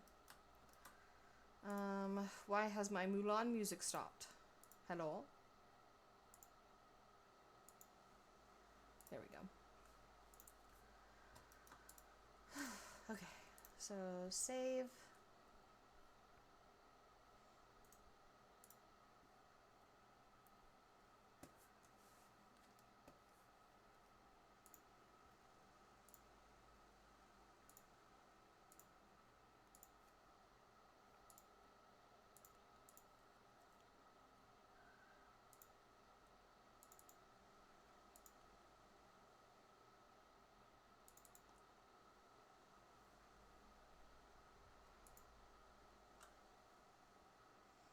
So if I were to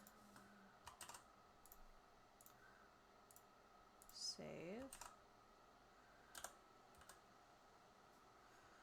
do I feel like these are different enough? Oops.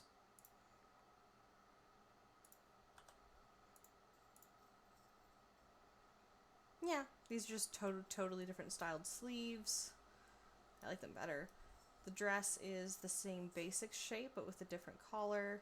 And then plus the socks and bows and stuff, this should still be different enough to be special. Okay.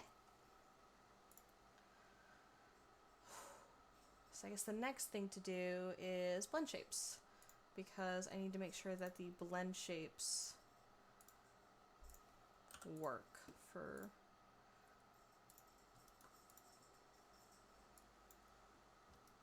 Oh, that's right, a flat chest. Oh. I think I need to make a separate top.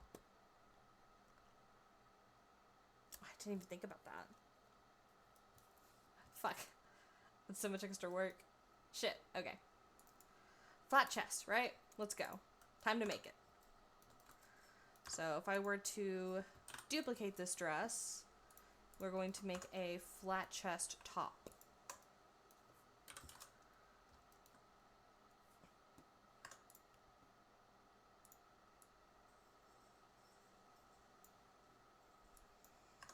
I think I could actually make this a little better as well.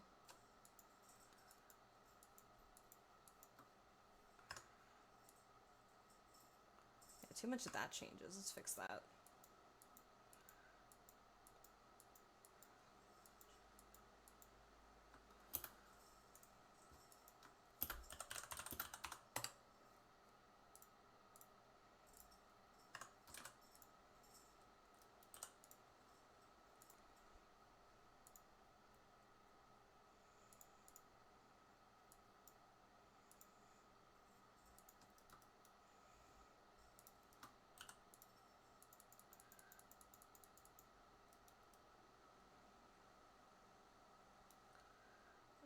Let's see. Let's puff this up a little more. There we go. That is a flat chest. Snap symmetry.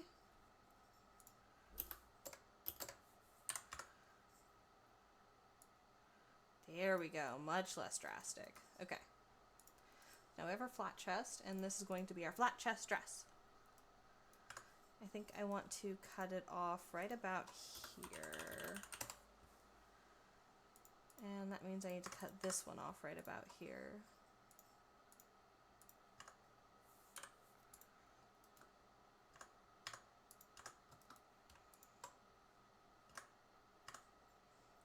One, two, 1, 2. 1, 2, yeah. Mark seam. Okay. Oh, same thing as before. I'm gonna want this unwrapped before I do this.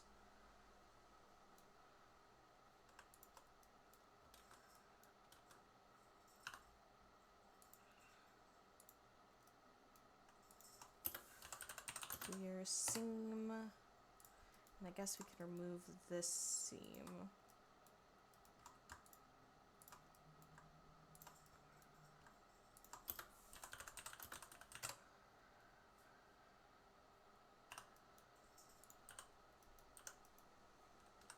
Okay, let's unwrap this.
Oh, look at the little tail.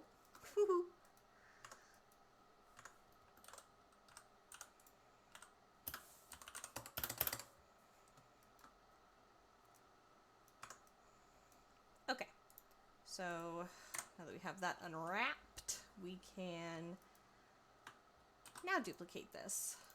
And this will be my flat chest version. So I need to rebuild this.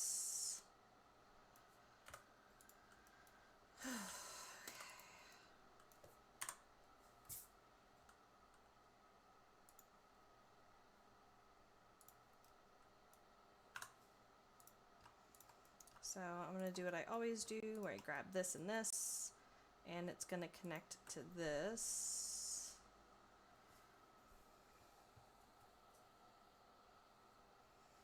Then I will duplicate these, separate them, and start unwrapping.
Alright, I think I'm ready to stop streaming for the day. I have a few more things I need to do on the Fox,